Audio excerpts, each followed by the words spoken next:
We ought to understand that this is not just a hearing on a nomination, an important nomination. This is a constitutional moment. This is a constitutional moment and a challenge to us to envision what the next Attorney General will be facing in the remaining 3 years and 11 months with this president. Back in my youth, dubious about the wisdom of the Vietnam War, I marched around and carried signs, and so did a lot of others. And I found myself, when the Trump cabinet was being proposed, curiously gravitating toward Marine Corps generals, hoping that there'll be more and more of them in the cabinet. And my reason? I believe in the case of General Pettis, and certainly in the case of General Kennedy, they are men of proven allegiance to this country, proven integrity, who at that critical moment when they have to stand up for what is right will do it or will walk away from the job. We can expect nothing less of people who serve this country, either in our military or in our cabinet, and we can certainly expect nothing less when it comes to the Attorney General of the United States of America. I join with the statement made by Senator Leahy about Sally Yates. For more than 2 decades as a prosecutor and a person I work closely with in the Department of Justice, she is a person of character and integrity. What she did yesterday in issuing the statement saying that she could not, in good conscience, understanding the laws of the land and the Constitution, enforce the executive orders of President Trump when it came to refugees and immigration, that was consistent with what we have seen in attorney generals of the past. They characterized it this morning as the Monday night massacre. Students of history will know the parallel. It was a Saturday night massacre that led to the dismissal of Archibald Cox as a special prosecutor in the Department of Justice, because he, in following the dictate or decision of Judge Sirica, called on President Nixon to disclose information and tapes that could be damning in that Watergate investigation. President Nixon chose instead to fire him, or at least to order the Attorney General, Elliot Richardson, to fire him.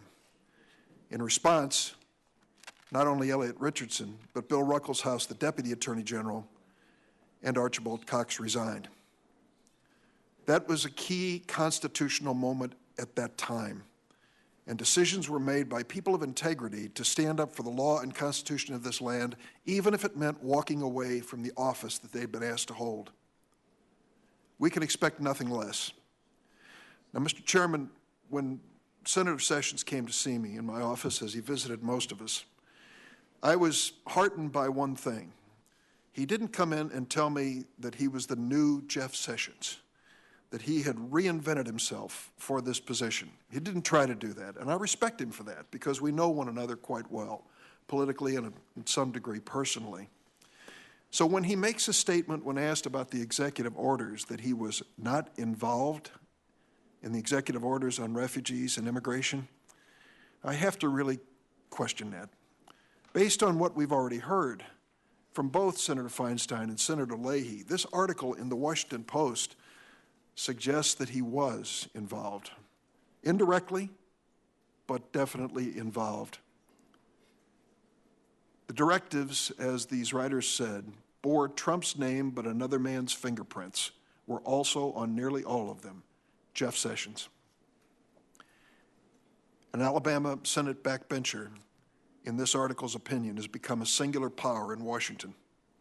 Sessions' ideology, the article says, is driven by a visceral aversion to what he calls soulless globalism, a term used on the extreme right to convey a perceived threat to the United States from free trade, international alliances, and the immigration of non-whites. We know that it was his former senior policy advisor, Steve Miller, his confidant, who was mentored by Senator Sessions, who was credited with authoring these executive orders on refugees and immigrants. We also know that the Deputy Chief of Staff, Rick Dearborn, was formerly Senator Sessions' longtime Chief of Staff in the Senate. And we know as well, as has been stated, the mastermind behind President Trump's incendiary brand of populism, Chief Strategist Stephen Bannon, has for years been promoting Senator Sessions on his Breitbart website. It is said that Jared Kushner, in this article, the president's son-in-law and senior advisor, considers Senator Sessions a savant. In an email in response to a request from the Washington Post, Steve Bannon described Sessions as the clearinghouse for policy and philosophy in Trump's administration, saying he and the senator are at the center of Trump's pro-America movement and the global nationalist phenomena. The president has referred to Senator Jeff Sessions as legendary. To suggest that he did not have influence or impact on the issuance of these executive orders is misleading. He had indirect influence at the highest levels. And let's speak for a moment about those orders, because I think they get to the heart of why this nomination is so critically important today. It is often said that those who ignore history are doomed to repeat it. And I recently learned something I didn't know and should have known about the administration of Franklin Roosevelt during World War II. I admire that man for what he did for America and how he led us through that trying war. But I also came to learn in this book, 1944, by Jay Winnick, a former Senate staffer, I might add, that the policies of the FDR administration when it came to refugees and immigrants were not admirable and certainly not right. A man by the name of Broderick Long served as a major advisor in the administration. Breckinridge Long, I'm sorry, served as a major advisor in the FDR administration. A controversial man, Long's, and I quote from the Winnick book, Long's unwavering belief was that all refugees were potential spies and constitute a menace to the U.S. national security. In slur after slur, Long made it clear that he thought ill of virtually anyone who didn't have his social values or came from his social class, didn't think much of liberals, disliked Catholics, New Yorkers, Eastern Europeans, and Mr. Long despised Jews most of all. To run afoul of his anti-immigration hysteria in those days often came with a cost. He even interpreted the desire to allow British refugee children into the United States as an enormous psychosis on the part of the American people. Hard to imagine that in the FDR administration, that was the feeling. And what was the result? We know the story of the SS St. Louis, a ship with 900 trying to escape Nazi Germany, came to the United States and was turned away. We know that several hundred of those potential refugees perished in the Holocaust. And that was a decision made for which many of us are saddened and, in many ways, hurt. So where are we today? We're in a different America, an America which, after World War II, and the fact that we systematically excluded Jewish refugees during World War II, we're in America that views refugees, at least until now, in a much different way. Think about the hundreds of thousands of Cuban refugees that we have allowed into the United States, proud that they are our fellow citizens in this country. They were leaving a regime headed by Fidel Castro, a friend of our mortal enemy in the Cold War, the Soviet Union. And as they came to the United States, did we do extreme vetting? No. We said, if you're looking for freedom, this is where you'll find it. They have become an integral part of America, an important part of America, and they are represented here in the United States Senate by 3 different colleagues. Think about those who were Jewish in the Soviet Union, who wanted to escape persecution. Did we say, stop? You're Russians, and Russians are our enemies. We're going to put you through extreme vetting. No. We welcomed over 100,000 of them to the United States, and thank God we did. Showing again who we are and what we stand for. It happened after Vietnam. It happened after the fall of Yugoslavia. It happened time and again as we set an example for the world when it came to refugees. And now, where are we today? Because of the executive orders of this president, he has called into question over a half-century commitment to accepting refugees from around the world. People who have been victims of persecution and genocide and terrorism and war are to be excluded. And is it because of a real threat to our country? Exactly how many Syrian refugees have been accused of terrorism in the United States of America? None. None. Not one. And when you do the lengthy history of 40 years plus of all of the millions of refugees who come in this country, you could count on one hand those who have done us wrong.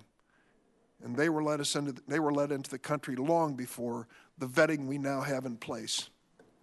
It is disgraceful. The language that was used during the campaign by candidate Donald Trump when it came to refugees, disgraceful. I met with these Syrian refugee families, and many have. I welcome those who are critical of them to take a few minutes and meet them and hear their stories. And you will come to realize what is at stake here. It is our reputation in the world. And when President Donald Trump offers these executive orders, authored by Senator Sessions' former staffers, of course we have questions, and we should. This is very interesting. This, to me, gets to the heart of why we are having this hearing and why we are spending this time. Since World War II, we have tried to set a standard for the world. I am saddened that 12 days into this administration, President Trump is trying to redefine America in the eyes of the world. Much is said in earlier comments about Senator Sessions' work on criminal justice reform. I have a unique and personal perspective on that. Senator Sessions and I have disagreed on a lot of issues. There was one, though, that we tried to work together on, and we achieved something. I've cast thousands of votes as a member of the House and the Senate. I am proud of almost all of them, but I'm embarrassed by one.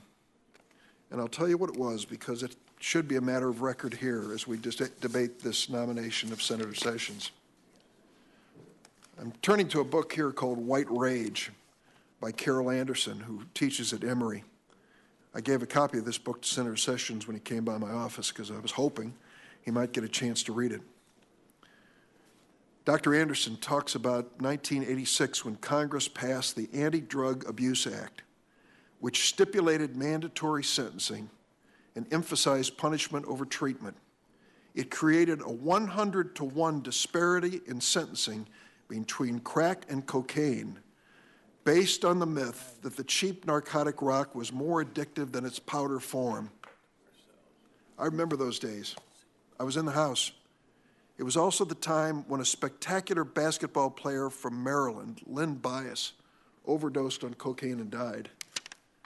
At the same time, we were told there's a new form of cocaine on the street. It is dirt cheap, it is lethal, it is addictive, and if a pregnant woman uses it, she's going to cause incalculable harm to a fetus. And so I voted. Sad to say, I voted for this Anti-Drug Abuse Act, the 100-to-1 sentencing. Over years, I came to realize what a terrible mistake I'd made as we filled our prisons across America, primarily with African Americans, for interminably long sentences under the mandatory sentencing of that law. So I set out to do something about it in the Senate. I introduced a bill that brought that disparity from 100-to-1 to 1-to-1, reflecting the reality that there was no difference between powder cocaine and crack cocaine, and they should be sentenced accordingly. At the time, Senator Graham, who stepped away, had a measure which reduced it from 100-to-1 to 10-to-1. Senator Sessions and measure to reduce it to 20-to-1. Each of those was an improvement, and I finally came down to a direct negotiation with Senator Sessions. Could he and I agree on a number to bring some justice to this unjust situation? I can't tell you how we reached it, but we did. We reached the number 18, and that was the Fair Sentencing Act. And it said that the disparity would be reduced from 100 to 1 to 18 to 1.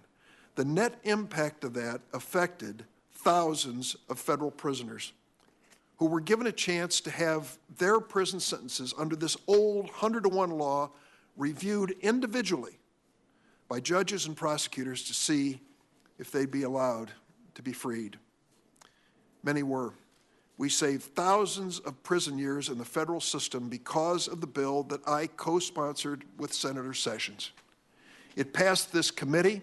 It passed the floor of the Senate by a voice vote, and the same thing in the Senate in both the House Judiciary Committee, in the House Judiciary Committee and on the floor.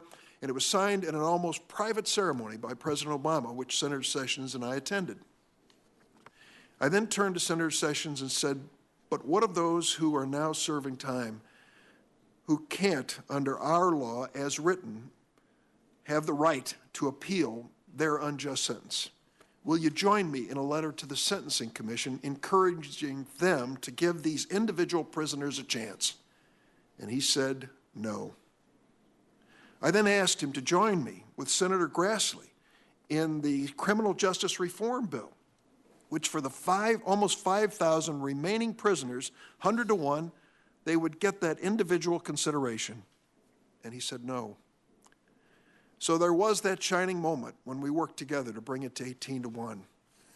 But little or no follow-through when it came to what I considered to be a consistent approach in dealing with justice in criminal sentencing. When Senator Sessions came by my office, we talked about a lot of things, but I talked especially about one prisoner who I invited to his hearing.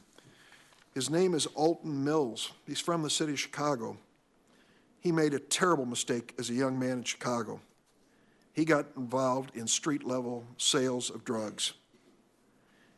He was arrested several times, and the first 2 times did not spend a day in jail, but the third time, on a 3 strikes and you're out sentencing, at the age of 24, was given a life sentence for the sale of drugs. Fortunately, in December of 2015, President Obama commuted Alton Mills' sentence. At that time, he had served 22 years in federal prison. Under the Obama administration, Justice Department prosecutors were directed that for low-level offenders like Alton, they should use their discretion and not seek enhancements like the one that led to Alton's life sentence. Senator Sessions, unfortunately, strongly opposed those guidelines. When it came to clemency, Senator Sessions has fiercely criticized President Obama's commutations. He said, and I quote, those commutations were issued in a, quote, unprecedented, reckless manner. And in his words, Senator Sessions said, so-called low-level nonviolent offenders simply do not exist in the federal system. What I said at the hearing, I'll say today, Senator Sessions, meet Alton Mills and tell me that these low-level nonviolent offenders don't exist in our federal system. When it came to changing the law that led to Alton's sentence, Senator Sessions led the opposition. To sum it up, he has staunchly opposed using prosecutorial discretion, clemency, and legislation to address the plight of thousands of people like Alton Mills still serving unjust sentences in federal prisons around the country. That doesn't leave any options for bringing about a just outcome.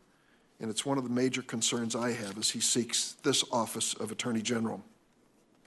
On the issue of civil rights, I feel this with special intensity. I was fortunate to chair a subcommittee on the Constitution, Civil Rights, and Human Rights Committee on this Judiciary Committee. And watching the passage of state laws imposing voter IDs and reducing the opportunities for early voting, I took this subcommittee on the road. We went to Ohio and Florida.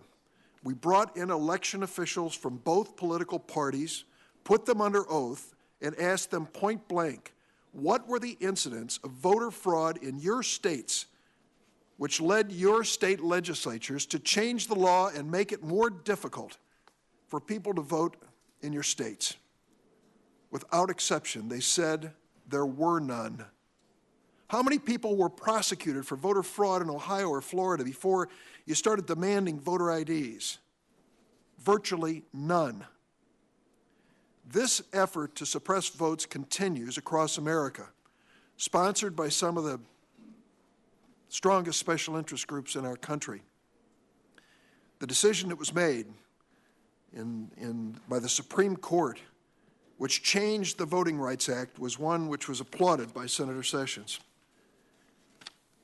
It took away the authority which we had as a federal government to police these state laws and make sure that they didn't discriminate against people who are seeking the right to vote across our country. I listened to Senator Sessions say that it was good for the South that the law was changed by the Supreme Court. I have no particular animus against anyone in any part of our country. Wherever there is an effort to suppress votes, wherever there is voter discrimination, we need to stand up and speak out, whatever state may be involved, north, south, east, or west. I do not have confidence that Senator Sessions, as Attorney General, will do that.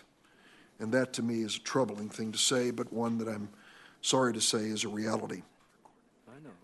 I could go through so many other issues that have been noted here. His views on torture, his views and votes on women's health, the views on VAWA. I agree with Senator Grassley to this extent. There isn't a one of us that hasn't been involved in a campaign where somebody took a vote and twisted it into something that we never believed to be our true position. But consistently, time and time again, Senator Sessions has voted against protection for crime victims, LGBT victims, women who are victims, Native Americans, and so many others. When Senator Leahy offered his basic resolution in this committee on religion, we had a stark but simple choice. Were we going to stand behind the Constitution, which has for more than 2 centuries spelled out in the simplest terms, but the most important terms, our position on religion? Everyone on the committee but 4 voted with Senator Leahy in a bipartisan vote. One of those 4 is a man who now seeks to be the Attorney General of the United States. We are now dealing with a ban on refugees and immigrants. We are dealing with a ban which even the President has acknowledged on Christian broadcasting shows preference for one religion over another. That is inconsistent with the values of this country. And I have no confidence that Senator Sessions will confront him with that grim reality. I'd like to call the attention of the committee to the testimony of Michael Mukasey, who was brought as a witness for Senator Sessions and testified under oath about his experience as Attorney General of the United States. I did not vote for him because of his position on torture.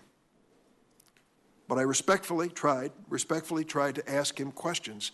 And I went to the question about the Russian involvement in this last election campaign and asked him specifically about the FBI investigation of this Russian involvement in the campaign. Michael Mukasey, with a brevity of words, said, the FBI works for the Attorney General. As Attorney General, Mr. Mukasey, did you have the authority to stop an FBI investigation? Yes. So many of us wrote a set of questions to Senator Sessions afterwards. Will you use your power as Attorney General to impede an investigation of the Russian involvement in this last presidential election, or even stop such an investigation? Do you know what his answer was? He said he did not have the time to read the unclassified intelligence memo, which we have all read, that summarized this Russian involvement. That is either willful blindness or willful ignorance on his part, not to realize the gravity of this. What happened in this presidential election on Election Day was a day that will live in cyber infamy. This was an attempt by a foreign power with values inconsistent with the United States to change the outcome of our election specifically to benefit the current president and to defeat Hillary Clinton. Is that worth an investigation? I came to the Senate 20 years ago, as did Senator Sessions. And when I arrived in the Senate as a member of the Government Affairs Committee, we were welcomed into a hearing chaired by Fred Thompson of Tennessee, Ranking Member John Glenn, and the question before us 20 years ago was the involvement of the government of China in the Clinton-Gore campaign. We spent months in public hearings on that question. Because of some ham-handed decision by the Clinton-Gore campaign, God forbid, to accept campaign checks from Buddhist nuns, there was nothing that pointed to the involvement of the Chinese government, but we went on for months. And months later, formal reports were issued. And yet, look at the response of the Republican majority now to the suggestion that the Russians were involved in this presidential campaign, a fact which every major intelligence agency of this country has confirmed. Do you see the same kind of anger and commitment and excitement? Not at all. They've dismissed it with a boys will be boys shrug. The only hope we have to ever get to the truth of this is a thorough FBI investigation. And now we are being asked to appoint an attorney general who will not give us his word that he would not stop such an investigation or impede it. That, to me, disqualifies him when it comes to this important responsibility. And so I come to this conclusion, despite my personal relationships, my working with Senator Sessions, my respect for his family, that he is the wrong person for this job. We need someone with unquestioned strength, values, and integrity, who at that critical constitutional moment is prepared to stand up to this president or any president and say, you are wrong, and if you insist on doing this, I will resign. I cannot picture this man who has been described by the Trump advisors as a savant and legendary, having the will or determination to do that. And for that reason, I oppose the nomination of Jeff Sessions as Attorney General of the United States. Senator Corner. Mr. Chairman, I remember Senator Specter, when he was chairman of this committee a few years ago,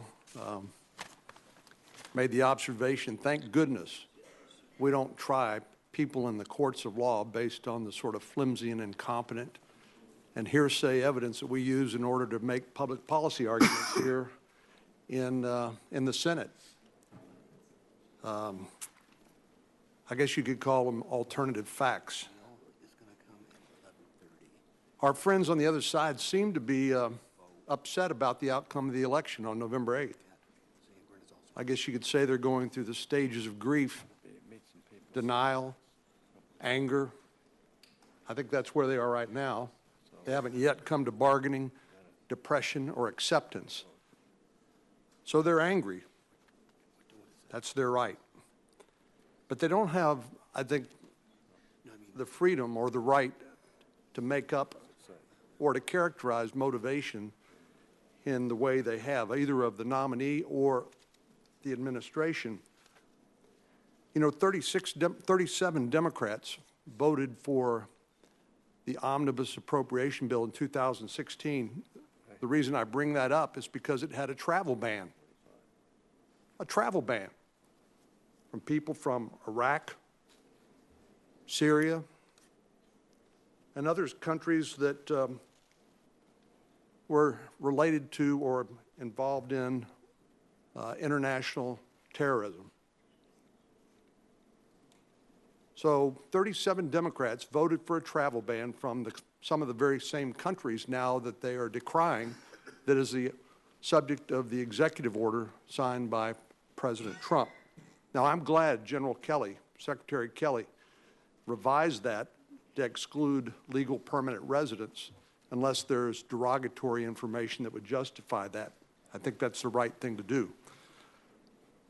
But the faux outrage of some of the same people who voted for a travel ban from some of these same countries is a little hard to take at face value. One of the reasons why the election turned out the way it did on November the 8th, in my view, is public backlash over a failure of the Obama administration, and particularly the Holder and Lynch Justice Departments, to simply enforce the laws, whether there are immigration laws, where they prefer to, we kill terrorists rather than capture them and question them, claiming that somehow to be a morally superior position. We know that Attorney General Holder, of course, was the first, I believe, in history, Attorney General ever to be held in contempt of Congress for failing to comply with our oversight responsibilities. And now the idea that Deputy Attorney General Yates has somehow engaged in a Watergate-style act of political courage. What she should have done if she couldn't do her job was to quit, to resign. That's right. To read this letter where she acknowledges that the Office of Legal Counsel reviewed the legality of the executive order and said it was lawful on its face and properly drafted, for her then to take the position that it was her prerogative then to say the United States would not defend the executive order in a court of law is completely unacceptable. So her choice was to either do her job or to resign, and if she wouldn't do either one, I believe President Trump was entirely within his rights to fire her. And it's really a shame. I voted for her confirmation.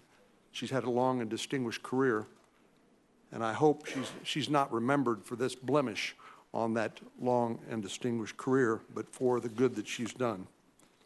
So I said during the hearing on Senator Sessions that it really is surreal to sit here and listen to colleagues characterize somebody who we know personally and we served with for many years. In the case of the Democratic whip, for 20 years. I've been here 15 years and served alongside of Senator Sessions, as many of us have, for a long, long time. So this isn't just a question of what his record is. We know his record. We know his resume. But as I said at his hearing, I said, we know his heart. We know him to be a good and decent man. And the idea that because he voted for or against different policies as a legislator that he can't keep his oath to enforce the law is preposterous. I've had the great privilege of serving in 3 different departments of government, as a judge for 13 years, in the executive branch for 4 years as Attorney General, and now in the legislature. We all understand, I mean, since the founding of this country, what the differences are between the branches of government and what the responsibilities are of people who hold those offices. I have every confidence that Jeff Sessions, as the Attorney General, will enforce the law of the land. And all the political and policy differences that our colleagues have on the other side, I think, really is more a reflection of their disdain and their upset over the fact that President Trump won the election and their preferred candidate did not. But the scene was vastly different back in 2009 when President Obama was sworn into office. President Obama was not my choice for president, but he was my president. And he selected a cabinet. And we confirmed 7 of them on the first day of his office. But now the tables are turned. Our Democratic colleagues have decided that resistance is their chosen response. Well, I hope they get beyond the anger that they're currently feeling, and I hope they work their way to accepting the verdict of the American voter and the American people. And yes, Hillary Clinton won the popular election, but that doesn't make a hill of beans worth of difference. It's the electoral vote, and they know that, but of course they keep bringing that up as if that somehow delegitimizes the victory of President Trump and Vice President Pence. So I hope at some point our Democratic colleagues will get past their anger and come to accept the verdict of the American people and work with us. This boycotting of markups like we saw in the Finance Committee, where we had 2 cabinet nominees that couldn't be even voted on because our Democratic colleagues boycotted the markup, have denied President Trump 2 more of his cabinet members. Our Democratic colleagues like to point to the fact that there have been some missteps at the early stages of this administration, but one of the reasons I suspect is because he doesn't have his team in place. And so they continue to criticize them, even though they deny them the very team they need in order to do their job. So, Mr. Chairman, I will enthusiastically support the nomination of Jeff Sessions as Attorney General. I believe he will restore the rule of law to a Justice Department that's been ruled by the political arm of the previous administration for too long. And I do believe that just as I believe that President Trump is a response to people's decision not to see a third term for President Obama's policies in a Clinton administration, that they see Attorney General Sessions as an antidote to the politicalization of the Department of Justice under Attorney General Holder and Lynch. Thank you. Senator Blumenthal. Thank you, Mr. Chairman, and I want to express my appreciation and join my colleagues in thanking you for giving us the time that we need on this tremendously important topic. I would say that there are few issues or votes that we will address more important than this one. We all know, most of us having been involved in practicing law and many of us in prosecuting, how significant a decision it is who will serve in this role, because truly the Attorney General of the United States is more than just another law enforcement officer, more than just another lawyer. He must be the legal conscience for this nation, and he must have the independence and integrity to stand up and speak out when his boss, the President of the United States, is in violation of the law. And that is the tradition of the Department of Justice. It is the tradition that Sally Yates upheld and demonstrated when she stood up and spoke out to the President of the United States. The analogy has been made to the Saturday night massacre during the Watergate scandal, but there also is a comparison to what James Comey did when he was in the Department of Justice, and he was faced with an executive order that he regarded as illegal, and he similarly said that he could not and would not enforce it. And he went to the White House, was asked by then President George Bush to come there. And as a result, President Bush modified his stand. What is so tragically apparent here is that President Trump is unwilling to consider the legal reasons that Sally Yates stood her ground, and why that position now more than ever demands someone who is willing to stand for the rule of law and for constitutional principles. It isn't only Sally Yates who thinks there are constitutional questions about these executive orders. 4 courts all around the country, judges independent of each other and of any of us and any political organization, have also held that they are unenforceable. And the reason they're unenforceable is that they violate our fundamental constitutional standards and principles, our values as Americans. We're not here to debate the constitutionality or legality or wisdom of those orders, but the action that Sally Yates took is in the highest traditions of the Department of Justice, and my fear and concern is that Senator Sessions will be unable or unwilling to stand up and speak out and serve as a champion of those principles. He has to be more than just someone who follows the law, as he promised us on numerous occasions during his testimony that he would do. When faced with a difficult question, he told us that he would follow the law. But the Attorney General of the United States has to be an advocate, a zealous champion of constitutional rights and liberties that are threatened every day in this country, now more than ever. The President of the United States is traditionally accorded a high level of deference in assembling his cabinet because cabinet members are accountable to him, but they are also, more importantly, accountable to the American people. That's our task here today, to assure that accountability. No cabinet member has a greater impact on the day-to-day lives of Americans than the Attorney General of the United States. He has sweeping authority. And any of us who have served in the Department of Justice know that authority. Any of us who have served as prosecutors know that authority.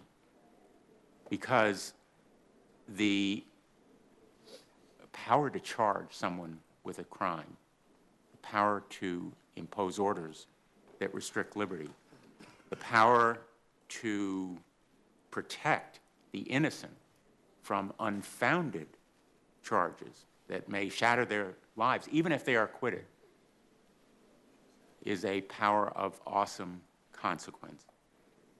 And as the chief federal prosecutor in Connecticut, the United States attorney for several years, reporting to the Attorney General of the United States, and then as Attorney General of Connecticut, I fought alongside and sometimes against the Attorney General of the United States.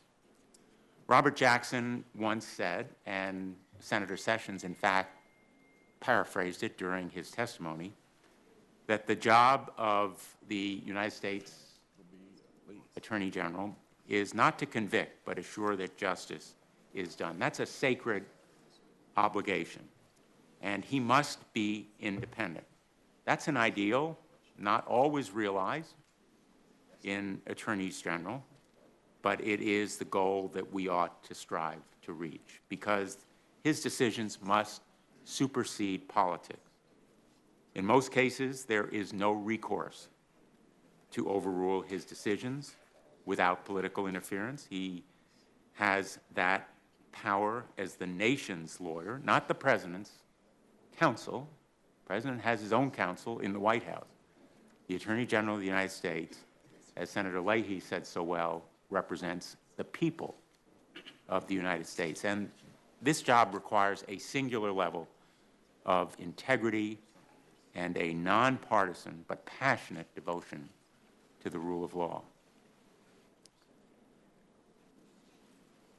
We've seen over the past few days how destructive anti-Muslim, anti-immigrant orders can give rise to violations of the rule of law. The bias and fear and hatred indicated by these orders are antithetical to our constitutional rights and our values. Our nation is a nation of immigrants. All of us, all of our families have an immigrant story. The orders harm mainly children and families fleeing violence and oppression and seek refuge in this country. We are stronger because we are a beacon of hope and refuge to such children and families. They have helped to shape and build our country, and this order will make us less safe. These orders provide a recruiting tool to ISIS by convincing young people who may be tempted to join their ranks that, in fact, this country is engaged in a war against Islam, which is utterly and totally untrue.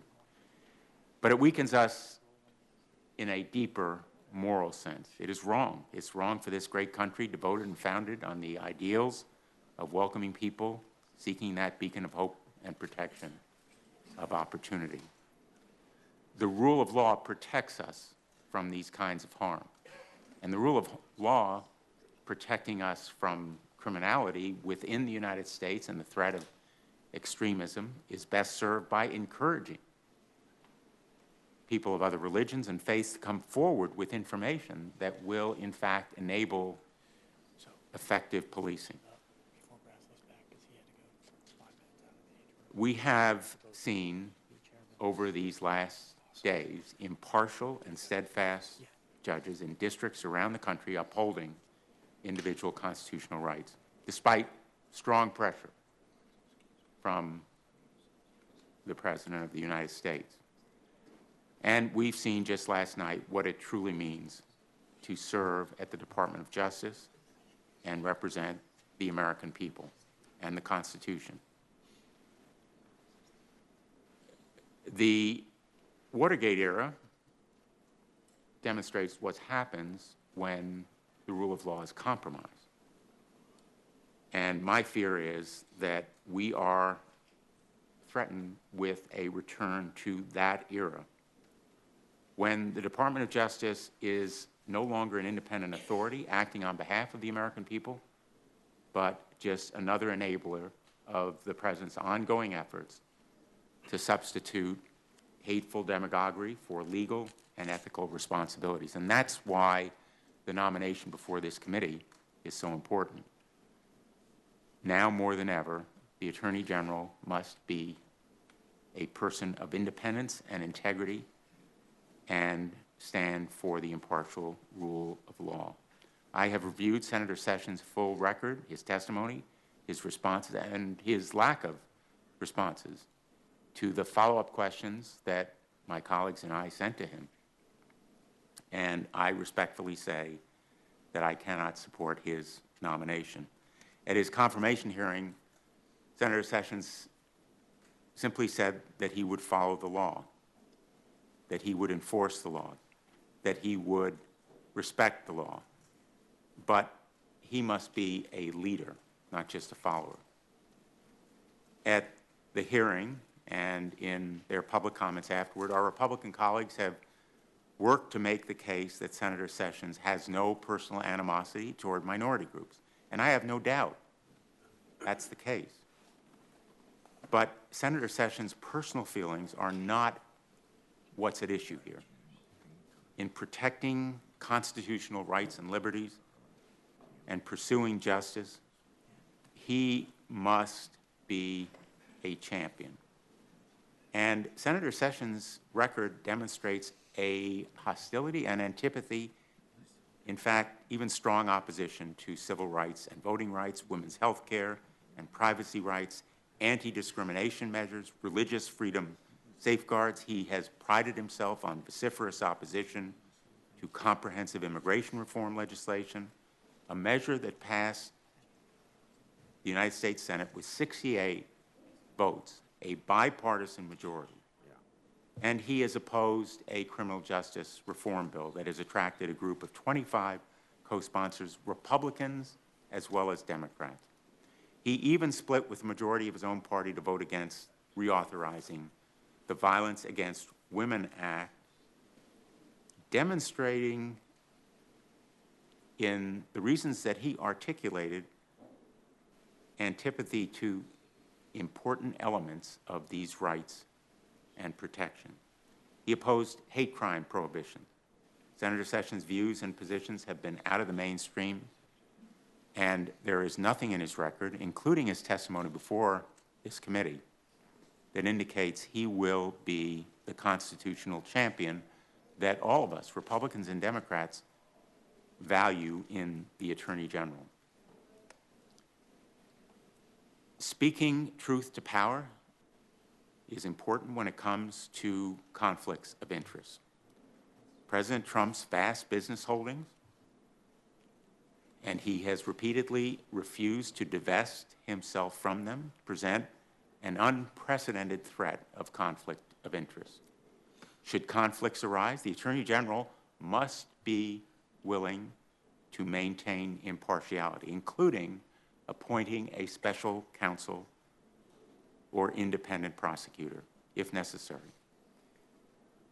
We can all imagine scenarios when this step might be necessary, and to commit broadly to these principles is necessary from the next Attorney General. And yet, when I asked Senator Sessions about enforcement of cases against illegal conflicts of interest involving the President and his family, such as violations of the Emoluments Clause and the Stock Act, he equivocated. When I asked him about appointing a special counsel to investigate criminal wrongdoing at Deutsche Bank, which is owed more than $300 million by President Trump, he equivocated. When I asked him about the investigation of Russian hacking, he equivocated.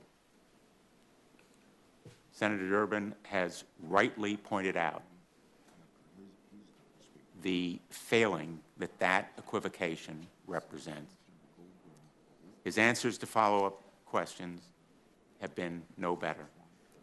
These answers give me no confidence that he will be the independent, non-political enforcer against conflicts of interest and official self-enrichment that the nation needs at a moment when this administration faces ethical and legal controversies that are unprecedented in scope and scale, as is the President's wealth. Senator Sessions' record over many years failed to demonstrate his core convictions and commitments necessary in the next Attorney General. He has failed to be that unshakable ethical voice that we need at this moment and that is necessary to protect and defend our Constitution. Back in 1986, the Judiciary Committee rejected Senator Sessions' nomination to a federal judgeship due to remarks he made and actions he took in a position of public trust as United States Attorney in Alabama. My judgment about this nomination is not based primarily on his record before then. It is on his record since. On voting rights, Senator Sessions has often condoned barriers to Americans exercising their franchise. He has been a leading opponent of provisions in the Voting Rights Act designed to assure that African Americans can vote in places like his home state of Alabama, which has a unique history of racial segregation, and he's advocated for needlessly restrictive and draconian voter ID laws, citing utterly debunked threats of rampant voter fraud as an excuse for curtailing the real and legitimate rights of entire groups of voters. He regarded a court decision in Shelby as good news in striking down some of those key provisions. On privacy, Senator Sessions has passionately opposed this longstanding American right, which is enshrined in 5 decades of Supreme Court precedent. It protects women's health care and personal decision involving reproductive rights. At a time when those rights face unprecedented assault, he has continued to condemn Roe v. Wade and the many court decisions upholding that case. Equally disturbing, Senator Sessions is supported by groups like Operation Rescue, who defend the murder of doctors and the vilification and criminalization of women. With him as Attorney General, American women would understandably feel less secure in these rights. On religious freedom, Senator Sessions has advocated for using a religious test to determine which immigrants can enter this country. He was an advocate of a ban on Muslims coming into the country during the past campaign. When this issue arose in committee, Senator Sessions was the only senator to argue forcefully for religious tests and against principles of religious liberty that have animated our republic since its founding. With Senator Sessions as Senator Blumenthal, could you pull the microphone a little closer it's hard to you? to hear. Yeah, Thank you. and you can The mic keeps popping up. you can I'm happy to start over. bend it Bend it. down like this. Bend the end of it down. It won't Thank you. stay. I think I may have been more persuasive when you couldn't hear me than No, see, on citizenship. Senator Sessions has called for abolishing this. a time-honored tradition that dates back to Reconstruction. Birthright citizenship is the distinctly American concept that anyone born on our soil is a citizen of this country. We don't exclude people from citizenship based on nationality of their parents or grandparents. Senator Sessions disagrees, a position that most other Republicans think is extreme. With Senator Sessions as Attorney General, the Trump administration would be encouraged in attempting to deport American citizens who have raised families and spent their entire lives here.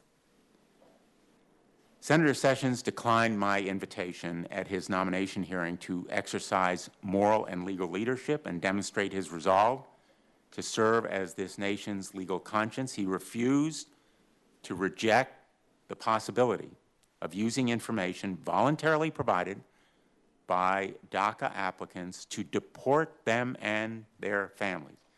As a matter of fundamental fairness and due process, as I said at the time, when a dreamer provides information to our government after being invited to come out of the shadows, this information should not be used to deport that person.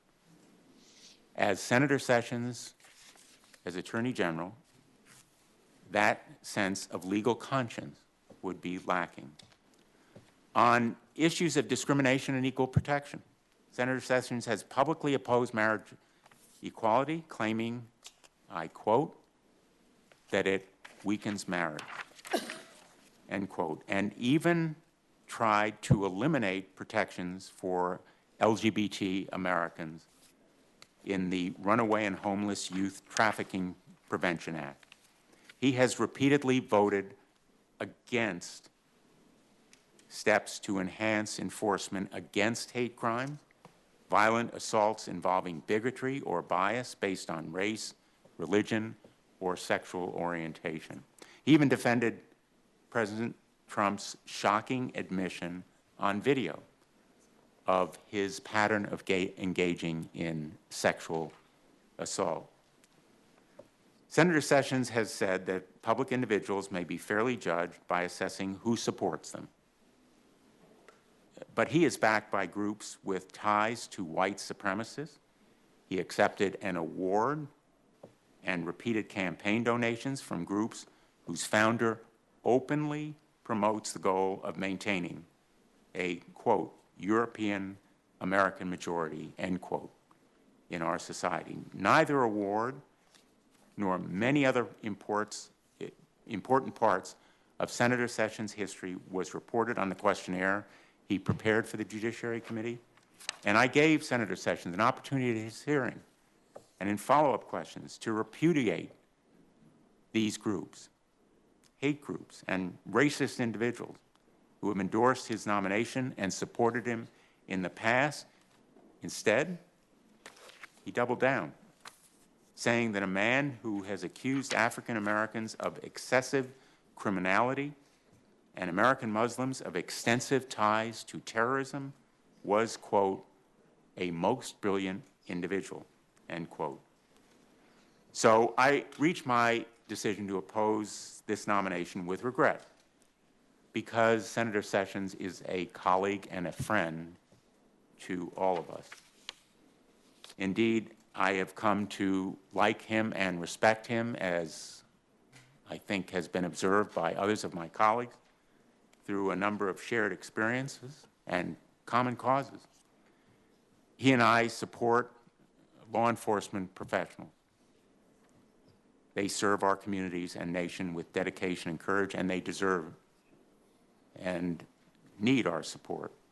He and I believe that individual corporate criminal culpability should be pursued more vigorously, and I have talked to him privately as well as in the course of his testimony about the need for prosecuting corporate wrongdoing, because ultimately jail and individual responsibility are the most effective deterrent against white-collar crime. But this job, this decision, this responsibility are different. Here, my disagreements with Senator Sessions stem from bedrock constitutional principles. And while I could envision deferring to presidential authority and supporting him for other positions, my objection to his nomination relates specifically to this particular, essential, all-important, powerful job. At this historic moment, there's no doubt, and can be no doubt, about the responsibilities and immense power of the Attorney General of the United States to be true to our values and our rule of law, and to make sure that the President is never above the law and never thinks he is above the law. Reviewing his record, I cannot assure the people of Connecticut or the country that Jeff Sessions would be a vigorous champion of these rights and liberties, and therefore I stand in opposition to his nomination. Thank you, Mr. Chairman. Before Senator Lee, we have a vote in 20 minutes, so I'd like to kind of plan for the rest of this committee meeting. Number one, I would like to keep the meeting going during, so Republicans, I hope, will take turns with me to go vote and chair the meeting. And then, so Republicans generally have spoken shorter times than Democrats, so if Senator Lee speaks about the usual time of Republicans and Democrats start on a 30-minute speech, you may want to think about letting a Republican speak ahead of you. The other thing is that we've had the 2-hour rule used against the Finance Committee. No Democrats showed up at the Finance Committee so that the Secretary of HHS could be voted out. I hope the way I've been running this committee, we would have the fairness on the part of the minority, let this committee go beyond 2 o'clock so we can finish today. If there's a reason to invoke the 2-hour rule, then I would suggest that just as soon as it can be conveniently called in the morning, we will have a meeting of the committee, and I will call for a roll call vote just as soon as we get a quorum, because I think everybody knows how everybody's going to vote, and out of the fairness that I've given to everybody to speak as long as they want to, and that's legitimate. That's the way we're going to run the committee. That's the way Senator Leahy ran the committee. Then I hope we can get done today yet. So, Senator Lee. Thank you, Mr. Chairman. Like many on this committee who have spoken today, I have disagreed with Senator Sessions a lot. In fact, I've been here 6 years. I'm just starting my second term. I was thinking I may well have disagreed with Senator Sessions as often as I have disagreed with any other single member of this committee, probably more than I've disagreed with any other Republican serving on this committee. Shortly after I arrived in the Senate 6 years ago, we had some of our first disagreements as we were dealing with the reauthorization of the USA Patriot Act and later the FISA amendments. We disagreed on those. We disagreed on amendments that I introduced with Senator Durbin.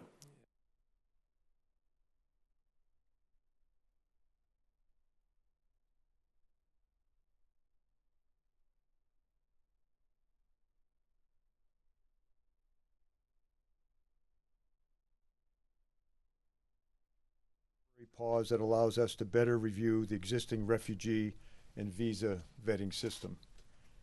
Over the next 30 days, we will analyze and assess the strengths and the weaknesses of our current immigration system, which is the most generous in the world. We will then provide our foreign partners with 60 days to cooperate with our national security requirements. This way, we can ensure the system is doing what it is designed to do, which is protect the American people. This analysis is long overdue and strongly supported by the Department's career intelligence officials. Acting Under Secretary for DHS Intelligence and Analysis David Glaw We'll speak to that in more detail shortly. Furthermore, this is not, I repeat, not a ban on Muslims. The Homeland Security mission is to safeguard the American people, our homeland, our values, and religious liberty is one of our most fundamental and treasured values. It's important to understand that there are terrorists and other bad actors who are seeking to infiltrate our homeland every single day. The 7 countries named in the executive order are those designated by Congress in the Obama administration as requiring additional security when making decisions about who comes into our homeland. As my predecessor, Secretary Johnson, liked to say, it is easier to play defense on the 50-yard line than it is on the 1-yard line. By preventing terrorists from entering our country, we can stop terror attacks from striking the homeland. We cannot gamble with American lives. I will not gamble with American lives. These orders are a matter of national security. It is my sworn responsibility as the Secretary of Homeland Security to protect and defend the American people. And I have directed departmental leadership to implement the President's executive orders professionally, humanely, and in accordance with the law. Since the court orders related to the executive order were issued over the weekend, CVP immediately began taking steps, that's Customs and Border Protection, immediately began taking steps to be in compliance. We are and will remain in compliance with judicial orders. We have also been working with our partners at the Departments of Defense, Justice, and State.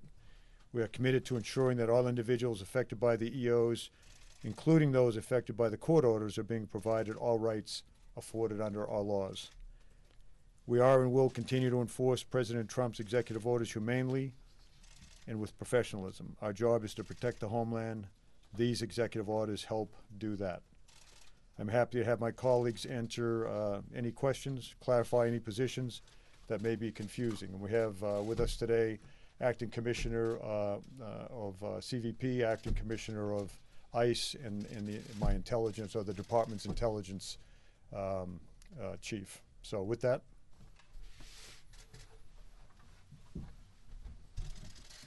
Good afternoon, Kevin McAleenan, U.S. Customs and Border Protection. I'm here to talk about the implementation of the executive order.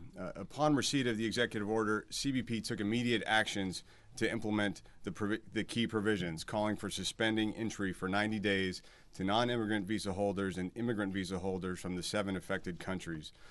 We routinely make changes in our systems and our policies for immigration entry at our border, and we acted quickly on Friday evening to make the changes with this executive order. First, we made changes in our system to identify those passport holders and visa holders from the affected countries. We had a call with our field leadership, our directors of field operations, to inform them of the executive order and the actions they needed to take. We issued written guidance to our field, and we had calls with stakeholders. These are air carriers and airports, starting just a few hours after receiving the order, so that they would understand how to operate. We also, overnight on Friday and Saturday, worked through a process to be able to waive travelers that were in transit or had sensitive cases that should be considered for a waiver in the national interest, as the executive order calls for. To put this in context, in the first 72 hours of the order, 1 million travelers came through our borders by air. Out of those travelers, 500,000 of them were foreign nationals. The people affected by this order, we denied boarding to 721 travelers that had visas from the affected countries, but we actually processed for waivers 1,060 lawful permanent residents of the United States, as well as an additional 75 waivers granted to immigrant visa and non-immigrant visa holders. To make sure everyone understands how the process is working today, lawful permanent residents and special immigrant visa holders are allowed to board their flights foreign and will be processed for a waiver upon arrival. Again, we've done that over 1,000 times so far in this 3 days of the implementation. Secondly, immigrant visa holders and non-immigrant visa holders that are covered, they'll be denied boarding before they board their aircraft, and they'll be referred to the Department of State for further process. Another question that has come up is whether dual nationals are treated differently. Travelers will be assessed at our border based on the passport they present, not any dual national status. So if you're a citizen of the United Kingdom, you present your United Kingdom passport, and the executive order does not apply to you upon arrival. I also want to talk a little bit about refugees. The executive order calls for refugees that were ready to travel where it would cause undue hardship, that they should be considered for waivers. We have done that in concert with our Department of State colleagues. 872 refugees will be arriving this week, and we'll be processing them for waivers through the end of the week, and that's fully coordinated.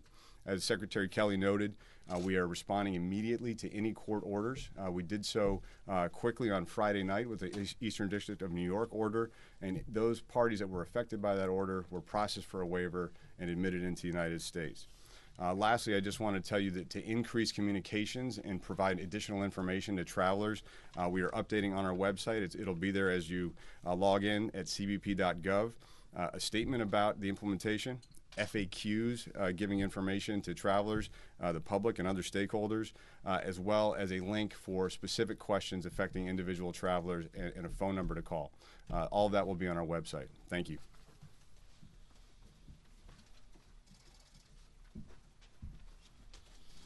Good morning. I'm Thomas Homan. I'm the acting director for ICE. I can tell you it was a great honor to be contacted in the last couple of days and asked to step up in this capacity as an acting director. My plans to retire were put on hold, and I did so because I chose to serve my country once again. For those who don't know me, I've been in the immigration enforcement business for 33 years. I started on the front lines in the U.S. Border Patrol. Now I was with Office of Investigations, Homeland Security investigations for over 20 years and climbed the ranks there.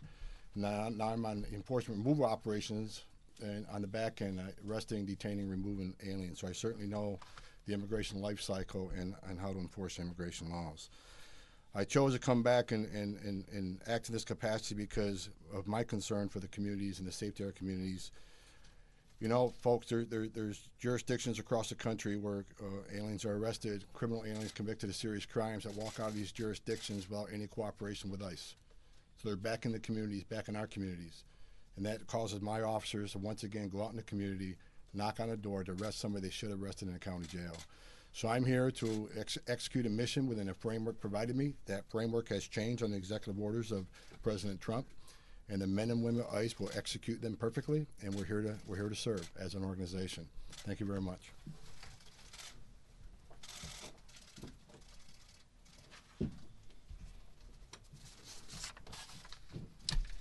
Thank you. I'm Dave Glawy. I'm the Acting Undersecretary for Intelligence. I just want to echo Secretary Kelly's remarks. The national security of the United States is the utmost priority. This is the fundamental responsibility of our government to protect the national homeland from nefarious actors trying to come inbound in the United States. What this is an action for us to take a temporary pause and take a look at how we collect intelligence and how we run that against databases to identify those nefarious actors. I'm taking a look how law enforcement, the intelligence community, the Department of Defense, our federal, state, local law enforcement organizations share information and how we run those data against, not just against refugee populations, but anyone trying to come inbound into the United States, to identify these sophisticated networks that are potentially trying to come inbound. We're trying to break down those barriers, to share information, to continue our automated screening processes and vetting process, to make sure that we, once again, to identify those nefarious actors, nefarious networks that are outside of the United States that may be potentially trying to threaten the United States. So again, this is a pause to take a look at how we collect data and how we exploit it against national security threats. Thank you. We have some time for a couple questions. 1, 2, 3. Well, yeah, come on up. Probably best to be in front of the microphone, so who's first? Julia. Great, thanks. Hi. Julia Ainsley with Reuters. 2 quick questions. First, to the acting ICE director, is ICE planning on growing detention space for people detained at the southwest border and extending the time in which they are held? And then also on CBP, you mentioned that you spoke to people about the order within 72 hours. Would it have been easier if you had any guidance before this order came out? Could confusion have been avoided? On the first question, yes. You know, we got to secure our borders. So those arrested entering the United States, we need to detain those people. So we're in the process of identifying additional detention capacity. As far as increasing the length of stay, we look to do just the opposite. We like to keep them in custody as little as possible, make sure they get the due process, And once they get that order from a judge, execute that order. Kevin, before you step up, let me kind of frame it a little bit. We did know the EO was coming. We had people involved in the general drafting of it. Clearly, it was this whole approach was part of what then candidate Trump talked about for a year or two. So we knew all that was coming. As I said, we had high-level government lawyers from across the interagency, to include Homeland Security, that were involved in the drafting of it. So we knew it was coming. It wasn't a surprise it was coming. And then we implemented it. So go ahead, Kevin. Right. Our job at the operational level is to take guidance, whether it's statute, whether it's executive order or direction from the secretary, or in some cases emerging threat, and respond as quickly and effectively as possible. So we go through that process. The system changes we need, the communication to the field, communication with stakeholders. In this case, we had court orders come in right when we were implementing the operational plan, so we had to adjust our efforts a little bit. But we worked quickly to implement, and I think the process is really smoothed out. And just to clarify, the initial comms weren't within 72 hours, or within 2 hours of the executive order being received. Reporter with Congressional Quarterly, Gopal Ratnam. Two questions, whoever wants to take this. There are several lawmakers and advocacy groups that are saying that some Border Patrol agents ignored court orders and handcuffed passengers and try to deport some of them. Are you looking into these reports, and can you reassure people that in fact agents are following these orders? And the second question, the President has called the executive order an extreme vetting. Can you explain what exactly is involved in extreme vetting, which is over and beyond what already is happening? Yeah, the first thing I'd say without question, no member of the Homeland Security team ignored a court order, nor would they ignore a court order. I've heard these reports. I've asked people to include members of Congress who called me about them and asked them if they could run down some information for me. And of course, we don't have any information, but we would not ignore a court order. Okay, the second, and I'll let you come up, Kevin. What exactly is involved in Yeah, extreme vetting, we're looking at various options right now. We, the interagency, but led by, of course, Homeland Security. The countries, there are many countries, 7 that we're dealing with right now, that in our view, in my view, don't have the kind of law enforcement, records keeping, that kind of thing that can convince us that one of their citizens is indeed who that citizen says they are and what their background might be. So there's various additional things we're considering. On the other end, when someone comes in and asks for consideration to get a visa, it might be certainly an accounting of what websites they visit. It might be telephone contact information, so that we can see who they're talking to. But again, all of this is under development. But those are the kind of things we're looking at. Social media, we have to be convinced that people that come here, there's a reasonable expectation that we don't know who they are and what they're coming here for and what their backgrounds are. And right now there are a number of countries on the planet that don't have that kind of records keeping, police work, that kind of thing. And the 7 in question right now, for the most part, fall into that category. So we are developing what additional vetting, extreme vetting, might look like, and we will certainly work with countries on this. Kevin, do you want to? I'll just add to the Secretary's comments. Specifically, we had a legal team as part of our operational action team in place Friday night. As soon as the court order was received and they advised us on the implications, we put a complete hold on anyone being removed in connection with the executive order. We then process those folks for waivers and release them in the United States. Hello, Kelly. I'm sorry, right here. Paula Reed, CBS News. 2 questions. The first one's just to clarify what you said, that you knew the executive order was coming. Is that what you said? You knew it was going to be signed on Friday? Because there have been some reports the first time you found out about it was when you were on your plane and you were upset about it. But you knew it was coming? As I said, we knew it was coming from like 2 years ago when Mr. Trump first started to run for president. Certainly didn't learn about it on an airplane. I mean, again, knew it was coming, knew it was signed Friday morning. I took a trip down to Miami for a couple of different reasons, one of which was to visit the people on the front lines of this whole effort, and that is the folks at the Miami Airport, TSA, Border Patrol, those kind of people.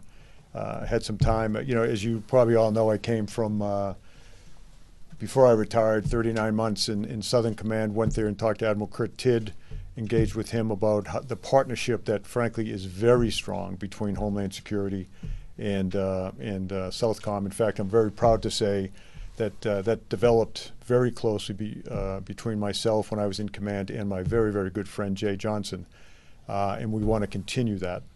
But no, I didn't learn about it on an airplane. How much guidance were you able to give them specifically when it comes to green card holders or people who had visas as a result of their work with the U.S. military? Because it seems like a lot of the problems that were encountered could have been easily foreseeable.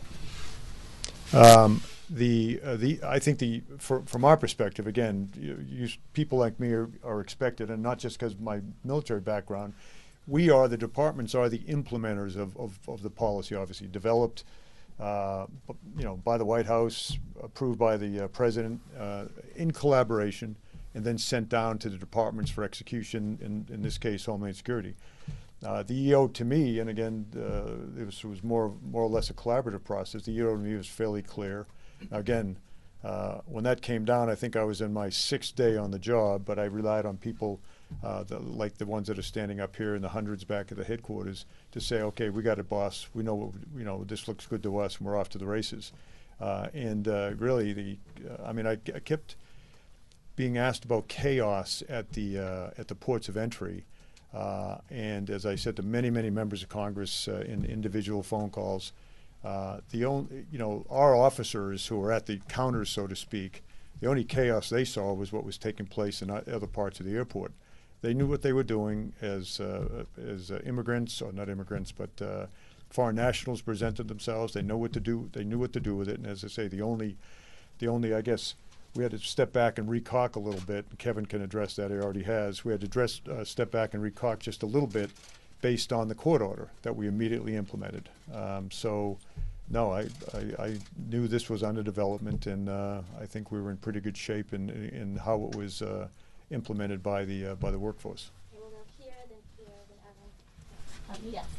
Elise Foley of the Huffington Post. The White House has said repeatedly that 109 people were inconvenienced by this. The number that you gave for getting waivers, like 10 times that. Can you explain the discrepancy there between 109 and then the number of people that you just gave who were not let on planes, eventually given waivers? Yeah, you can take it, Kevin. I think the 109 certainly was, I'm recollecting a phone call. Now, the 109, I think, was very early on, right? I mean, it was the first day of the thing that evening. And, of course, over time, that number would increase. But go ahead, Kevin, if you have anything else. Just to follow up, though, can you explain why the White House didn't have a current number? They were saying 109 yesterday. Yeah. As Kevin will probably outline to you, the records keeping we do is not always, it's based on yesterday. So Kevin, acting commissioner, can give you some very good numbers yesterday. But in order to get the numbers today, we have to wait till tomorrow. It's just the way they collect the information. Actually, obviously it's an ongoing period of comings and goings. So that's why they do it that way. Kevin, I don't know if you have.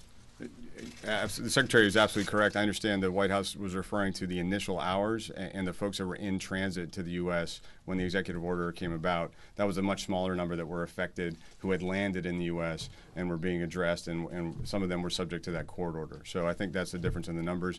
We're going to keep updating the numbers on our website so you have the accurate current information as of a validated number from roughly about 20 hours before every time we post. Secretary Charlie, Pierre Thomas, ABC News. Did Homeland Security have a specific operational plan in place prior to the executive order being signed? And then secondarily, when did you learn specifically that President Trump was signing the order? Well, I guess I'd go back to, I knew he was going to sign an order about 1.5 years or 2 years before he became the president-elect. From day one in terms of the inauguration, finishing touches, I would have to put it that way, were being put on the executive order. As I say, the high-level folks in the government, attorneys as well, were part of that. People on my staff were generally involved. I guess probably Wednesday, I think we learned, Tuesday, Wednesday, that it would probably be during the week that it would be signed out. As you could imagine, copies go back and forth, and they're tweaked right up to the last minute or adjusted right up to the last minute. I think probably Thursday we found out it was going to be signed the next day.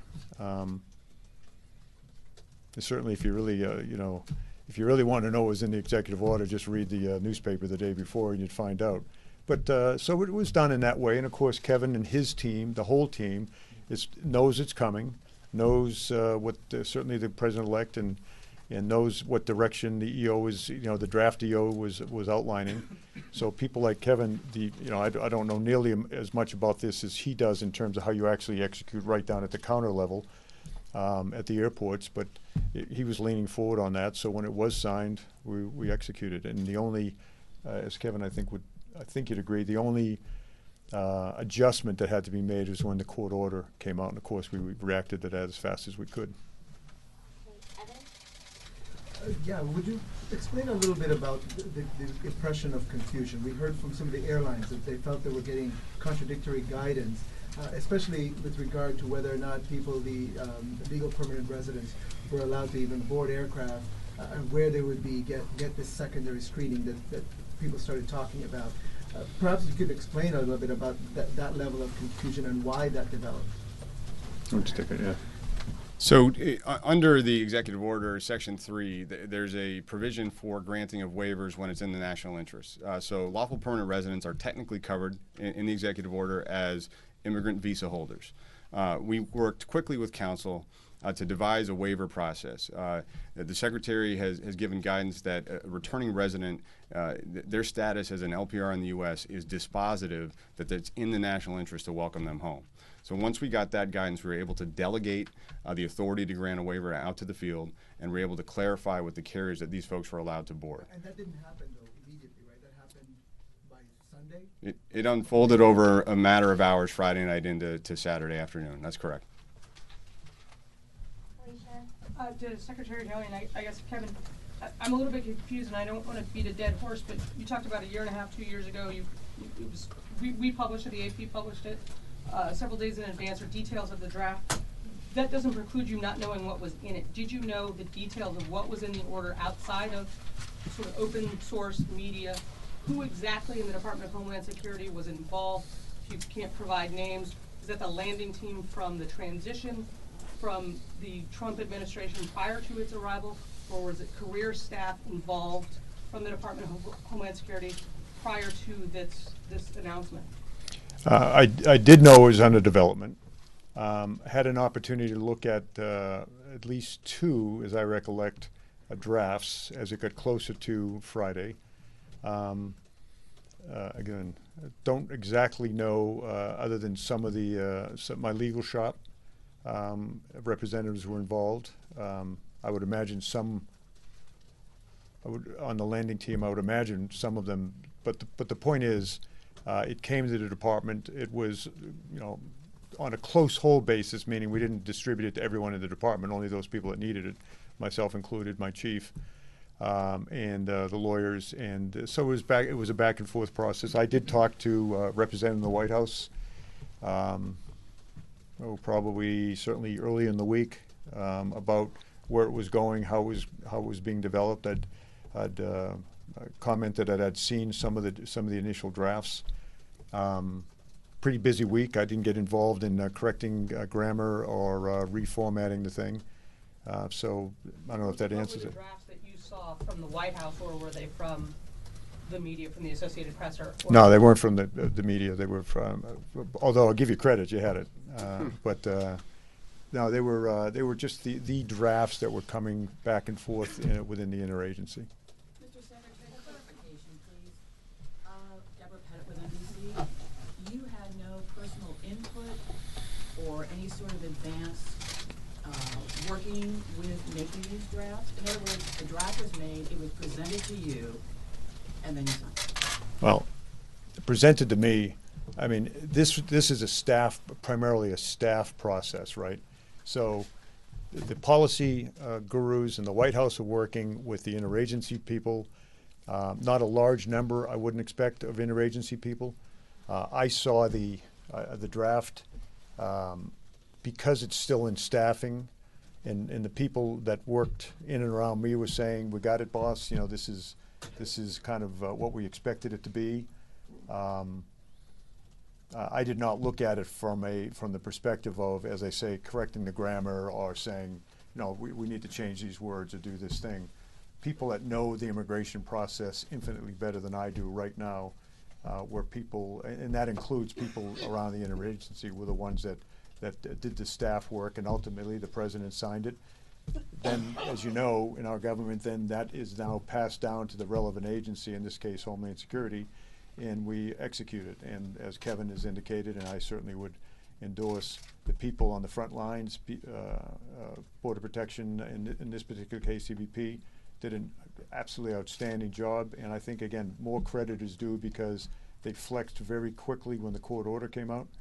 And throughout all of this, the people that were inconvenienced for some period of time as they were entering our country were treated in the way they're always treated, with, you know, dignity and respect. So. Okay, we have two more questions content related to the executive order itself and not the timing only, please. Here. Yeah, two for Secretary Kelly. Actually, Molly needs to get one question. Go ahead.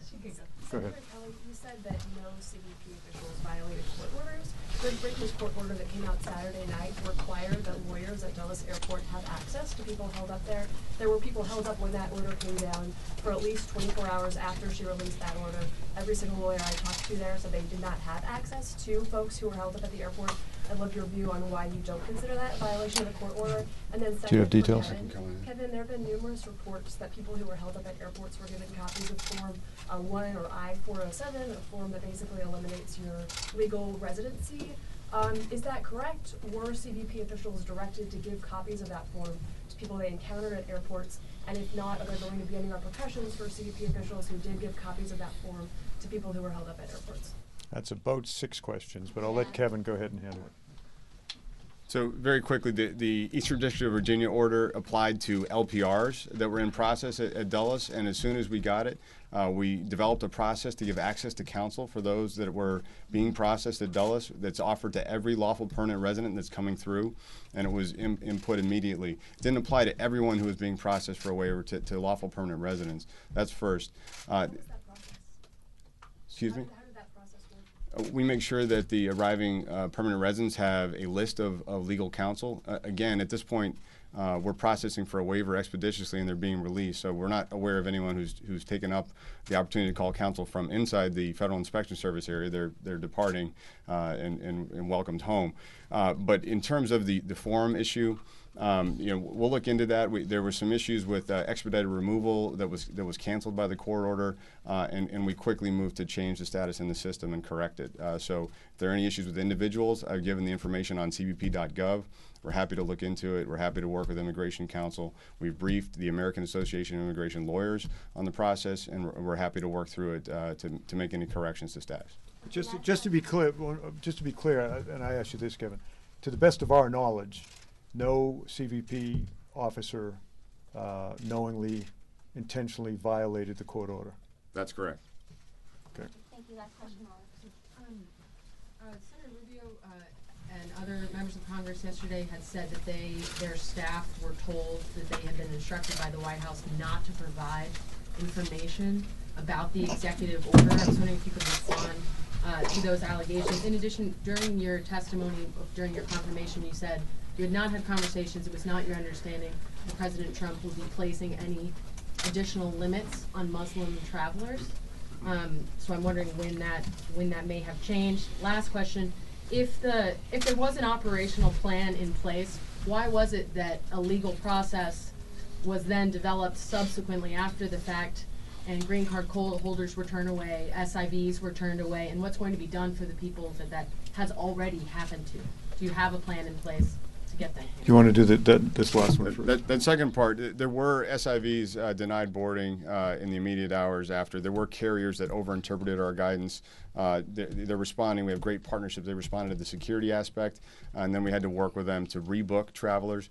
We've taken steps contacting a relative in the U.S. to find someone who was already denied boarding foreign so that we can tell them that they'll be allowed to board. We've worked very hard to correct and clarify any of those issues. As of yesterday, the Department of Defense didn't know that SIVs were permitted under this guidance. They were compiling a list so that they could make requests for SIVs to be let in the country. Why didn't the department, if this guidance was clear and it was just a few cases in which people overinterpreted the guidance, the airlines, why didn't the Department of Defense know as of yesterday that SIVs were allowed to the extent to which they were compiling a list? I think it's fair to acknowledge that communications, publicly and interagency, haven't been the best in the initial rollout of this process.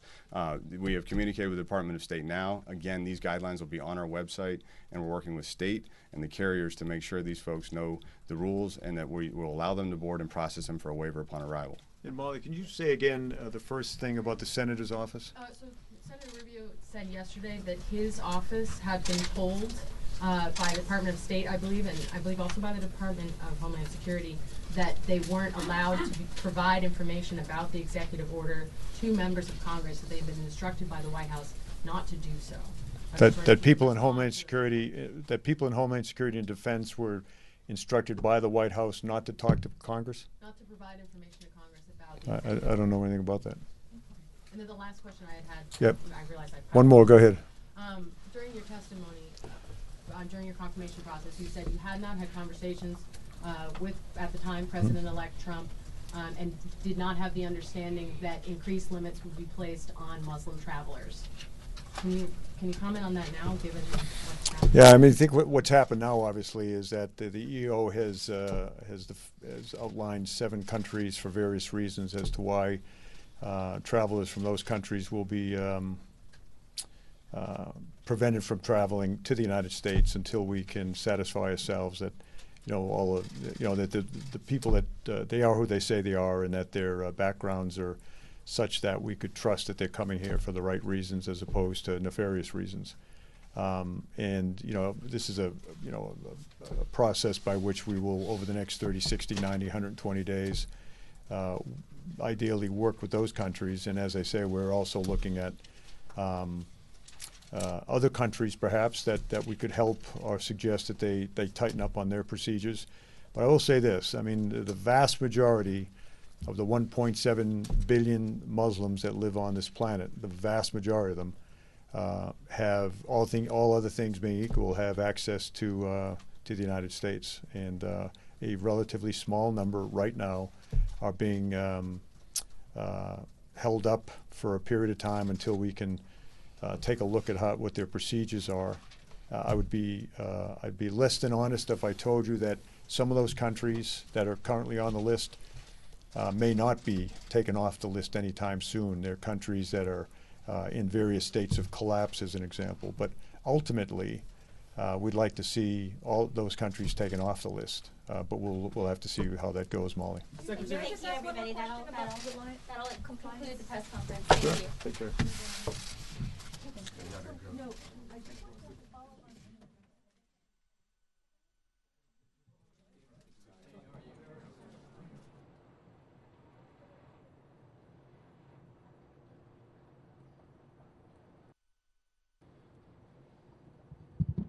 Thank you, everyone. That concludes the Secretary of Homeland Security presser on Trump's immigration ban.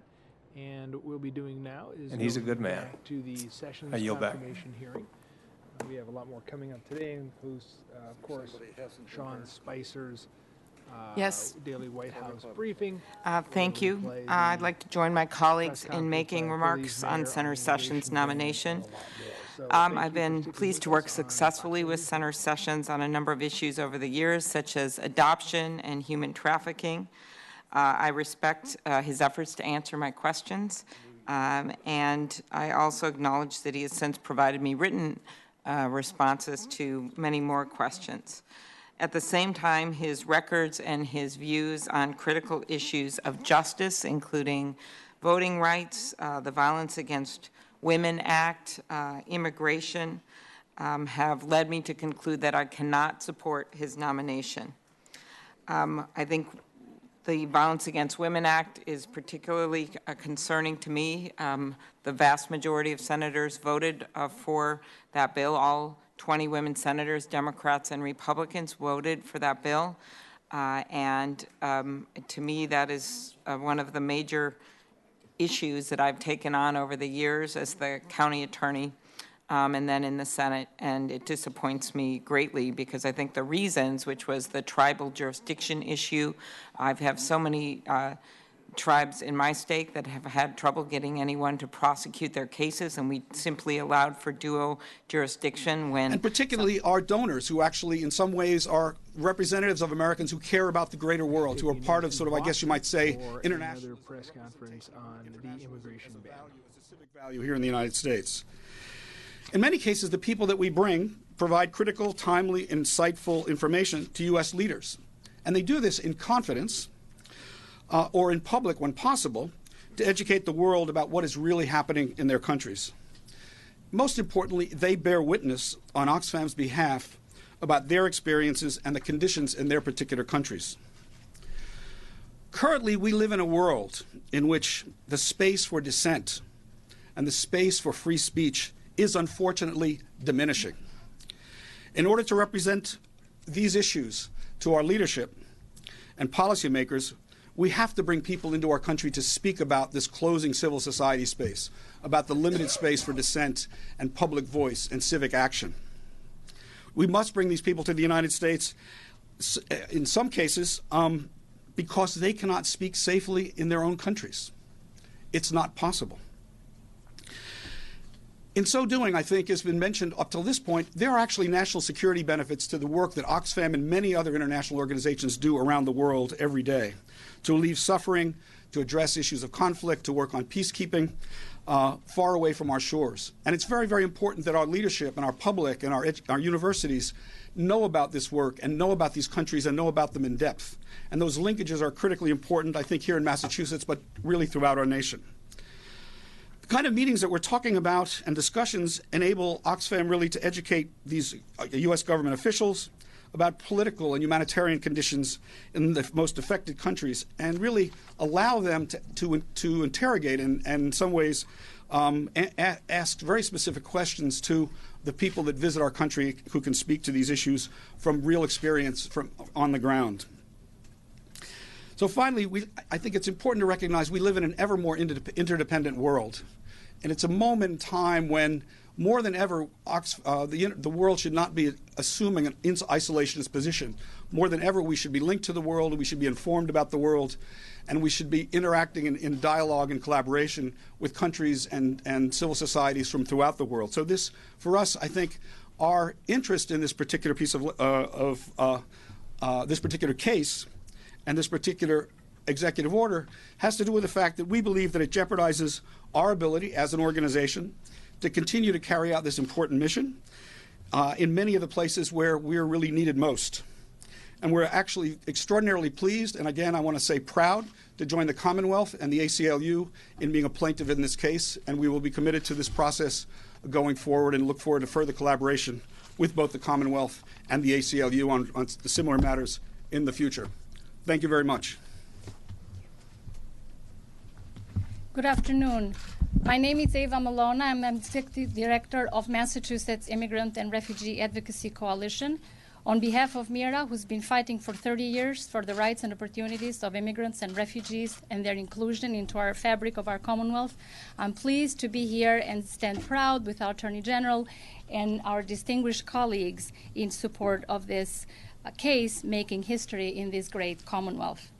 President's executive orders announced without policy debate, without process, or without any consultation with stakeholders, it's deeply troubling.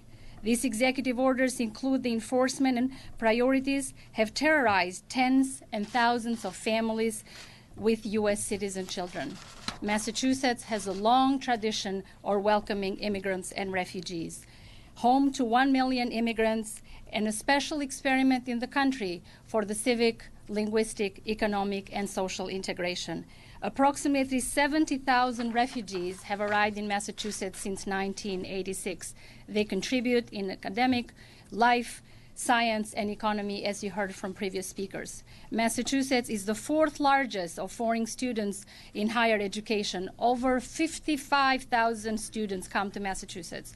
35% of all those who hold doctorate degrees in the state are held by immigrants, despite the fact that they comprise only 18% of the population 25 years and older.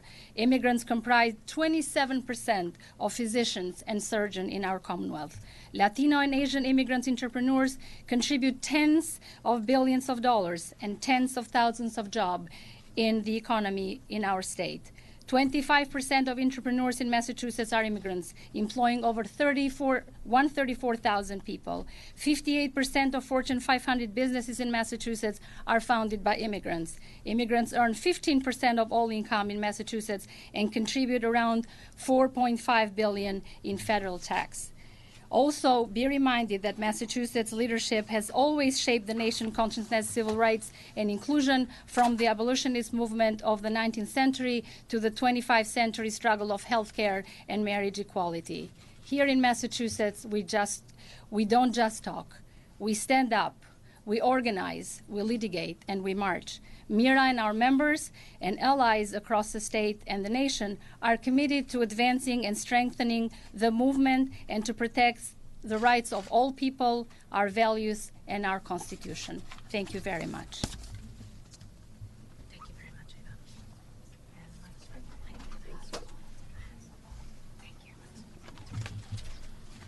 Good afternoon, and thank you. My name is Michael Strozinski. I'm Vice President of the Massachusetts Health and Hospital Association, and I'm proud to stand here today to convey the hospital community's strong support for the Attorney General and the Commonwealth's challenge to the President's executive order. Caregivers of all types have a time-honored tradition and commitment to treating all patients equally. Physicians take an oath to treat all people regardless of race, gender, ethnicity, religious, or political affiliation, and this commitment is shared by their colleagues. The Massachusetts hospital and healthcare community, in particular, is a global one, made up of individuals of many nationalities. Healthcare employees, whether they serve in the cafeteria or boiler room, in clerical jobs or as translators, as nurses or other professional caregiver roles, or as academic colleagues, come from around the United States and from around the world, and so do their patients and their families. They care for all people without regard to anything but illness or injury that person may be experiencing. Already, we are aware of clinicians, researchers, and professors from our community who were detained while traveling for business or personal reasons over the weekend. And it was particularly chilling and deeply distressing to the medical community here to have such an action impact some of their very own. More than 630,000 people are employed in healthcare and social services in the Commonwealth. As a medical mecca, and I use that word with great pride, Massachusetts and its academic research community is at the heart of many breakthroughs, treatments, and cures, all propelled by the contributions of international students, researchers, and medical professionals from around the world. Healthcare has always been an innovation incubator. We never know where the cure to cancer or the next life-saving treatment will come from. As a nation of immigrants, those medical advances, sometimes perceived as miracles, come from the best and brightest minds both here and across the globe. Such medical achievements further all mankind. They do not have geographic or political boundaries placed upon them. For that reason, we don't want to limit innovation in the United States or a healthier future for all of us by improperly restricting access to anyone who desires to come here to contribute to that vital work. Such a travel ban can only cause a chilling effect on talented and dedicated clinicians and caregivers and the related healthcare community from coming to our country. And because this is a highly competitive environment, we know they'll be very welcome elsewhere in the world. We've also heard from our hospital and health system CEOs there is a deep sense of fear in many employees at their facilities.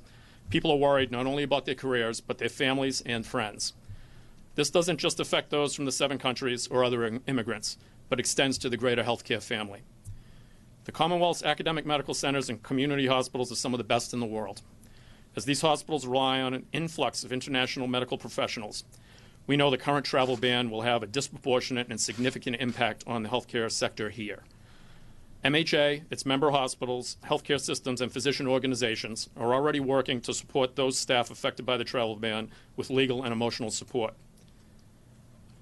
And MHA will work to support national and local efforts to resolve this situation with every resource available to us. Our state's hospitals and health systems stand firmly and proudly behind our staff and our patients, and we stand firmly behind the Commonwealth's legal challenge to this executive order. Thank you very much, Mike. Okay. Thank you. At this time, we'll open it up for questions. Madam Attorney General, can you be more specific on what the details of this lawsuit actually is? Like, what does it do? Sure. Well, the lawsuit does a couple of things. Number one, it asks the federal court to strike down the executive order as unconstitutional. Number two, in the meantime, it asks the court to enter an order extending the stay of that executive order. That's what we hope to accomplish with this lawsuit. It is to have this executive order struck down as unconstitutional. How soon will that happen? How soon something like that can happen? Because obviously people are deeply concerned. And also, more importantly, do you have a message to the President of the United States today, and what is it? What we're hoping is that we're able to we will be filing a little bit later this afternoon. The ACLU will be filing an amended complaint this afternoon, and we expect that things will move quickly in the court. There is a hearing set for, I believe, next week. But my message is simply this, that no one is above the law, that our job in government and here in the Attorney General's office is to make sure that we uphold the rule of law, that we uphold the tenets and the principles set forth in our state constitution, in our United States Constitution. The executive order is unconstitutional and must be struck down, and we need to be prepared at all turns to take action as an office when and if someone acts in ways that are unlawful or unconstitutional. And whether it's the President of the United States or a federal agency acting in a way that's unlawful or acting in a way that's unconstitutional, we will be prepared to take action.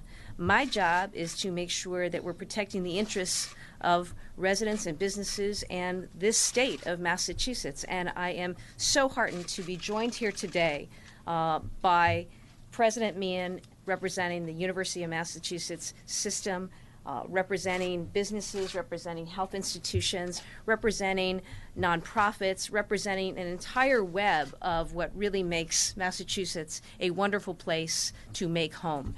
And what the President's executive order did the other day, in addition to it being unconstitutional and discriminatory and violative of some basic principles we have long appreciated in this Commonwealth, including religious liberty, it really harms the interests of Massachusetts, and you heard that story told in the words of my colleagues. We're taking action because it's the right thing to do, it's the right thing under the law, and it's right for the people in the interests of Massachusetts. Ms. Chair, can you be specific about what that harm is? What gives you legal standing? How are Commonwealth citizens harmed legally by this item? Well, in a number of ways, and we'd be happy to provide you with copies of the complaint as soon as we file it. But let me just take you through a few principles. First of all, this violates the rights of Massachusetts residents. It violates their right to be treated equally under the law.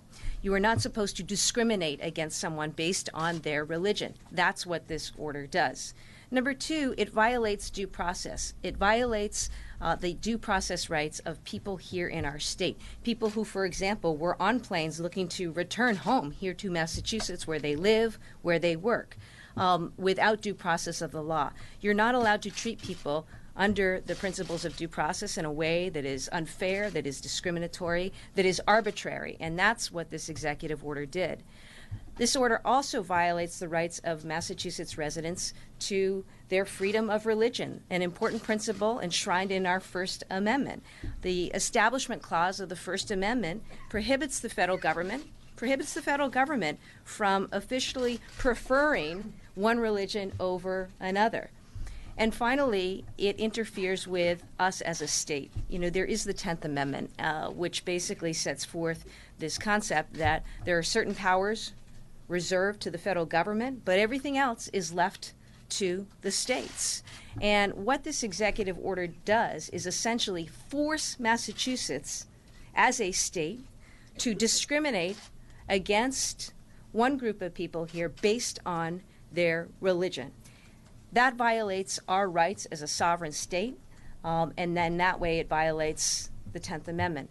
The interests here in Massachusetts, as more broadly articulated, we're talking about Massachusetts residents, students, Massachusetts employers, and those who work as employees in Massachusetts institutions like the University of Massachusetts. We're also talking about a serious interference with our economic lifeblood here in this state. Our health institutions, our research institutions, academic institutions, all important contributors to the economic lifeblood, the fabric of our state. But at bottom, what this is about is a violation of the Constitution, discriminating against people based on their religion, discriminating against people because of their country of origin, discriminating against people who are actually lawful permanent residents of this country, discriminating against people who are often fleeing. It may be war, it may be drought, it may be domestic violence, it may be child abuse, who are fleeing a country to come to this country as political asylees or refugees. That is a system that we have had in place for a long time. It has worked well here in Massachusetts and across this country. And the president's executive order the other day harmed all of that, and certainly in doing so, and as evidenced here today, really harmed the people and the interests of Massachusetts. Do you think this should go through the regular court process, or should it go directly to the Supreme Court? It should go through the process of any litigation that we file. You know, this office files lawsuits from time to time. This isn't the first time, by the way, that we've challenged the federal government. This office sued the George Bush administration, Massachusetts versus EPA. That was a lawsuit filed a few years ago, and it did ultimately go up all the way to the Supreme Court. We also, as an office, filed against President Obama's administration years ago in our challenge to the Defense of Marriage Act, a case that ultimately went up to the Supreme Court. So this is not the first time a state attorney general's office or this attorney general's office has stepped up to file a lawsuit challenging the actions by federal government or federal government agencies. We filed in federal district court. We joined the lawsuit, filed on Saturday evening, and we expect it to proceed through the normal course. I do want to acknowledge and thank the terrific team from my office, in particular State Solicitor Bessie Dewar, Genevieve Nadeau, who is chief of our Civil Rights Division, and Jonathan Miller, chief of our Public Protection Bureau. They, along with many other people on my team here in the Attorney General's office, worked very quickly and intensely over the last few days to prepare this complaint. We did it with urgency. We did it with serious effort because we know how important it is to stand up for the Constitution here as a state and to stand in partnership and in solidarity with others around the state in speaking up for what is right and what must be right when it comes to our country.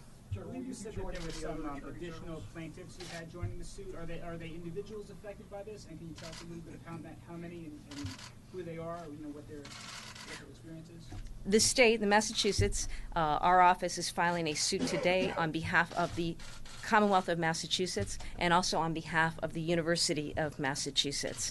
And I believe that you can hear it later from the other attorneys who filed the original lawsuit on Saturday, more about who they expect to add as plaintiffs later today. Will you be joining with any other attorney generals in challenging this? You may have seen that on Sunday there were a number of us state attorneys general who issued a statement denouncing the executive order. There have already been filed an action out of the state of Washington challenging this order, similar to this case that we are filing here today. And we'll see. I don't know what will come by way of action by other states. Madam Attorney General, can you just tell us, is the temporary order that is in place now being adhered to by the Department of Homeland Security? Do you understand? Well, I hope so. We continue to get information, but certainly one must appreciate and recognize that that is an order from a federal court. It is an order that we expect to be followed. We have and will be filing papers later today asking for an extension of the stay of that order that the lawyers were able to obtain the other night. And in addition to that, we'll be asking the court to strike it down. Can you comment to the fact that some airlines apparently are refusing access. Okay, everyone, we have lost the feed from the Boston press conference, and the Sessions nomination is on recess right now. So,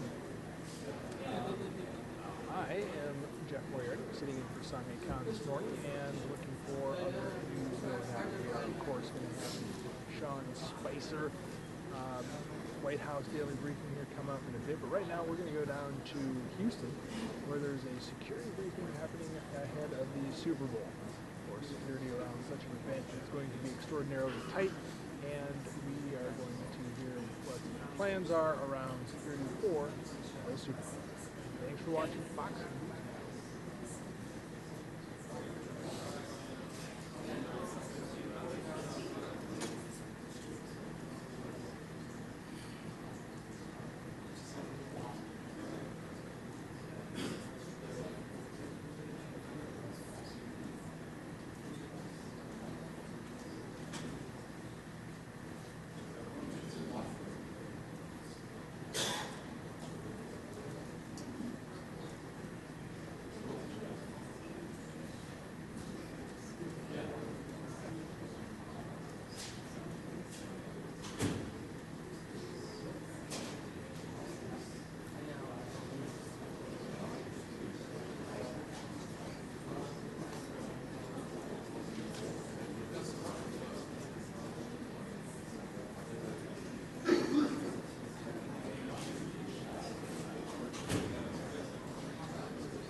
Good afternoon, and thank you for joining us. I'm Brian McCarthy from the National Football League. This will serve as your 2-minute warning and also a mic check. So we will have a number of speakers who will start from the podium, and then at the conclusion, Kathy Lanier from the National Football League will come back up and serve as the moderator from the podium. We will have the people making the answers do so from their seats. And as always, we are here to discuss the Super Bowl, and we take any questions on that on topic. And so following the conclusion of the Q&A, some of the participants will stay here after. We'll also have Spanish language available. We'll be back in 1 minute. Thank you.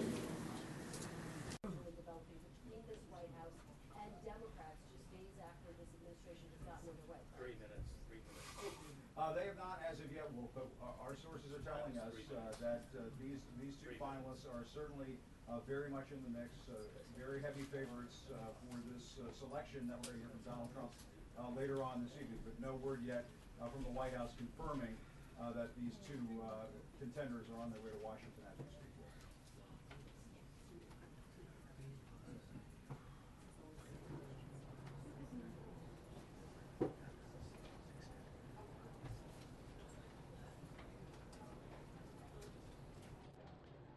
Okay, everyone, Jeff Moyer, and we are going to skip that Super Bowl security briefing because we are getting the bump shot here from the podium shot from the White House, where Sean Spicer will shortly be giving his update, his White House daily briefing. So we're going to get that pulled up for you here. And thank you for sticking with us as we hear what Sean Spicer has to say about developments in the White House over the past day. That was, by the way, to me. Yeah.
Good afternoon. I know you're all looking forward to promises to be a very historic night for the nation and for this president. The president is very excited to make his announcement of the next Associate Justice of the Supreme Court later this evening. According to some polls, and you know we love polls around here, for 70% of the voters, President's choice for Supreme Court was an important factor in their choice of the ballot box in November. For more than 1 in 5, it was the most important factor. Tonight, he will formally present his nominee to the American people, and I can assure you that this individual will make those voters and every American very, very proud. This particular choice is one that the president takes very seriously. He knows it will impact the course of our country's jurisprudence for generations to come. As such, he's taken careful steps to ensure that this process has both been transparent and inclusive. He has been speaking about the list of individuals that he may nominate since May of this year, and after consulting with several influential groups, released a definitive list of 21 in September, pledging that his nominee will solely come from that list. He sought the advice and consent of both Republicans and Democrats senators throughout this process. The president recognizes the gravity of his choice to fill the seat left by Justice Scalia, one of the most steadfast protectors of our liberty and devotees of our Constitution that ever graced the bench. Whomever the president selects will be a worthy successor to the brilliant legal mind and constitutional dedication of Justice Scalia. It's our intention to start promptly tonight in the East Room at 8:02 p.m. Preset will begin at 6:30. The East Room will be available for live shots approximately 20 minutes following the announcements, and both the briefing room and Pebble Beach outside have extended hours tonight to accommodate any additional journalistic needs. We'll have further guidance on tonight's plans as the day evolves.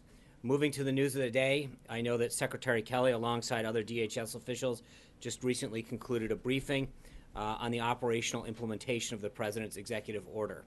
I think it's pretty clear from the Secretary's press conference that this executive order was enacted with the proper preparation and coordination between the White House and DHS, and that implementation will continue and proceed as planned. We also have a few updates on the leadership of some of our most critical government agencies. Last night, as you know, the President relieved Sally Yates of her duties as Acting Attorney General and named Dana Buente as the U.S. Attorney for the Eastern District of Virginia to serve as the Acting Attorney General until Democratic senators finally quit their obstruction and confirmed the unquestionably qualified Senator Jeff Sessions as our next Attorney General. Ms. Yates failed to enforce a legal order approved by the Department of Justice's Office of Legal Counsel and designed to protect the citizens of the United States. Calling for tougher vetting individuals from travelers from 7 nations is not extreme. It is reasonable and necessary to protect our country. Around 9 p.m. last night, the President signed an affidavit of nomination for Mr. Buente as one of his first official actions as in his new post as Acting Attorney General. He signed a memorandum rescinding Sally Yates' guidance regarding the President's executive order to ensure its full implementation. Last night, the President also announced the appointment of Thomas Homan as Acting Assistant Secretary of Homeland Security and Director of ICE.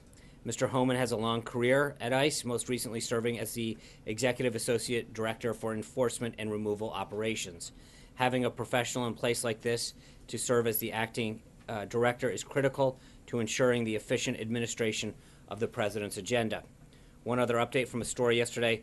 I hope you all saw the statement that was put out from the Joint Chiefs of Staff, where Chairman Dunford discussed the reorganization of the National Security Council, and he made it clear that he continues to fully participate in the interagency process and provide the best possible military advice to the President and members of the NSC. I really hope that that statement closes the book on the misleading narrative, and this should hopefully be the final time that we have to address what was in the National Security Directive. The family of the President the President also had a very somber and lengthy conversation with the family of Chief Petty Officer William Ryan Owens. The President offered his sincerest condolences to Officer Owens' wife, his father, and their 3 children. Chief Owens was on his 12th deployment, from what I understand.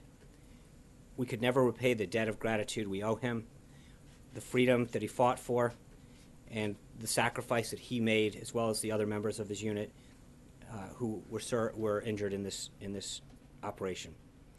Today in the Senate, two of the president's nominees advanced out of the committee.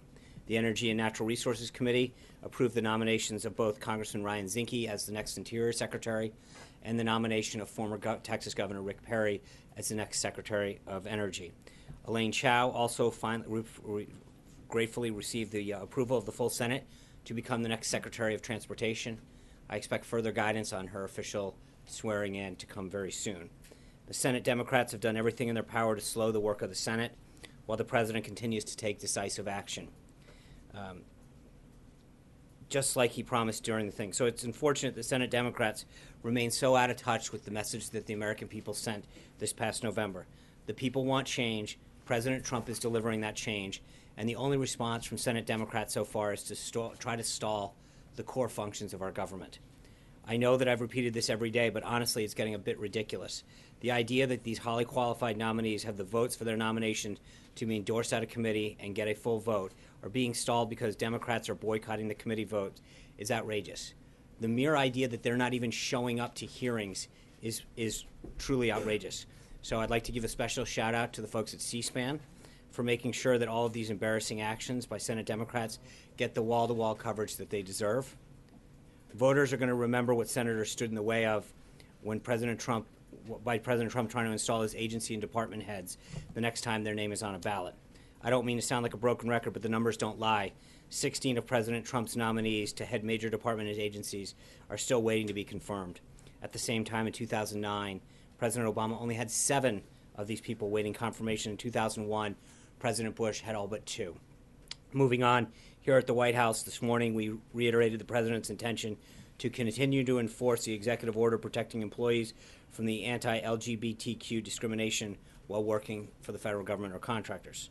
Also this morning, the President had a breakfast and listening session with major pharmaceutical company executives in the Roosevelt Room. Merck, Johnson & Johnson, Celgene, Amgen, Eli Lilly, and the Pharma Trade Group were represented at the meeting.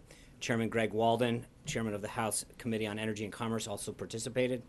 During the meeting, the President commended their progress in lowering drug prices, but also reiterated his insistence that there's more work to be done. He promised to continue reducing the burdensome regulations that raise the cost of doing business in America. He was pleased to hear that the chairman of Amgen, Robert Braidway, discussed how 1,600 American jobs will be added by Amgen. This administration will continue to prioritize jobs and make it easier for businesses around this country to hire more Americans. The President had lunch with Mayor Giuliani just a short time ago, who serves as the CEO of an international security firm, Giuliani Partners, and was tapped by the President to lend his expertise to the administration's cyber efforts. Mayor Giuliani was asked to initiate this process because of his long and very successful government career in law enforcement and his 15 years in private sector security, providing solutions for the challenges that we face in the cyber world. During the transition, the President announced that he intended to host a series of meetings with senior corporate executives from companies that are facing challenges such as hacking, intrusions, disruptions, manipulations, theft of data and identities, and securing information from technological infrastructures. These are the same challenges facing the government that are facing public entities and businesses, and the President believes that solutions to these issues will often come from the private sector. Following the lunch with Mayor Giuliani, the President will host a listening session with the cybersecurity experts and Mayor Giuliani. No consensus or advice on the recommendations resulting from the group are widely expected, but we do expect a spirited, wide-ranging discussion regarding the growing cybersecurity threats that our nation is facing. Later this afternoon, the President will sign an executive order, or potentially sign one, that the federal government's cybersecurity efforts and give leaders the tools they need to keep the country safe from cyber attacks. The order does 3 main things. It secures the federal networks we operate on behalf of the American people. It'll work with industry to protect critical infrastructure and maintain our way of life, and it will advance the cause of internet freedom. More information will be available later this afternoon, but the executive order is the first step in the President taking the address of new security challenges in the 21st century. The Vice President today participated in the Republican policy lunch in the Senate.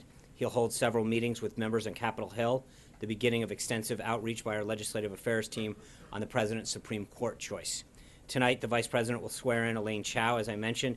We'll have further updates. We expect it to be at 5 o'clock in the ceremonial office across the way in the old executive office building. Secretary Chow is one of the most successful cabinet American officials in American history, having been the longest tenured Secretary of Labor since World War II, and also serving as the Deputy Secretary of Transportation under George H.W. Bush's administration. She's the perfect choice to lead the Department of Transportation into what promises to be a significant period of modernization and improvement. As I already mentioned, the last thing on our schedule for tonight is the President's announcement of the next Associate Justice for the Supreme Court. Tomorrow's the kickoff for Black History Month, and the White House is excited to host a series of events this month in recognition of it. In particular, the U.S. Post Office will hold a ceremony tomorrow celebrating the official issuance of the Dorothy Height Forever stamp. Dr. Height led the National Council of Negro Women for 4 decades and is a true pioneer in the civil rights movement. Finally, a couple administrative notes. On Friday, the President will depart from this White House to the Winter White House down at Mar-a-Lago, where he'll spend the weekend and be holding meetings. Further guidance on both trips will be coming out throughout the week. And I'm excited to announce that following up on our announcement of expanding the press briefing room to Skype seats, we'll officially be launching the briefing room tomorrow.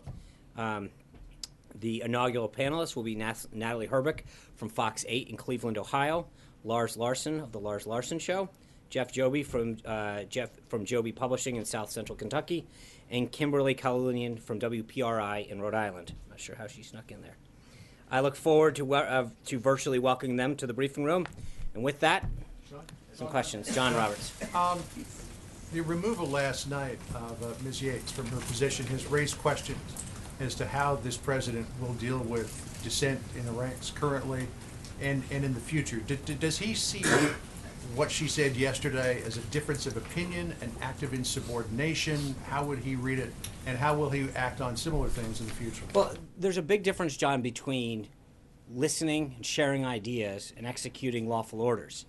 It is the right of every American to express their idea and opinion, and frankly, that's what you've seen the president do today. We're talking about leaving, at the 2 o'clock hour, him sitting down with cyber experts to get their opinions and ideas on how to protect our critical infrastructures. But there's a difference when she, as the acting attorney general, is not only responsible but required to execute lawful orders and defiantly says no. As someone who has chosen to lead a department, she was rightfully removed. That is a position of leadership that is given to somebody who is supposed to execute orders that are handed down to them properly, of which that executive order was 100% done. Ironically, it went through their offices, the Department of Justice Office of Legal Compliance. So the idea that it went through the entire process of which they were part of, and then she chooses not to execute it, actually is bewildering as well as defiant. So is the president, sir, can I just follow up on that? So is the president laying down a marker now to all of his cabinet secretaries and all of his other officials to say, if I give you a directive and you do not follow it, you're gone? Well, I think that kind of comes with the job, right? If you don't believe in the president's agenda, and I think every one of the cabinet members, every one of the appointees understands that they serve at the pleasure of the president. We talked about this at length during the transition. This isn't about joining the government to execute your ideas or your initiatives. The president was very clear during the campaign, whether it's economic security or national security, that he has an agenda that he articulated very, very clearly to the American people. And that, hold on, thank you. And that it is his job to lay that vision out, and that the people that he appoints and nominates and announces as staff members or cabinet level members or agency heads, their job is to fulfill that. And if they don't like it, then they shouldn't take the job. But it is the president's agenda that we are fulfilling here. Trey. Thanks, Sean. As it relates to the executive order today, how will the Trump administration ensure the digital privacy of all Americans as the president looks to strengthen U.S. cybersecurity?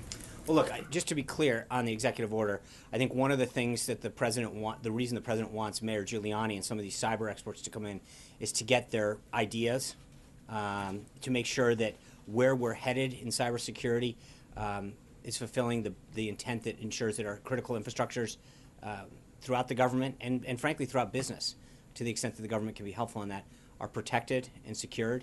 So I just want to caution what we may or may not do today. I think the president's got a pretty good idea where he's going to go, but I think he wants to hear what Mayor Giuliani and some of these other experts have to say about the steps that we can take in terms of executive action that will help secure further these critical infrastructures. April. I'm Sean. I have a couple of questions. I want to go back to the issue of this travel ban. Well, first of all, it's not a travel ban. I think you heard Secretary Kelly, and I apologize. I just want to make sure I get this straight. I think Secretary Kelly or one of the other individuals that got it there from DHS mentioned, I think 1 million people have now come into this country. That's not a ban.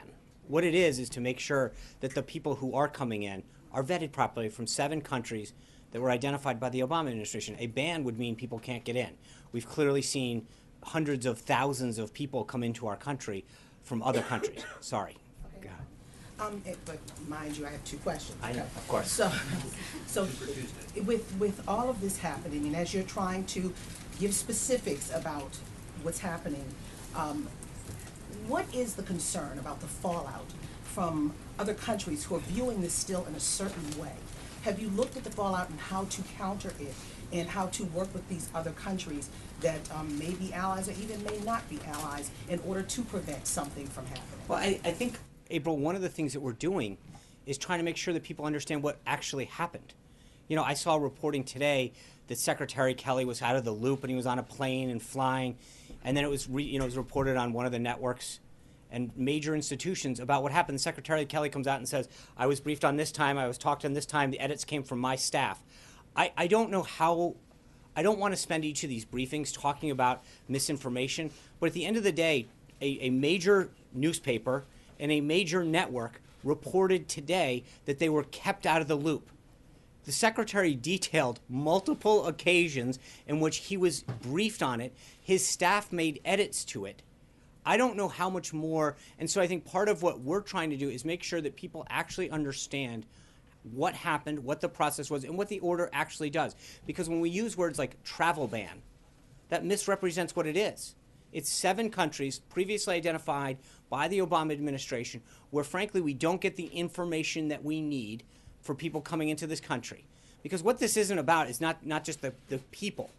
It's about the information that another country provides us. So we work with other countries, and we have systems in place to ensure that when you travel from our country to their, or from their country to our country, or vice versa, that we are sharing information about passengers and citizens that are going in and out.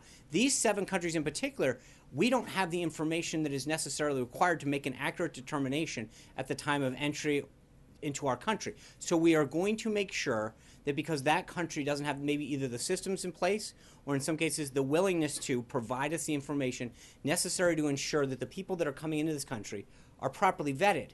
This isn't about refugees, it's about travelers. And that's what this is about. And so part of what we're doing is frankly making sure that other countries understand exactly what was in the order, how it applies, what it means to visas and waivers and all this kind of stuff. But for the most part, you've seen a lot of panic and then people actually stopping, reading the order and realizing, oh, that's it? And I think that's where we've tried to make sure that people have the facts. So you're doing outreach for that? We're not just doing outreach. I think we're doing as many briefings. Secretary Kelly, going out there a little while ago with the head of both ICE and CBP, is trying to make sure that people understand that the process is working correctly, it's working very well, that the government is doing what it's supposed to protect its people. And that's the number one thing that we can do. Yeah. Well, wait a minute, I'm sorry, you're right. Okay, yes. Now, the president met with the pharmaceutical heads. Yeah. When is this meeting scheduled for Congressman Elijah Cummings and President Trump? After that call, Right. President Trump made My understanding is that Congressman Cummings he was invited to this meeting. He had a scheduling conflict, and we're looking at setting it back up. But he was invited to the meeting today. He informed us he had a scheduling conflict, and we're looking to get it back on the books as soon as we can. One-on-one, not That's what I expect at this point. It'll be one-on-one. Sean? Yeah. Thanks a lot, Sean. Does the president anticipate a difficult confirmation fight for his nominee, whoever that is? No. I think that we've proven so far that the Democrats can try to obstruct, but at the end of the day, the will of the American people is going to overcome that. And if, again, what I mentioned at the outset of this is the advice and consent piece of this. He and our team have met with senators from both sides of the aisle to make sure that we understand the qualities that they are looking for in the next associate justice. And I think that we've done a very, very good job of getting a nominee in place that will be announced tonight that meets the criteria that they set forth. They may not like their political or philosophical background, but I think the criteria in terms of academia background, time on the bench, the expertise and criteria meets the intent of both Republicans and Democrats. John Gidzy. Do you believe you can get 9 Democrats to support I this do. nominee? Absolutely.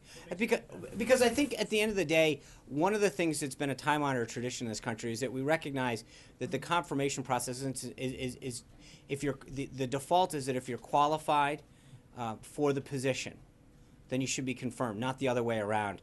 And I think that most Democrats realize that at some point having a court that is not fully operational is not the way to, is not the political fight to have. Sean, let John me Gidzy. ask you the obvious follow-up question then. At least one Republican senator has said Democrats have removed the filibuster from just about every other appointment aside from the Supreme Court. And he said several Republicans say they would have no hesitation about moving for another nuclear option if Democrats attempt a filibuster of any of the possible nominees. Is this something the president would support, and has he discussed it with members of the Senate? Well, I think first and foremost, taking a step to the last question, I think we're going to get the 9 senators regardless, and I wouldn't be surprised if we get more. When you look at, and I'll be able to shed more light on this tomorrow in terms of the background, but I think that we've got an individual that I think is hopefully going to garner widespread bipartisan support, because I think this individual has the qualifications and the experience and the judicial philosophy that should win bipartisan support. That being said, beyond that, I would suggest that Senator McConnell has done a phenomenal job of moving things along in the Senate to the extent that Democrats will let him, and I'll leave any further questions on how the Senate operates to him. Blake. Sean, thanks. We know that the list of 21 was put out during the campaign. We Right. know that at 8:02 tonight, the president is going to reveal his selection. Can you kind of fill the gap in between as to how often the president might have spoken with this person, whether there were any meetings here at the White House, just any of how he got there, and in the last hours or in the last days here, really, who has he leaned on to kind of narrow this down? And then a follow-up, if you don't mind. I will say I think I probably shed a lot more light on this tomorrow. I appreciate the effort to try to head that off, but tomorrow I think we might be able to have a little bit more of a discussion as to how the president came to this choice.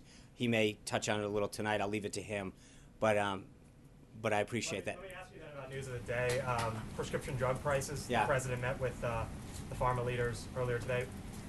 What makes him so confident that he can drive down drug prices, whereas administrations past have tried to do the same but haven't been able to? How is he going to go about it? Well, I think it's the story of his entire administration. He's a successful businessman and a top-notch negotiator. Several people tried to get the cost of planes down, the cost of the F-35 and the cost of the Air Force One, and through a couple conversations, he did it. Shaved billions off of the cost of both. Excuse me, off the F-35, and significant off the next generation of Air Force One. I think he has a track record so far just during the transition, but also as a businessman, he knows how to negotiate. And I think he's going to sit down with these individuals the same way that he's getting people to understand the agenda and the regulatory and tax climate that he wants to institute that's bringing jobs home.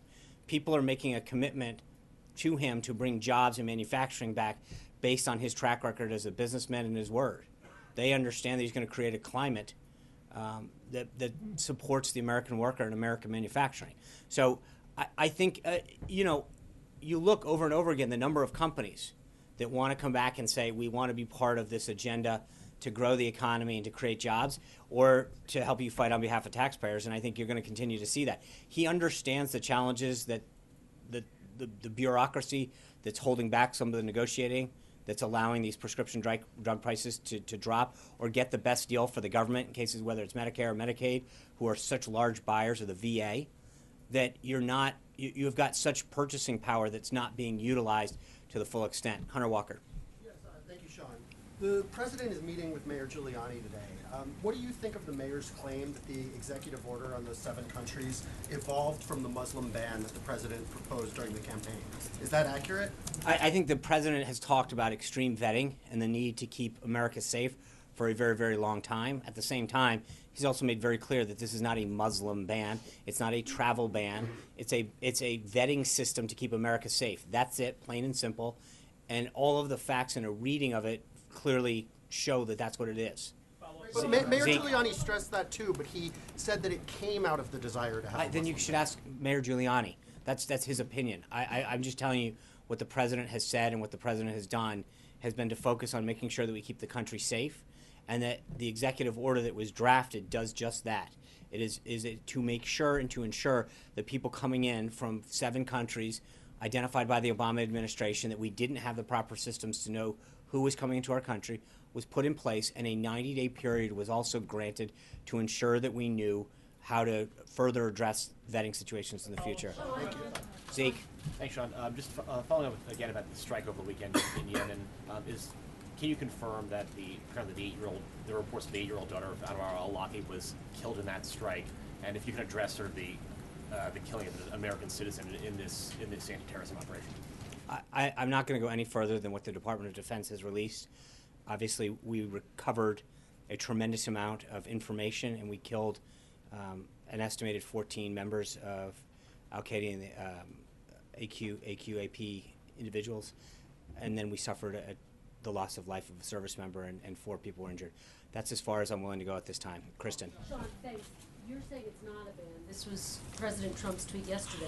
If the ban were announced with a 1-week notice, the ban would rush into our country during that week. So he says it's a ban. He's using the words that the media is using. But at the end of the day, it can't... Hold on. It can't be...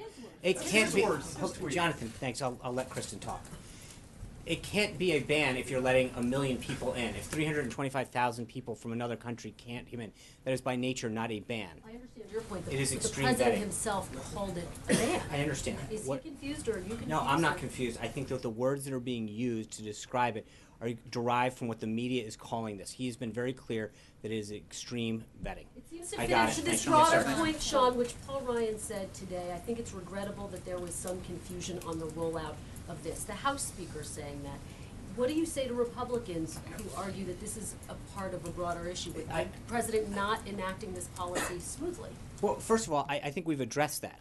That we could have either telegraphed this days in advance, in which people could have gotten on planes and come over here, which would have undermined the exact nature of what this sought to prevent. Or we could have done it in a way that inconvenienced some folks for a little while. Can I answer the question? No. I do. There's clearly some confusion, but I think part of it, your network was one of the people that just hours ago told people that General Kelly was unaware of what's going on, and then moments later, he gets on air saying, here's how many times I can brief. So, I mean, with all due respect, I think you have been part of the confusion. You have helped cause this. Despite claims that whatever, you claim that you have sources that tell us, General Kelly stands up and says, this is how many times I've been briefed, this is how many people are involved, and yet you were out there for... I think there was a New York Times report that was cited. Okay, so I apologize that NBC News' reporting is based on the New York Times false reporting. But at the end of how can it be accurate reporting, Glenn, if... Can be okay, true. so the Secretary of Homeland Security just stood up, and so you're calling him a liar? He didn't say he saw the specifics. Jonathan, I'm talking to Glenn. I'm talking to... You said that he was... The report in the New York Times said that he was unaware of the ban. Sean, let me ask you a question. Hold on. No, answer the question, because you just called us... A couple of minutes ago, you stood at the podium, and you reiterated something you said yesterday about anyone who doesn't agree in terms of the career bureaucracy should hit the road. I'm paraphrasing. Of course. You had a statement that President Trump made where he accused the acting attorney general of betraying her own department by expressing a counter opinion. Don't you think that kind of language has a chilling effect on the public statements that your officials make? No, I think there's a big difference. Think about the process that worked it here. The Department of Justice's Office of Legal Compliance vetted the executive order, sent it back to us saying it was completely compliant. Then the acting attorney general goes out and says, I'm not going to enforce it. You tell me how that jives.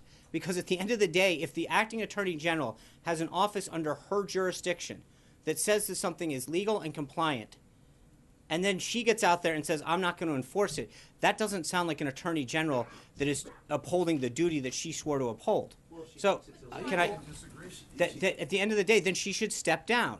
But at the end of the day, the attorney general either had a problem with her own division approving something, but it wasn't the president she had a problem with. The president followed the process, sought feedback, went through the interagency review, had other departments sign off, despite the reporting that said it was otherwise. He got, hold on, guys, David. That's a very hard word. Why don't we just Let me answer Glenn, so we can be polite now, huh? And what the answer is that we went through the process. The Office of Legal Compliance came back and said this is a compliant executive order, it's fully legal, and it can be executed. So then for the Attorney General to turn around and say, I'm not going to uphold this lawful executive order is clearly a dereliction of duty, and she should have been removed, and she was.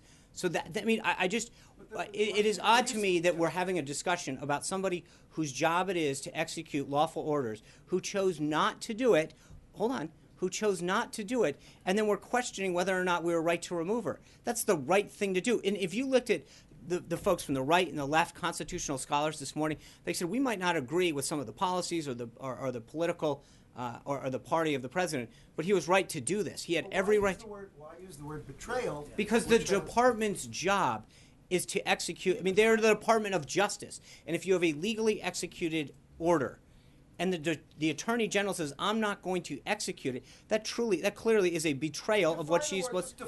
I'm not going to define the word, Glenn. Yeah.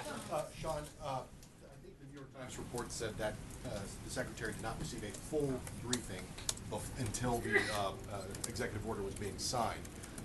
So my question is, can we expect that secretaries, agency heads, when there are future executive orders or changes of policy, may not receive full briefings?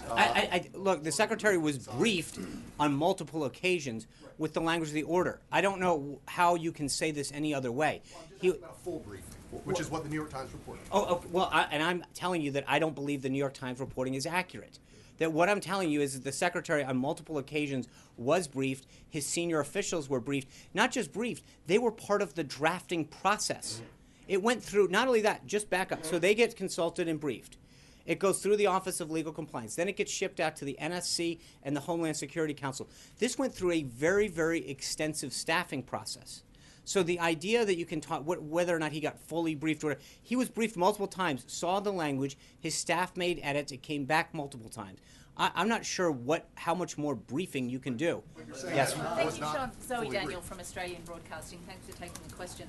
The Australian government made a recent deal with the Obama administration whereby the US would take refugees from Australia's offshore detention centres. Now, most of these people are from Iran, but also some are from Iraq and Somalia, among other places.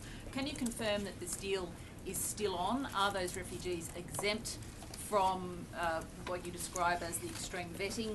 Or will that deal change or be delayed? Yeah, so the deal specifically deals with 1,250 people that are mostly in, I think, Papua New Guinea being held. Those people, part of the deal is that they have to be vetted in the same manner that we're doing now. There will be extreme vetting applied to all of them. That is part and parcel of the deal that was made, and it was made by the Obama administration with the full backing of the United States government. The president, in accordance with that deal, to honor what had been agreed upon by the United States government, and ensuring that that vetting will take place in the same manner that we're doing it now, will go forward. Yeah. Big question, looking at a bigger picture. This president, when he came in, said he was going to gather us all together, that he was going to bring us together, and the actions taken in the first 10 days seem to indicate otherwise from people in his own party. The use of the word betrayal. How is this president going to address the fact that people are looking to him to bring people together, and yet with his own words seems to be driving us apart? I think that's a very one-sided way of looking at this. I think he's brought. I think he's brought unions together, business leaders together, Republicans, Democrats, independents. I think someone who doesn't carry out an act and using that as a way to describe that he's not bringing the country together is not exactly a representation. Hold on. I'm not. The president has done a tremendous amount through both what he has said and done, more importantly, to start to bring this country together. And his policies, frankly, are focused on keeping every American safe and getting every American a higher paying and better paying job. I think that is something that benefits all of us. Sarah. I'd asked you about a shield law for journalists last week. You said you would get back to this? Hold on. Ask real quick on trade.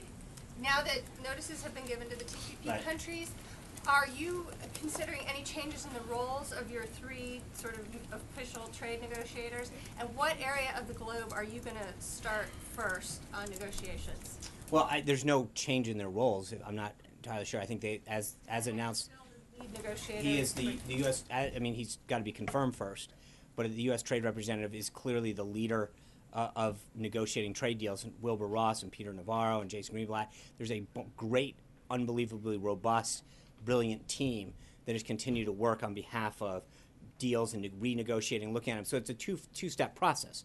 I think number one, we're going to re-examine all of the current trade deals, figure out if we can improve them.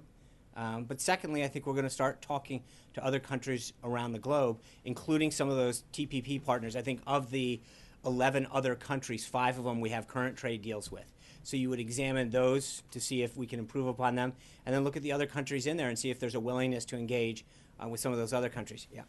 Sean, yeah. The president has previously indicated that he would encourage the targeting of families of terror suspects. Is that still his current position?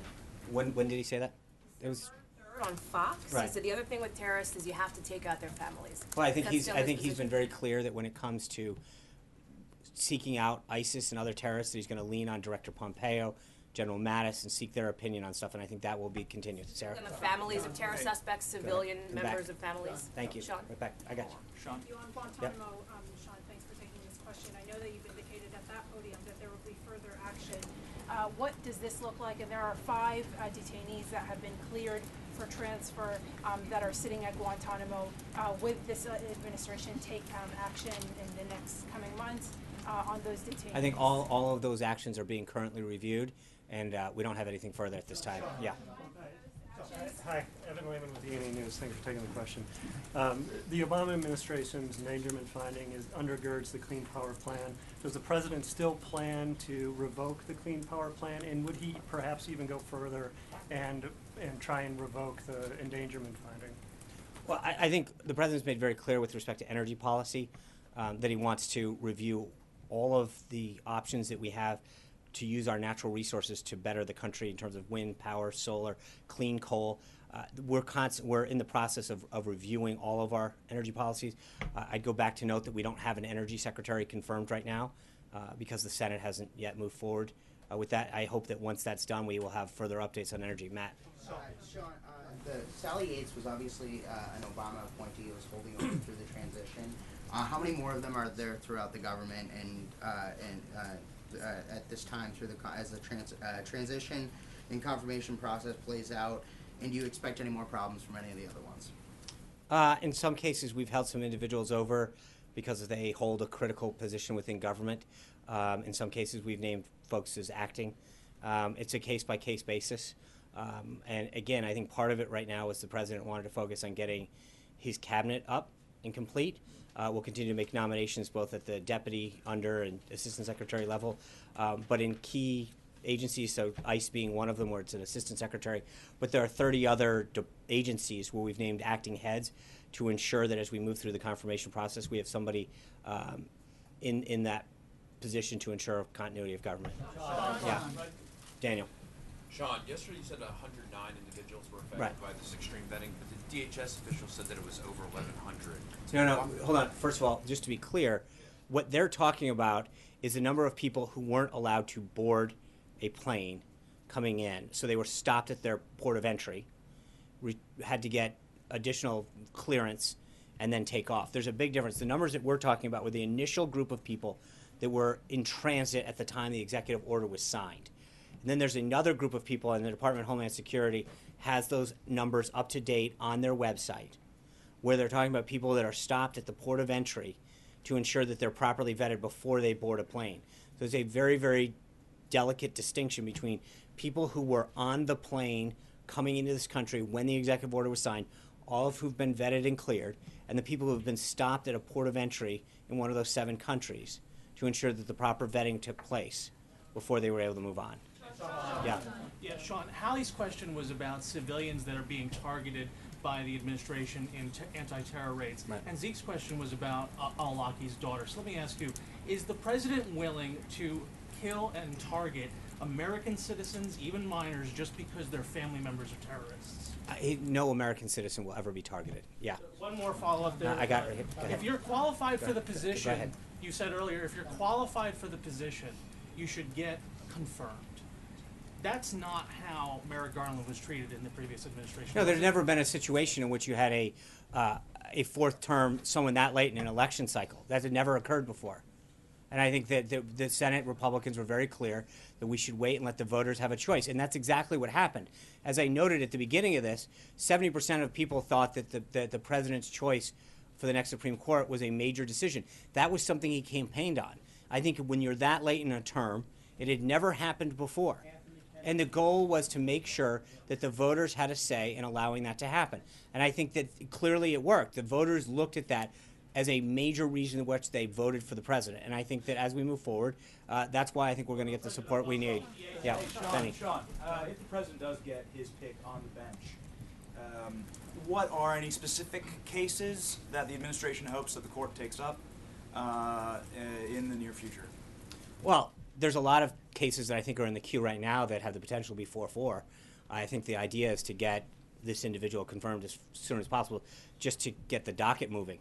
That's probably the biggest priority right now. Thank you guys very much. Have a great day. I'll see you tonight. Good luck, 8 o'clock. The president also said a very strict ban on Saturday. He called it a very strict ban. Was the president wrong? Louder. I mean, if you're going to correct April Ryan, you should apparently That's right. That's right. That's right. That's right. John, don't be rude. Hey, how's it going? Pretty good. Good to see you. Get in there.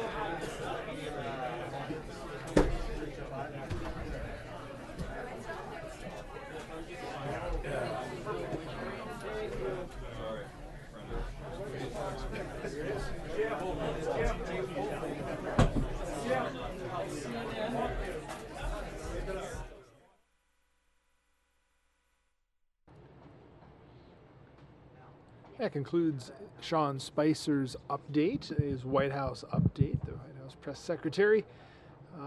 And we are going to go back now to the session's confirmation, where it looks like Ted Cruz is actually speaking.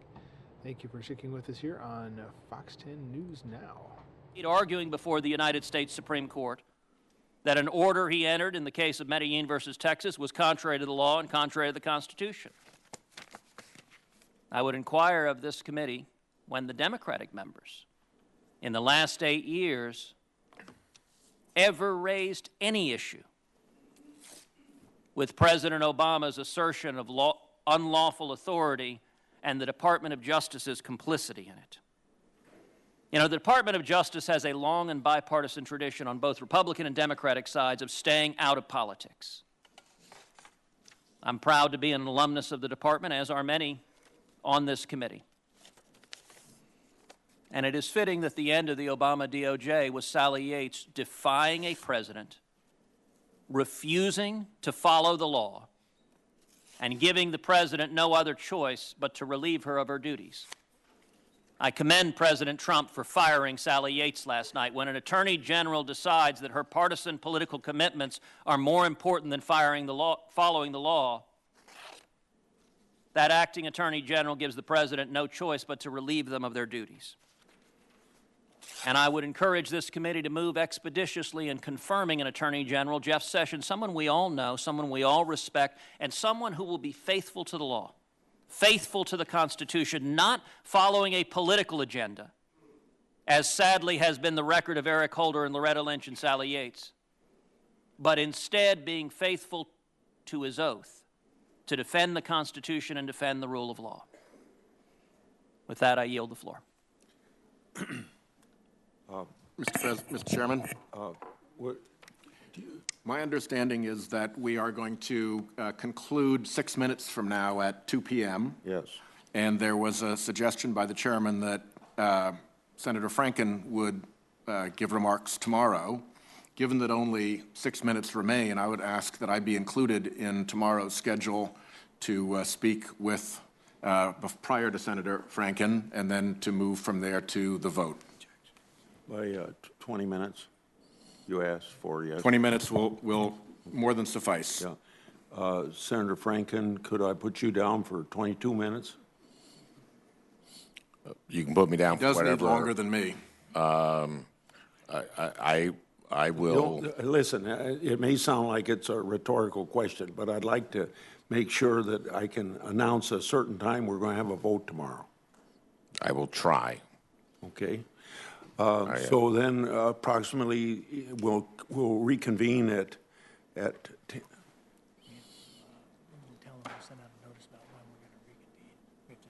but we don't do it at 10:30. That's what I said. Okay. We'll reconvene at 10:30, have a vote about 11, 12 then. And I would say that we still have 5 minutes before the 2-hour rule. I've got 2 Republicans that haven't spoken yet. If you would like to divide that 6 minutes, I should give you the courtesy. That's not much time, but if you want to speak, I'd be happy to have you speak. How about Senator Kennedy? Thank you, Mr. Chairman. I can do it in less than 6 minutes. An honorable American who happened to be president at the time, with whose policies I disagree, once said that elections have consequences. And he was right. The President of the United States has nominated people in whom he has confidence to be in his cabinet, one of whom is Senator Jeff Sessions. President Obama did the same thing. Secretary of State Hillary Clinton would have done the same. Everyone, we're coming away from the Sessions confirmation to some breaking news we have out of California, where there is a search for an escaped prisoner going on. The quality of this feed looks a little bit, I think janky is the technical term, but I'm sure they're working to make that a little bit more clear. I'm going to work on getting some more information on this. All we know is it's a search for an escaped prisoner out of California. This is via KTVU out there. And I'm going to work to get some more information. We're going to stick with this feed for the time being. The Sessions committee was looking to break here in a few minutes anyway. So, but if something big happens, we will bring it to you right away.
Well, that was exciting. It looks like we've lost the feed and the helicopter is coming back home. So we're going to go instead to a briefing from earlier today, press conference. So we're given the White House there. Take down that banner. We're going to go now to a press conference from, I believe this is in Massachusetts, where the Boston mayor and attorneys general were talking about the immigration ban. Let me get that queued up for you. This is Jeff Moriarty sitting in for Samia Khan this morning. Mary Kate will be in here in a little while to take you through the other big announcements and events going on today, including President Trump's nominee for the Supreme Court, which we will, of course, be carrying live for you on Fox News Now.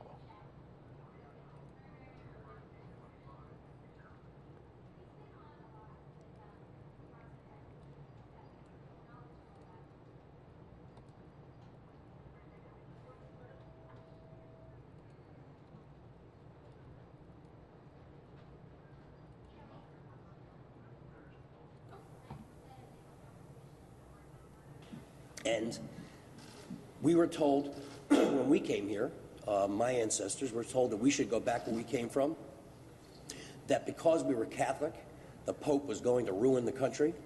We had 2 churches burned down in Philadelphia, St. Michael's and St. Augustine's, by the know-nothings who are seemingly running the country again today. And we have to understand our history in this country. None of us, except for Native Americans, owned this country. All of us were brought here in slavery or because of immigration, because of political conflict or starvation, because of war, and we found refuge here. These folks who were turned away or detained were vetted for 2 years. I mean, severe vetting, as the president likes to say, extreme vetting, vetted for 2 years, and some of them actually helped our military in translating and doing other things to help our military survive and be successful in Iraq and Afghanistan and other places. And this cold and callous nature of this administration's approach to this is just really disappointing as an American. So I don't know who's up next, but I want to turn it over to maybe Helen. Helen Gim, who is actually, you'll do the updates first? And okay, good. Okay, and I just want to mention Helen Gim, our dynamic council member, who stands next to me and gives me courage all the time to be tough. So thank you very much. So please come up and do the, thank you. Hi, I'm Molly Tack Hooper. I'm an attorney at the ACLU of Pennsylvania, and I wanted to start by thanking Mayor Kenney for being such a tireless advocate for immigrants' rights. It's been inspiring to have someone so clearly standing with immigrant communities in the mayor's office from his first hour in office. And it was wonderful this past weekend to see you literally standing with us in the airport. I wanted to give a sort of brief background on the executive order and where we are today. So as many of you I'm sure know, on Friday night, President Trump signed an executive order that did a number of things. It suspended all refugee resettlement in the United States for several months and indefinitely suspended resettlement of Syrian refugees. It also banned all citizens of 7 majority Muslim countries from coming into the United States, no matter what kind of immigration status they had. And Saturday morning, we started to feel the effects of that order in airports all across the country, as we learned pretty quickly on Saturday that families arriving at Philadelphia Airport were being detained, denied entry to the country, and in several cases turned around and put back on planes after spending already days in transit. Other members of our very massive team can give you some more details on those specific stories that have come out of it, but I just want to say that the response to this situation was not just the lawyers that Mayor Kenney thanked. Really, I have never been prouder of Philadelphia than I was this weekend, seeing officials from every level of government literally come down to the airport to stand with immigrants, speaking out quickly and clearly against the executive order, community groups coming together, people who are not normally engaged in politics, flooding the streets and getting on a train or getting in their car to the airport to come stand with immigrants, social media just blowing up, spreading word of what was happening. This effort over the weekend was part of a much bigger battle for immigrants' rights, and one that will continue for a long time, but I am inspired by how many more people seem to be joining the fight. So I want to start by turning it over to Ayo Gonzalo, senior staff attorney at HIAS, who is one of the lawyers who went down to the airport to try to meet with the folks who were detained and has been working tirelessly to try to secure the return of some of the families sent abroad. Ayo? Thank you, Molly. Good morning. So, as you know, the immigration world was turned upside down from Friday. We knew it was coming, but I can truly say that we were not clear, or we probably just did not appreciate how quickly and how vicious things would be in just a couple of days. From Saturday morning, when I first heard about the Asali family who had relatives that were coming to the United States in order to begin their American dream, my phone has been just completely off the hook. You may not know about the Ahmadi Darani family, who I represent. Their mother was on a flight from Qatar that arrived in the United States at 7:45. She had started her flight to the United States on Thursday, when there was no executive order. While she was in flight, there was an executive order that essentially barred her entry to the United States.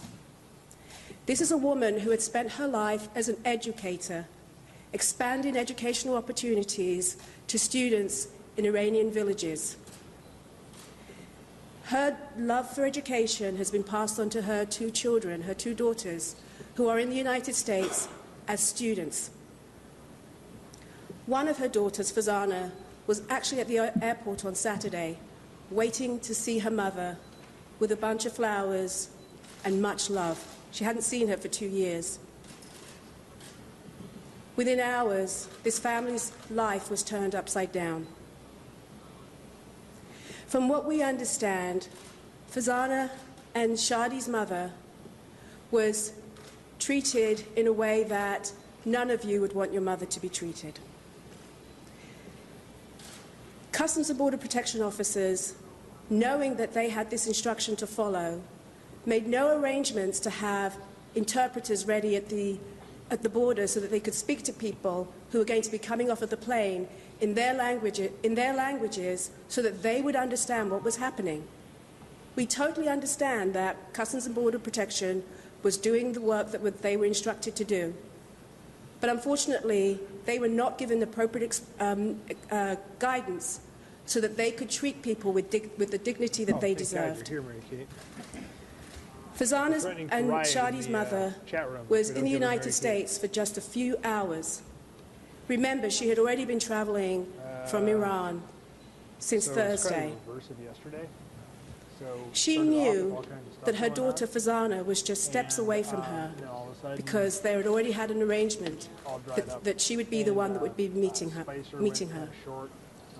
The knowledge that her daughter was steps away, but truly miles away because there was no contact. She was not allowed to see her, not allowed to speak to her. Her phone was taken from her.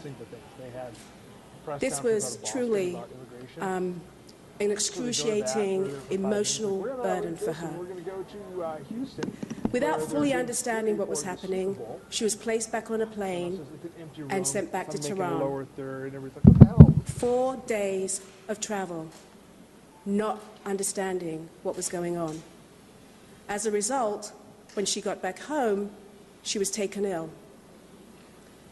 This is the result of what the current administration is doing to people who are from countries that many have already noted have not generated terrorists that are killing people in the United States.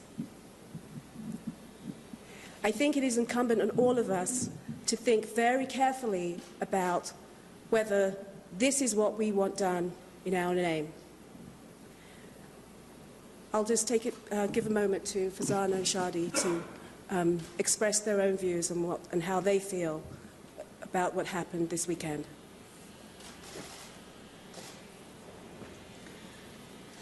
Hello, everybody.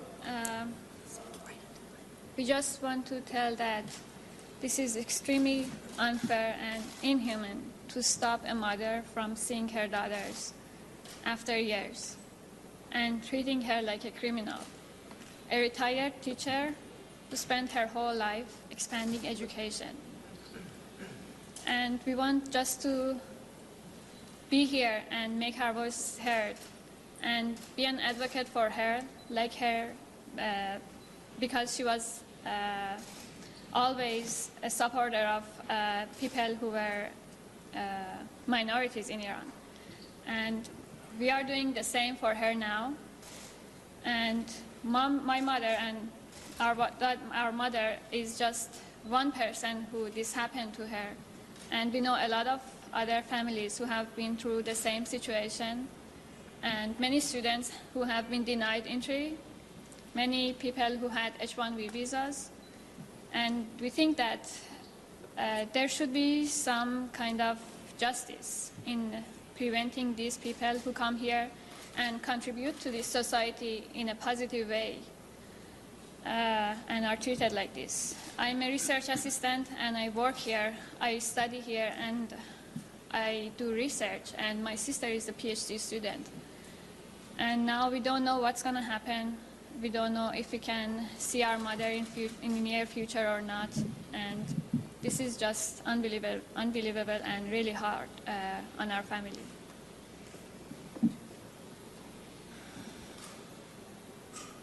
Thank you. Thank you, guys. Next, I'd like to introduce Jonathan Grode, one of the members of the Philadelphia chapter of the American Immigration Lawyers Association, who has been responding quickly and at all hours of the night to this emerging crisis. I received a call from Sarmad Asali at about 9:30 a.m. on Saturday morning saying that her family was detained at the Philadelphia airport. At that time, I had no concept of what was going to unfold, the seriousness of the situation across the entire country. But we did learn that 6 members of her family were being detained. And the most troubling part about it is, unlike some of the other families that were remained and were ultimately granted access, similar to your family, they didn't have an opportunity to understand exactly what was going on, the opportunity to seek or get guidance from counsel, and were immediately turned around on the return flight to Doha approximately 2 hours after arrival. By the time we even had contact with anybody involved with the government, the family was already on the plane and on their way back. There was not an opportunity to act. This is a family that were not coming as refugees. They were coming on a family-based sponsorship basis. The process was started in 2003. They had gone through the entire process to the point of their immigrant visas being issued. In fact, another part of the Asali family is already resettled here based on the same set of petition filings. These are not people who were seeking asylum. They were not seeking any sort of relief other than the ability to arrive in the United States based on a bona fide family-based filing. I'd like to say that the amazing support that we had from lawyers across the region, especially from the Philadelphia chapter of the American Immigration Lawyers Association and the attorneys from the ACLU, was amazing. Personally, after getting the call, I realized that this was not something that one person could handle, and the support from the government, both local and on the state level and even the federal level. The people of Philadelphia coming out to show their support, and especially the lawyers that deal with far more litigation matters than I ever have or hope to, has been incredible.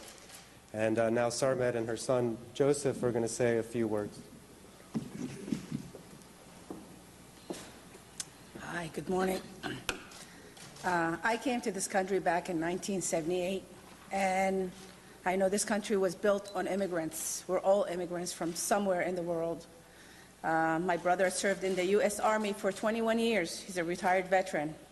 He protected our land.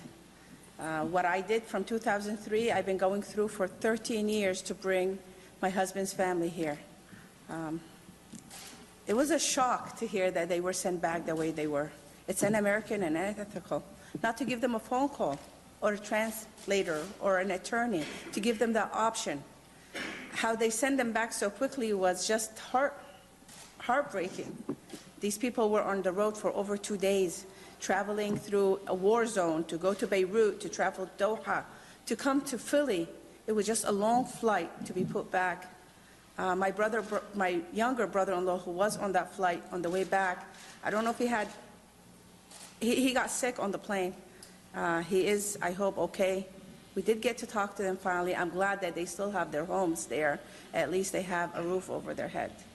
But I know this is un-American because I know by the support that we have received from lawyers, from people all around America and the world, it's just not American what had happened.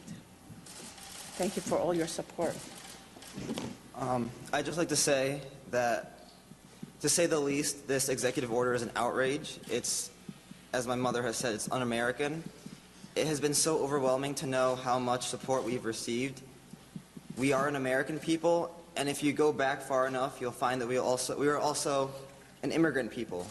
And in forgetting our past, we are turning our future into one full of hate and discrimination. After this first 100 days of executive orders, you need to think, what kind of America will we be living in? Who will be welcome, who won't be? This is the country of opportunity, the country of freedom. And if you allow it to be turned into a land of discrimination where racism has taken root and hate is found across the whole country, is a thought that gives me chills. And I know, being a Philadelphian, it is amazing to be from this sanctuary city, the city of brotherly love. The support has been so incredible, and I know that the American people will stand with me and other families and families all across the world to help be reunited and not to allow our government to tear apart innocents and refugees. Thank you. Thank you. Next, I'm going to introduce Jonathan Feinberg of the Philadelphia law firm Carries, Rudofsky, Messing, and Feinberg to sort of give an update on the current legal landscape. Good morning, everyone. Before I give just a very brief legal update, I want to begin by thanking Mayor Kenny and Councilwoman Ginn for hosting us here in the Mayor's reception room for an event like this and these remarkable times. I know my family and my close friends who I've spoken with over the past couple of days are growing tired of me uttering this phrase, that these are dark, dark times. It's something that I've felt, and it's something that I have expressed repeatedly. But to counter that, what I saw on Saturday with the mayor, the councilwoman, Senator Casey, Governor Wolf, state representatives, political leaders of all stripes, and community groups showing up in such strong forces to speak their minds, support immigrants, and oppose this administration is a small sliver of light in opposition to that darkness. One other sliver of light that we have seen is the cooperation that we received from the U.S. Attorney's Office here in Philadelphia. You heard the mayor begin his remarks by stating that fortunately there was an agreement reached that anyone who was detained in the Philadelphia airport on Saturday was released. It took about 24 hours. Everyone got out. And we have been assured by the attorneys in that office, the local U.S. Attorney's Office, that no one has been detained since Saturday. And that is in keeping with the spirit of cooperation that we often see among litigators in Philadelphia, particularly with the Department of Justice. And I want to, in the strongest terms, commend our typical adversaries for their ability to reach out to us quickly, cooperate with us, and to work quickly to release those detained. It's our sincere hope that litigation that will be filed literally as we stand here today on behalf of the Asali family, seeking the return of their relatives to the United States. There will be a complaint filed in federal court this morning. It is our hope that the filing of that complaint will lead to the same level of cooperation, that we will be able to secure the return of their family with the agreement of the government. I am disheartened, however, by what we've seen in the past 24 hours. President Trump, as you know from the news last night, fired his acting attorney general on the grounds that she defied the president.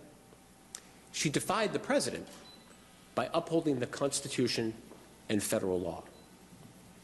If that is the situation that we are facing in federal court, I assure you that as representatives of these families, as representatives of any families who come forward to us in the next days and weeks, we will fight. We will ensure that everyone who is subjected to these immoral and intolerant practices on behalf of this new administration, that they will have a hearing in federal court. And we will ask federal judges to intervene on their behalf. And we expect, with the law on our side, that we will be successful in returning them to the United States and preventing any further unjust detentions. Thank you.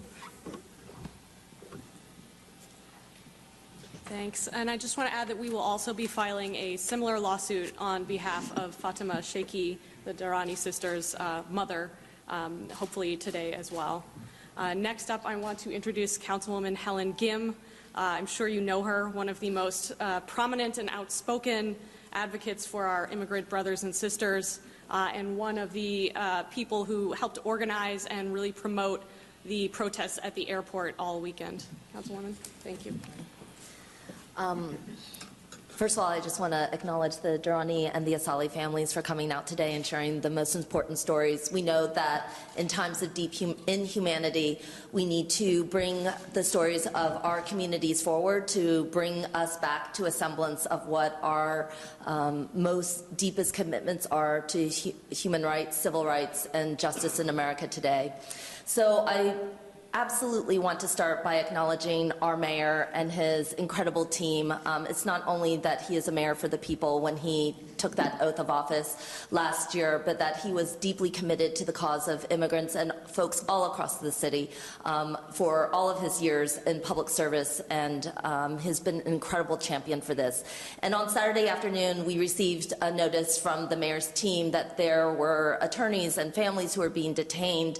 Too late for the families who are behind us, but the fear was that with the uncertainty that was governing an executive order that claimed to be about extreme vetting, but was itself not nearly vetted or approved or distributed in any way that was comprehensible to Border Patrol agents, we were looking at a situation where there was a lot that was in flux. And so when these things happen, of course we go absolutely to rule of law. But we also know that public movements matter, and that when people show up, we can change things. So we sent out something on social media that went viral immediately, viewed by hundreds of thousands of people, and within the hour, we had hundreds of people down at the airport supporting these families. And I think that because so many people came out, it was no surprise that our elected officials from higher up would soon follow. And I hope that that is a lesson for the times that come forward. The people who are out there today are not protesters. When you have people who are coming out for the very first time and standing up, when you have business leaders, we have the head of the School Reform Commission out there, you have teachers and educators, you have people who've spent all their lives, church leaders. This is not about a protest. This is a major movement that talks about challenging what we believe to be an imminent crisis within our nation about the state of our constitutional freedoms.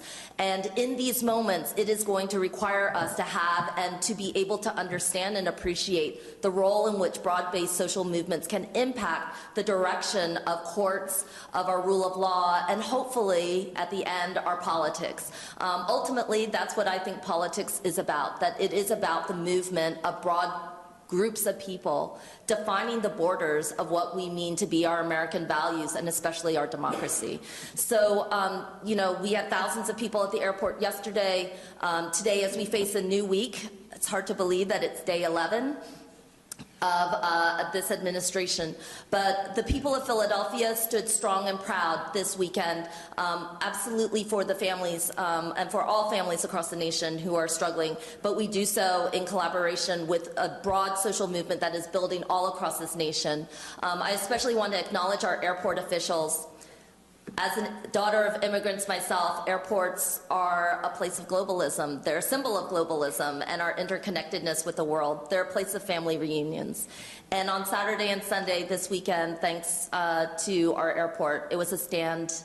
Thank you, Sade, for representing our airport. But on Saturday, it also became a symbol of American democracy and the proudest moments of our a proud moment in our Philadelphia history. So thank you very much.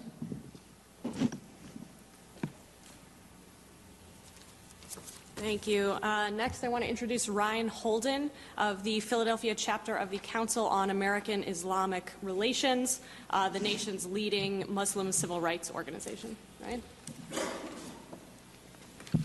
Good morning, everyone. As Molly said, my name is Ryan Holden. I am the staff attorney at CARE, the Council on American Islamic Relations here in Philadelphia. We are the largest Muslim civil rights advocacy group in the country, and we help people who have been discriminated against because of their Muslim identity. As a white American non-Muslim male, I cannot begin to comprehend the struggles of oppressed and marginalized groups. But I can call on fellow white men to recognize, denounce, and resist the continued cycle of white supremacy in this country. It is clear that Mr. Trump and his administration are only concerned with people that look like them and pray like them.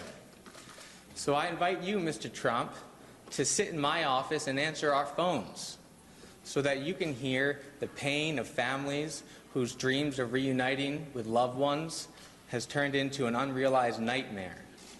So you can understand the devastating consequences that your gutless actions have taken.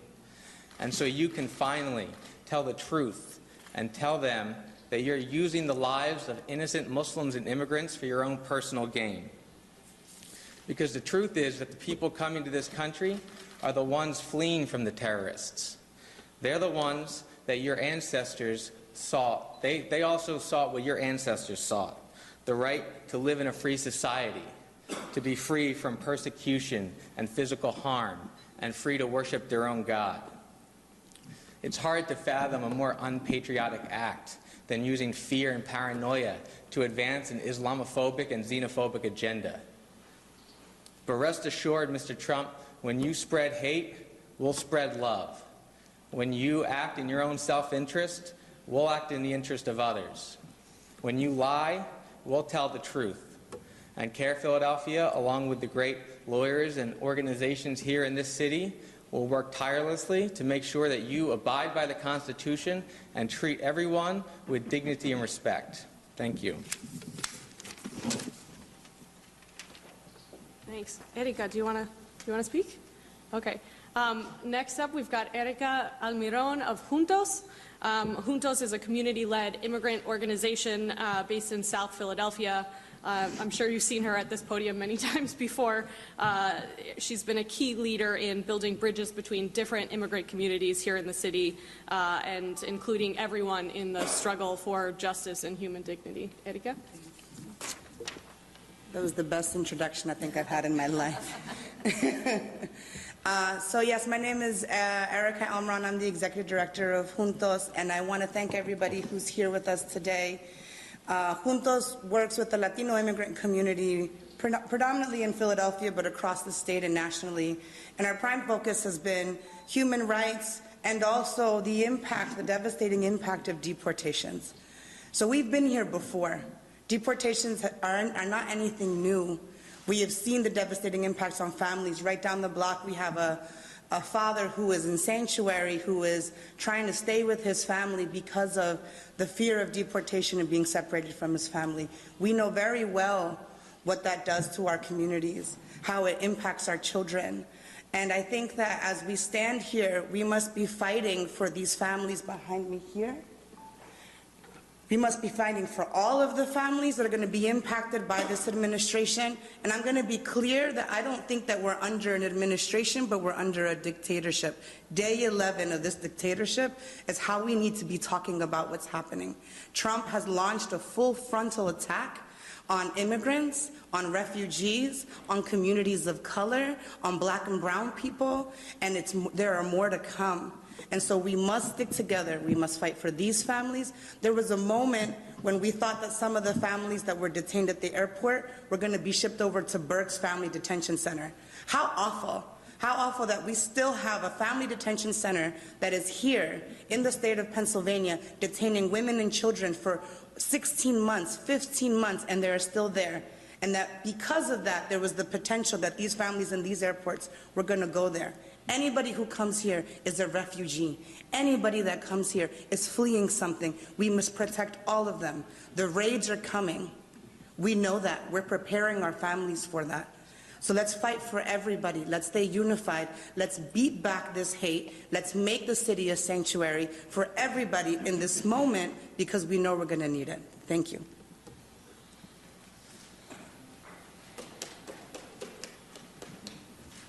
I also want to thank Narin from the One Love movement, another face you've probably seen up here before, and another one of the dedicated activists fighting for immigrants' rights in Philadelphia every day, not just starting this weekend, but for many, many years. Our final speaker is Marwan Creedy of the Arab American Community Development Corporation. You're still here, good, great. Welcome, Marwan. So I don't want to repeat what a lot of people say, but just two things. I spent the summer doing research in Lebanon and Jordan on Syrian refugees, and if anyone knows the trouble that the Syrians are facing, both Christian and Muslim Syrians, it's really disheartening that we have a government who could just idly say two things. One, we're not going to take any more refugees, even though they've been vetted for 2 years, and the amount of vetting. I mean, it's really silly to think that a terrorist group is going to take people, allow them to be vetted, keep them on ice for 2 years to come here and do terrorist acts. It's just beyond silly. So we as a country need to step up and not cut down refugees from 120,000 to 50,000 a year and eliminate all Syrian refugees from coming to the United States. It's really wrong. The second thing, I really want to thank our elected officials, and especially Mayor Kenney. And I know Mayor Kenney doesn't want to get these accolades all the time, but let's keep Philadelphia as a Fourth Amendment city. I mean, if people know what that means for our immigrants, both legal and undocumented, but are part of our community. We're all here together. We live in Philadelphia together. I don't care what your documentation is. You're part of our city. You're part of the mosaic that makes Philadelphia great. We need to protect that both locally, and I think locally we don't have any problems, but it's the state. They're going to be, we have a legislator in the Northeast who is leading a charge against that, against having Fourth Amendment cities, and we have an administration in Washington. So we need to support our political folks here in Philly. We have to support Governor Wolf, who's going to veto all these silly bills, and we have to make sure that the Trump administration doesn't get away with these racist and anti-religious acts. So let's stay strong on it. Thank you.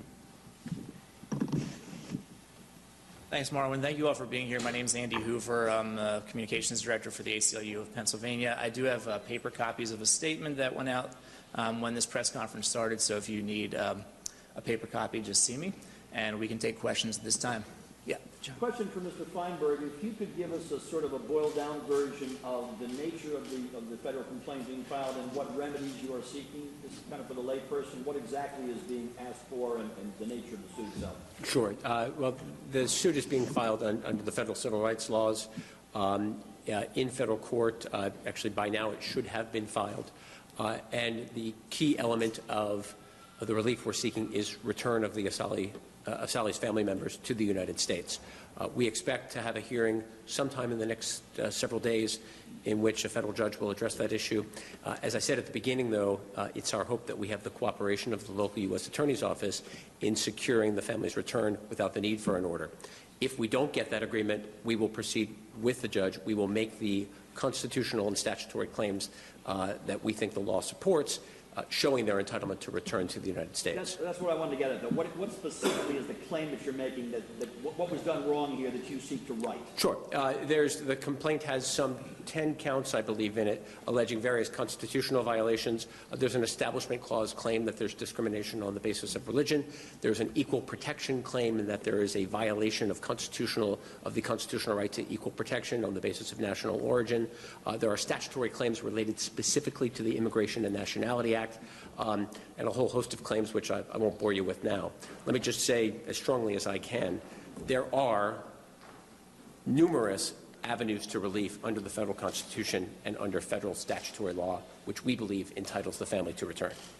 Because the family was not detained but was returned and their visas confiscated, will it be a much longer, more difficult process to get them back to the U.S.? Well, it's hard to say. We have asked for immediate relief, and specifically we are requesting that a judge order that their visas be reissued within 48 hours. That's the way we have phrased the request.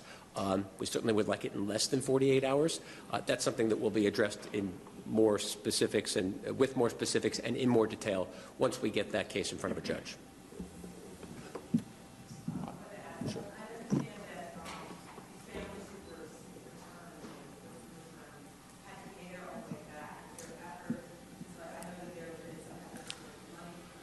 Well,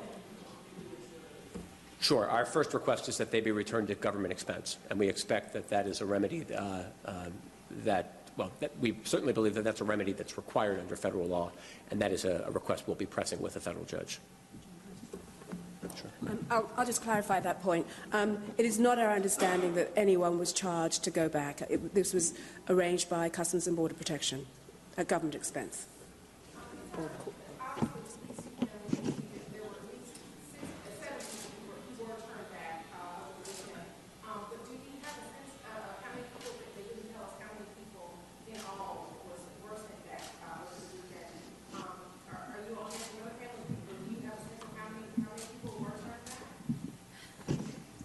We do not know that number. We have not been able to get information from the federal government about how many people were detained or turned back. Our only sources of information are hearing from family members who are in the United States. So we're currently working with every family we've heard from. There may well be others who have just not connected with us yet.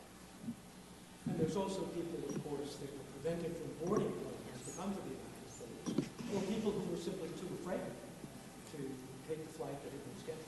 And also, of the families that were eventually let through, have you heard from any of them about the way that they were treated and wanting to seek remedy in legal means for that? We did receive confirmation from their U.S.-based family members that they had ultimately reunited with their family. Everyone is pretty exhausted at this point from a really traumatic experience, so we have not yet started figuring out exactly what we will do to correct the wrongs that have been done, but it's certainly on the agenda for the coming days and weeks. Yes. Yeah.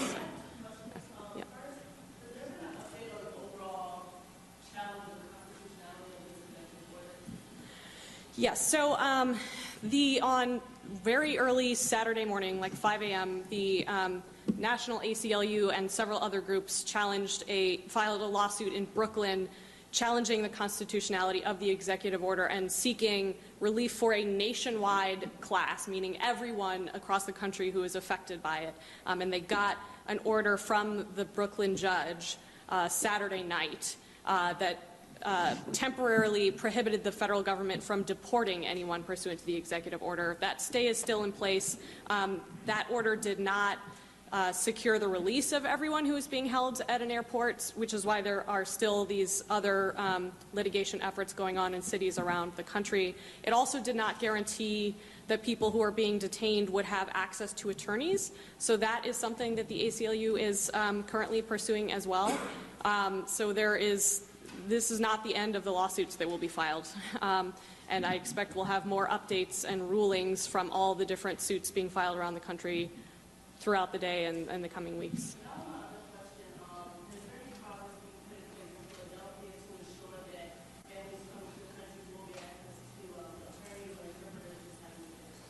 Yeah, we're working on it. I don't have an update yet for you on that one. I can add that it's my understanding that in the New York litigation handled by the ACLU Immigrants' Rights Project, there was or will be a specific request made to ensure that anyone who is detained is given access to an attorney. That hearing may have taken place yesterday, may be taking place today or later this week. We'll provide an update on that as soon as we have more information. Yeah, sure. Yeah. I know just from people reaching out step to up me. to the, please. Thank you. I know just from people reaching out to us because of the media, thank you.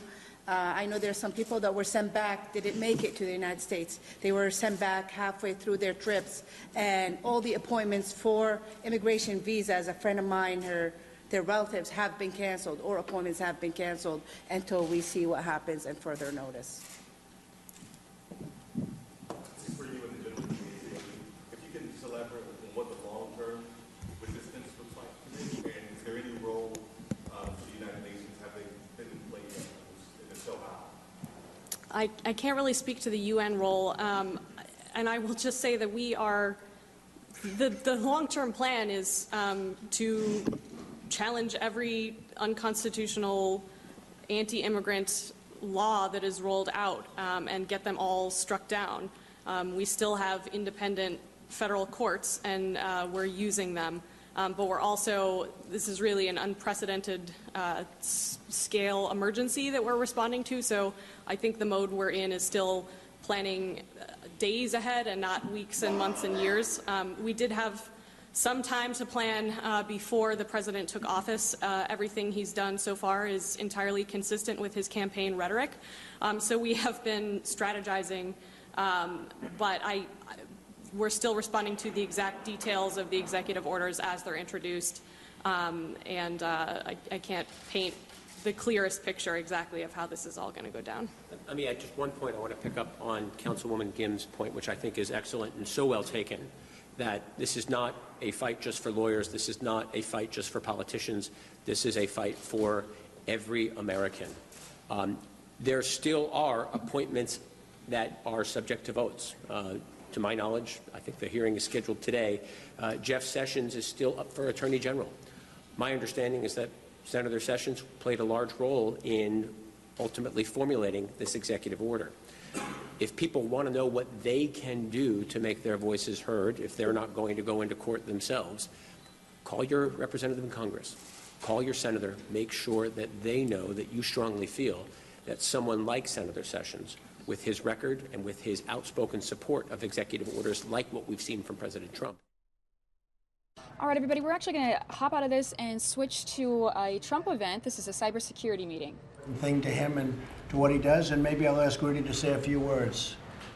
Well, thank you very, very much, Mr. President. First of all, congratulations on what is in fact a historic start of an administration. I've never seen so much done in so short a period of time than ever. I was in the early part of the Reagan administration, used to sit in this room every Thursday, and I remember how fast they got off to a start, and you're about 3 times ahead of them. I don't remember the Roosevelt 1,000 days, but I think you may be ahead of him, and you're doing it without a cabinet, with 3-4 members. It would help if the Democrats approved that cabinet. I will So, congratulations. And what you've been doing is keeping your promises, and this was one of your promises. One of your promises was to shore up our country, because one of the dangers we face, national security and crime, is cybersecurity. And a large part of our country, unlike other countries, is made up of the private sector. And the private sector is wide open to hacking, and sometimes by hacking the private sector, you can get into government. So we can't do this separately, and you were wise enough to decide that we should have a council where we can bring in the private sector. They can explain to you the problems they have. They can explain to the administration the solutions they have, which in some cases may be better than the government's. In some cases, they may not be as good as the government. Plus, we can search around the world, including in countries like Israel and places where they're doing a lot of advanced cybersecurity analysis. We can look for long-term solutions. So here, you're addressing not only a national security problem, but you're addressing the fastest growing form of crime in America, which is cyber theft. It's growing faster than any other crime. And finally, by speaking out on this and holding regular meetings on it, you're using the bully pulpit of the presidency to get the private sector to wake up.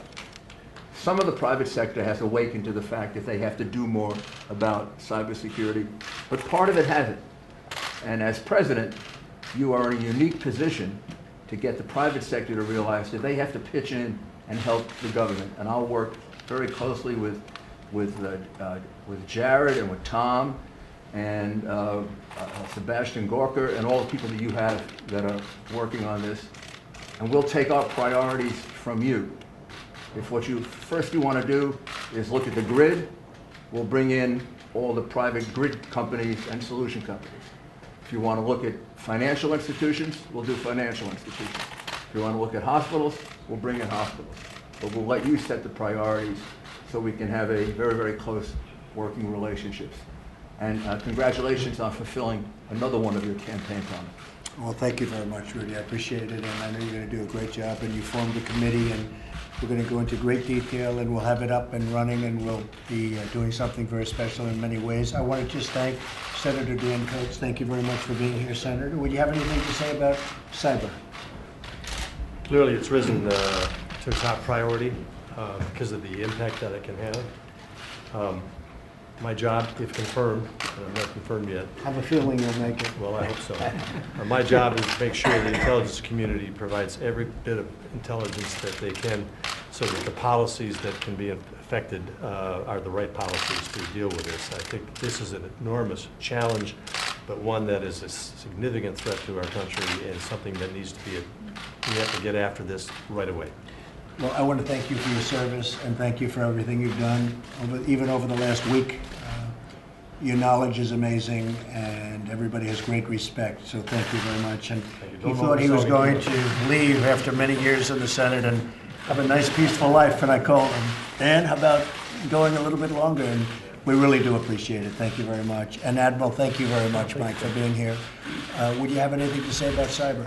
Other than, as Mr. Giuliani indicated, I believe the key here is going to be partnerships between the private sector and the government. It's our ability to bring together the capabilities of both. That's the sweet spot. Good. Well, we'll do that. And as you know, John Kelly just gave a very long news conference and a very, very good one, an effective one. And while he's warmed up, if you have anything to say about cyber, you might as well go for another 1 minute or 2 minutes. I have a lot of things to say about cyber, but I think I'll just learn at the feet of the wise men here. So. It's going to have a lot to do with the border and with, really, if you think about it, a lot to do with what you're doing. So it's going to be very important. Well, thank you all very much, and we're going to have a meeting, and we're going to get it going. Thank you. One second, I would just like to point out one person. How are you going to get them through? General Keith Alexander. Hold it 1 second, Rudy was just saying one thing. General Keith Alexander is probably the person who knows the most about cybersecurity of anyone that I know. I've heard that. And he, I hope, will play a very, very big role in this. Look forward to supporting you, Mr. President. This man is a tremendous resource. Thank you. That's great. Thank you, General. That's very nice. And we'll see you in a little while. We'll be announcing a Supreme Court justice who I think everybody is going to be very, very impressed with. So we'll see you at about 8 o'clock. The Democrats guy didn't get through, Mr. President. Thank you very much. They say it got stolen.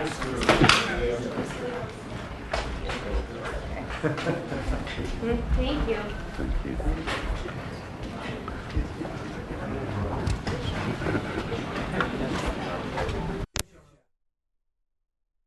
All All right, everybody. Well, that was President Trump signing those executive orders for cybersecurity. Actually, let's take you back. Looks like there's still something going on here.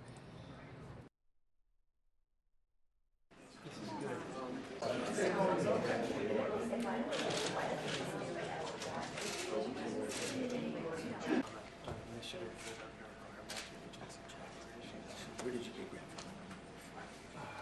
Real estate development company, and also hospitality development of the private sector. And I've done work with the Kushner family, I've done work with the Trump family. And so then, of course, strictly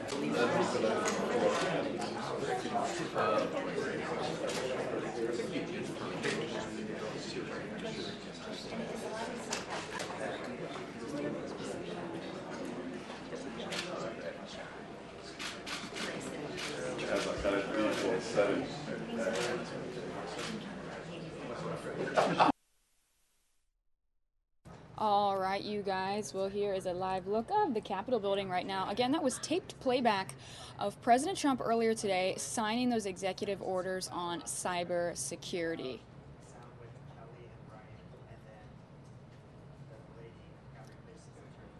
Looks like there is another live political event going on the Senate floor.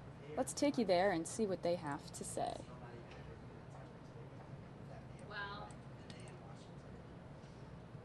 Criminals or rapists. So Mr. Tillerson's job was shaping up to be difficult enough. And it got even harder last week. In the last 5 days, President Trump has insulted the Mexican president and people with executive orders on border wall construction and the treatment of immigrants and refugees at our border, as well as stoked fears throughout the sanctuary and welcoming cities in the United States that resources could be cut and innocent people could be apprehended, breaking up and devastating families. The president's new Secretary of Homeland Security said pointedly that a wall will not work. And Mr. Trump missed a real opportunity at the onset of his presidency to advance both comprehensive immigration reform and border security, which goes hand in hand. We did that a few years ago.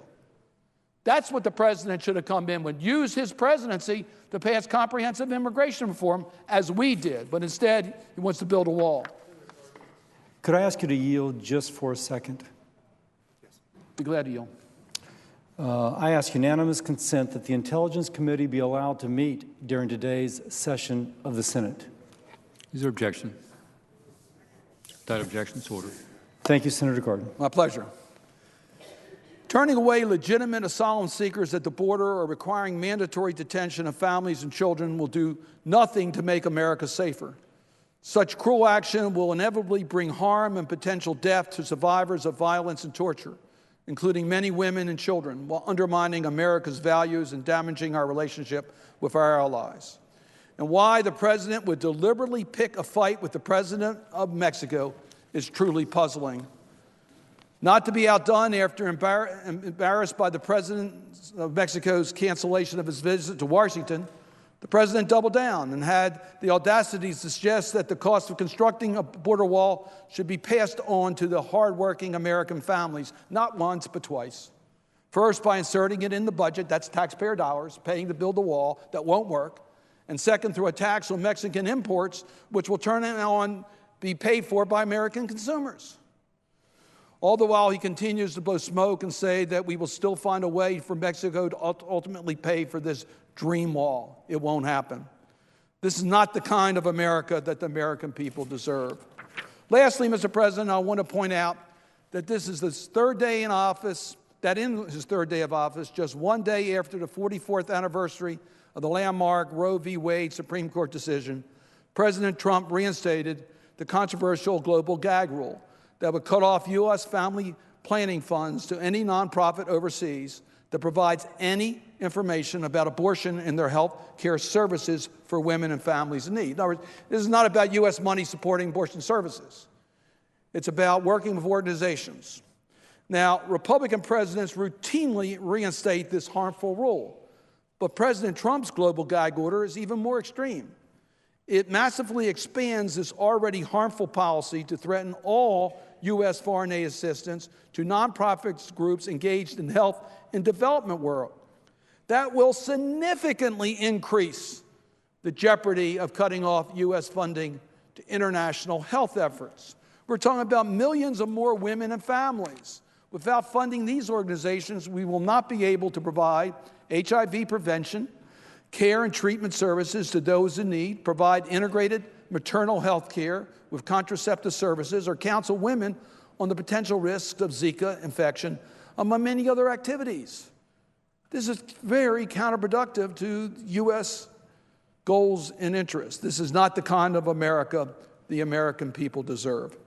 The American people deserve leadership that will make them more safe and more secure, that will increase our prosperity, and that will advance our values and serve as an example to the world.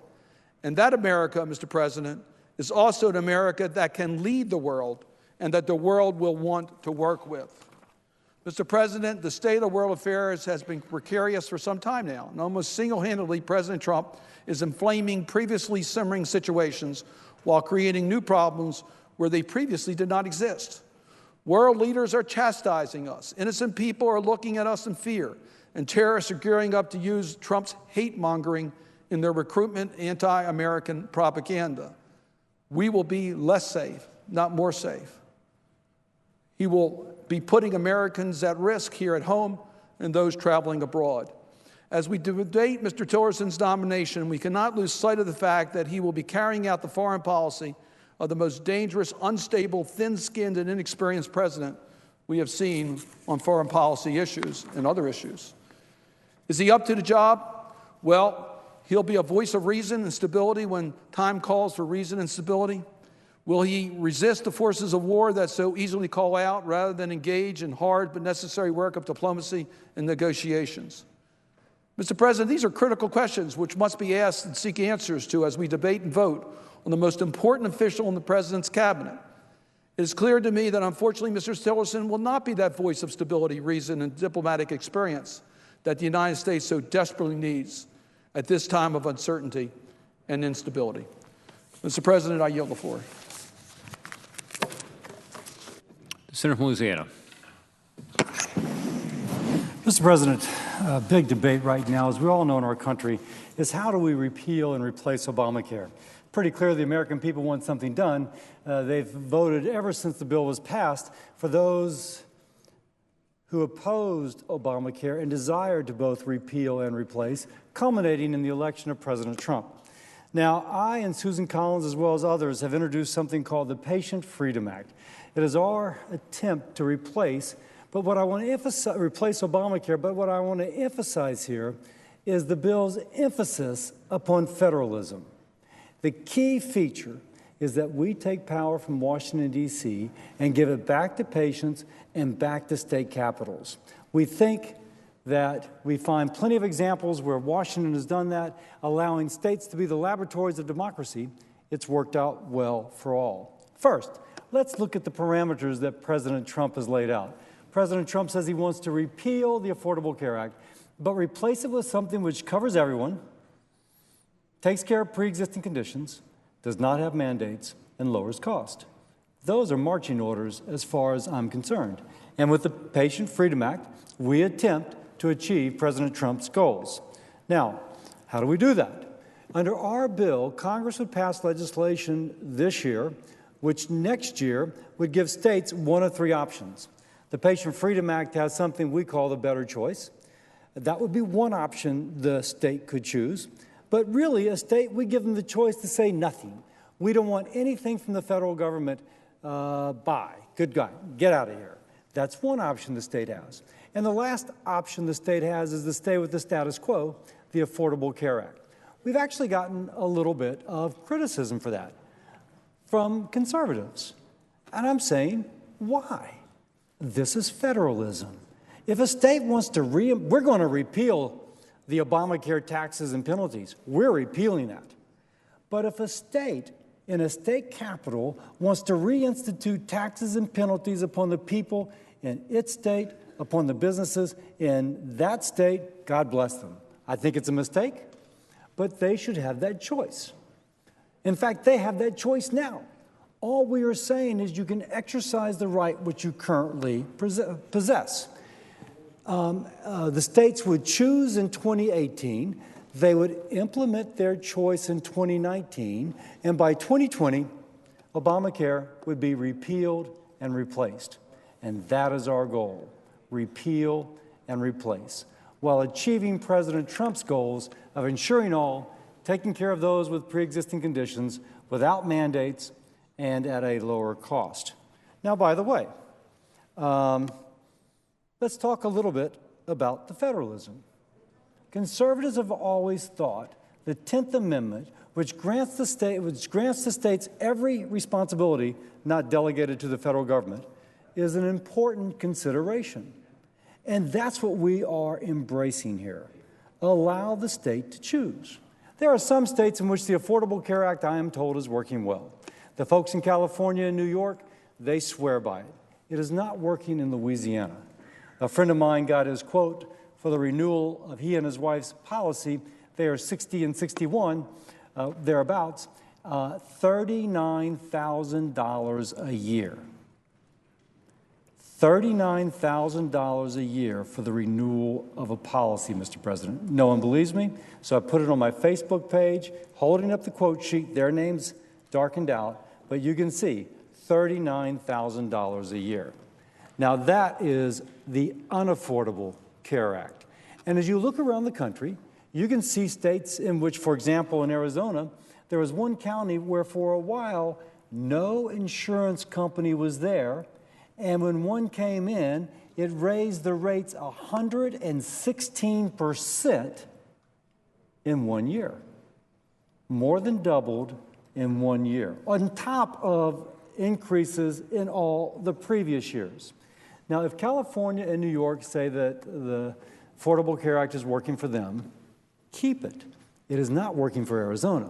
It is not working for Louisiana.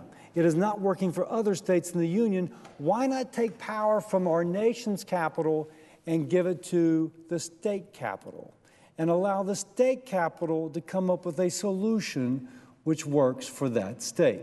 By the way, I read an editorial today, and it said, it was out of Rome, Georgia, and it pointed to the Welfare Reform Act, in which a Republican Congress and President Clinton devolved to the states many of the reforms necessary for welfare. It's been considered a tremendous legislative success. And they used that example as an endorsement of the approach of federalism we are taking now. Now, Mr. President, it isn't just that we give power back to states, we also give power back to patients. We let them choose the benefits they wish to have.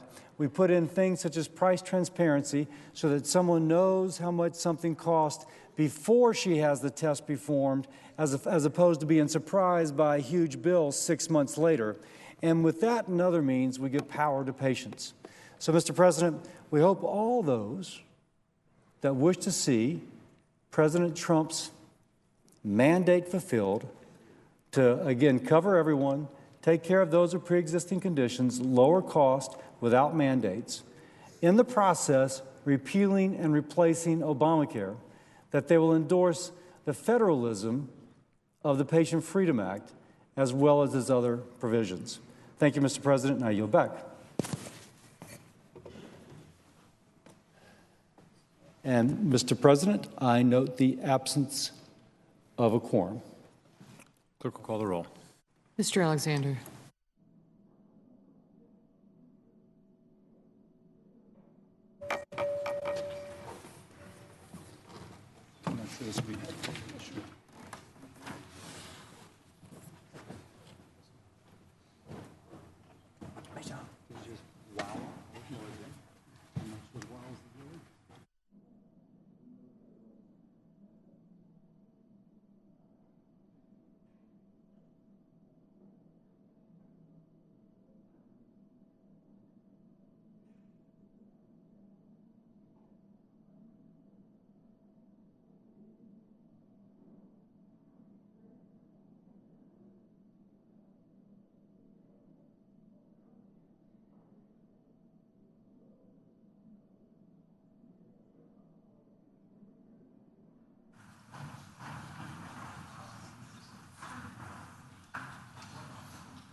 Reconciliation.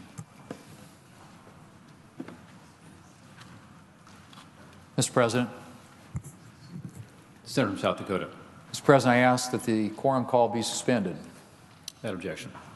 Mr. President, every year around this time, House and Senate Republicans get together for a joint conference to share ideas and develop our action plan for the year. Last week, we gathered in Philadelphia for this year's conference, and we had a really productive session.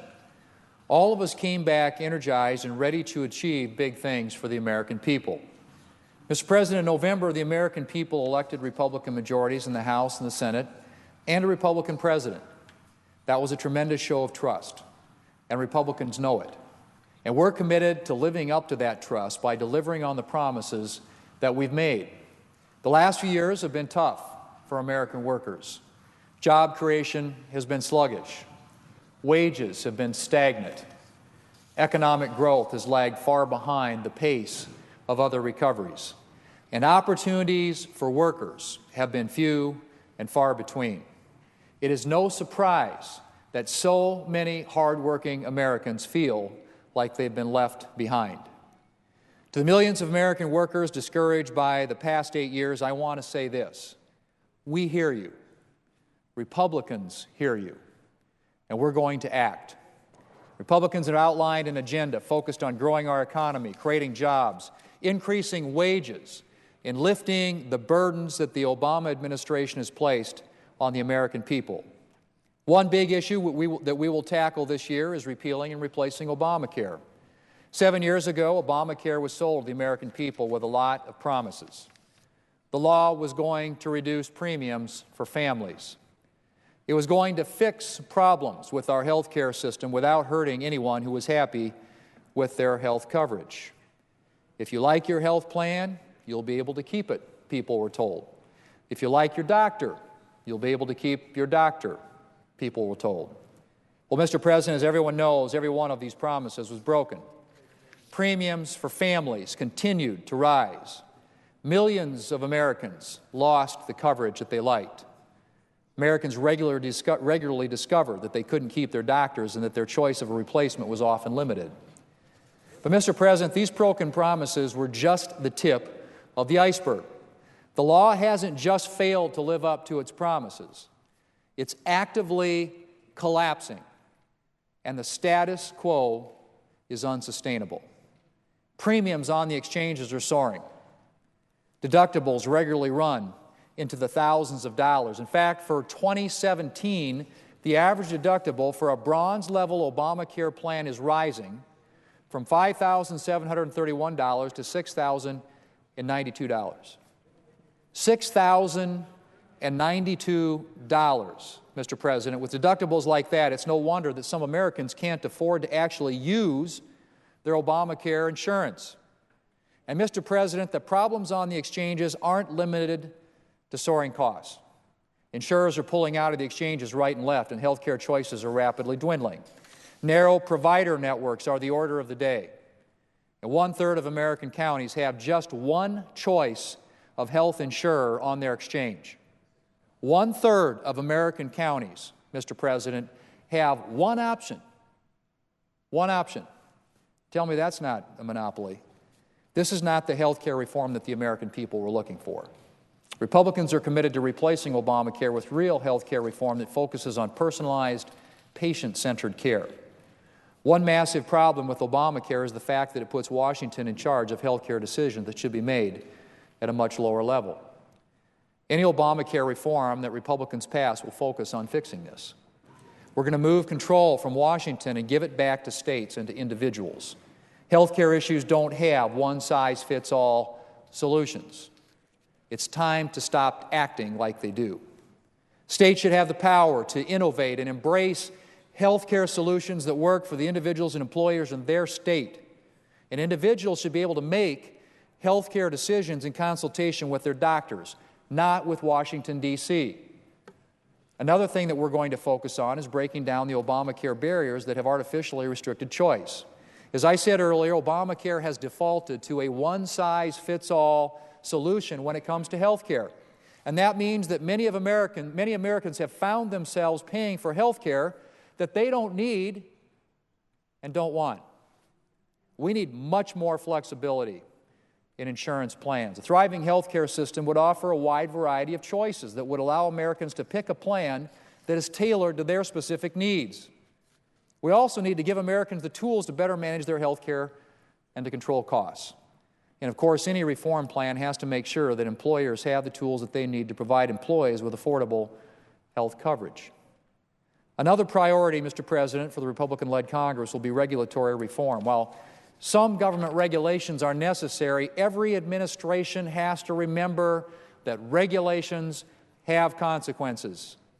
The more resources individuals and businesses spend complying with regulations, the less they have available to focus on the growth and innovation that drive our economy and create new opportunities for American workers. Unfortunately, the Obama administration chose to spend the last 8 years loading employers with burdensome regulations. According to the American Action Forum, the Obama administration was responsible for implementing more than 675 major regulations that cost the economy more than $800 billion. Now, given those numbers, it's no surprise that the Obama economy left businesses with few resources to dedicate to growing and creating jobs. Repealing burdensome regulations is one of the most important things that we can do to get our economy healthy again. And that, Mr. President, is going to be a Republican priority. Mr. President, another big thing that we can do to make America competitive again is to reform our outdated tax code. And that will also be a Republican priority this year. Right now, the Congressional Budget Office is projecting that our economy will grow by an average of just 2% over the next 10 years. If we can increase that growth by just 1%, we would see average incomes rise by $4,200. Just get the growth rate from an average of 2%, which is what the CBO is projecting for the next 10 years, to 3%, and average incomes go up by $2,400 or $4,200. We'd see an additional 1.2 million jobs created in our economy, and we would see much faster increases in the standard of living. So many younger Americans today are finding that they're not able to enjoy the same standard of living that was enjoyed by their parents because of a sluggish economy that is growing in that 1% to 2% range.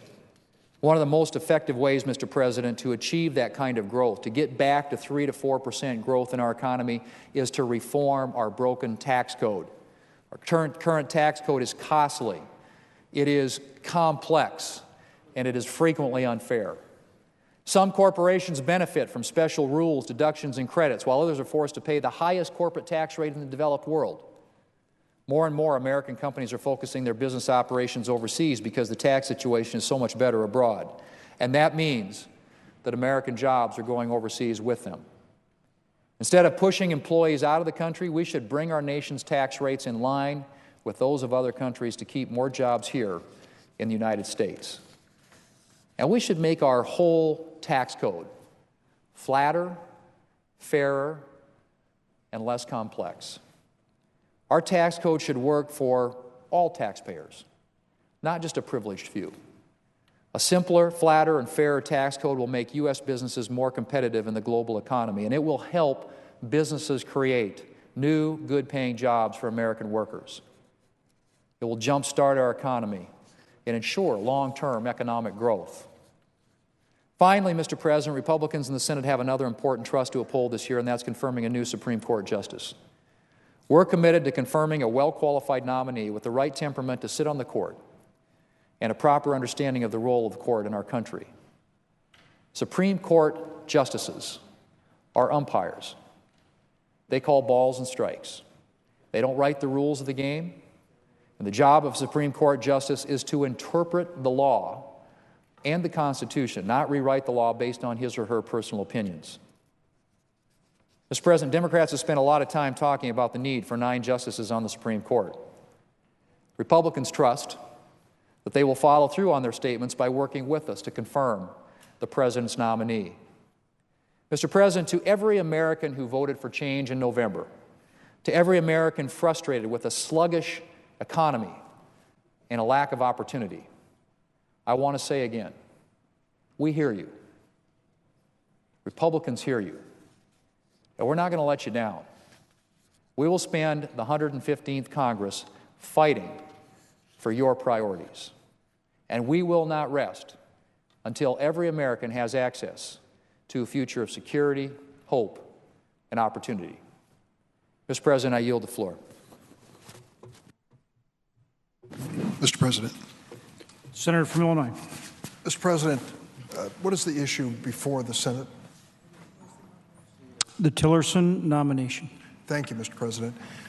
Rex Tillerson of ExxonMobil has been nominated to be our Secretary of State. We're going through a procedural 30 hours of debate over that, moving to that issue. And as you can tell, many speeches are being given on the floor on a lot of different topics. But the underlying order of business is the next Secretary of State of the United States of America. His nomination comes to us at a particularly challenging time. We live in a dangerous world. We know that. We learned it on 9/11, and we learn it every day when men and women in uniform are risking and sometimes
Alrighty, everybody. Well, welcome to the Fox News Now stream. I am your host, Mary Kay Gaffney. Thank you for joining me on this Tuesday. It's about 1:15 here in Phoenix, Arizona, and we have a lot of live events happening for you guys today. Looks like they're taking a bit of a recess on the Senate floor. A lot of political leaders there discussing President Trump's new executive orders. As you guys know, it's been a pretty crazy week, especially with that new immigration ban. And today, President Trump also signed new executive orders on cybersecurity. So he's wasting no time changing the rules and signing new executive orders. And there have been protests every time he signs a new executive order. So, you know, a lot of people disagree with what he wants to do. And obviously his supporters and the people who voted for him do agree. So we'll see what happens going forward with that. Coming up on the show, though, you guys, we have President Trump will be speaking a little bit later in the show. He's going to announce his pick to fill the vacant seat on the Supreme Court of the United States. We have some other live events coming up shortly as well, too, that all involve President Trump. So appreciate you guys joining me here. We will be streaming all those live events for you. Want to get you guys all caught up, so let me pull up for you. I want to pull up President Trump's Twitter account, because what better way to get caught up than by checking out his Twitter? Because honestly, it's the fastest way to figure out what he's up to. He tweets all the time. You have to check and refresh constantly. So let me pull up his Twitter account here. Let me make sure this is up and going for you guys. Okay, so here we go. So here's his Twitter account. Okay, so his latest tweet says, "When will the Democrats give us our Attorney General and rest of Cabinet? They should be ashamed of themselves. No wonder DC doesn't work." All right, you guys, well, that's just one tweet coming from him. And I don't know if you guys saw last night on the steps of Capitol Hill, Nancy Pelosi and other Democratic leaders were protesting President Trump's new immigration ban. So take a look at this tweet. I'm assuming this is in regards to that. Last night he said, Nancy Pelosi and fake tears Chuck Schumer held a rally at the steps of the Supreme Court, and Mike did not work. A mess, just like Democratic Party. Ooh, yeah, that's true. The mic didn't work just for a little bit last night, but apparently he was aware of that. So let me actually pull this up a little bit here. There we go. So we are taking a live look at President Trump's Twitter right now. Coming up in a little bit, we're going to have some more live events for you. I'm checking all the feeds. Looks like we have something going on here. I'll take it when it's ready to go. I want to get you guys all caught up, though, on what's going on here today, in case you're just joining us.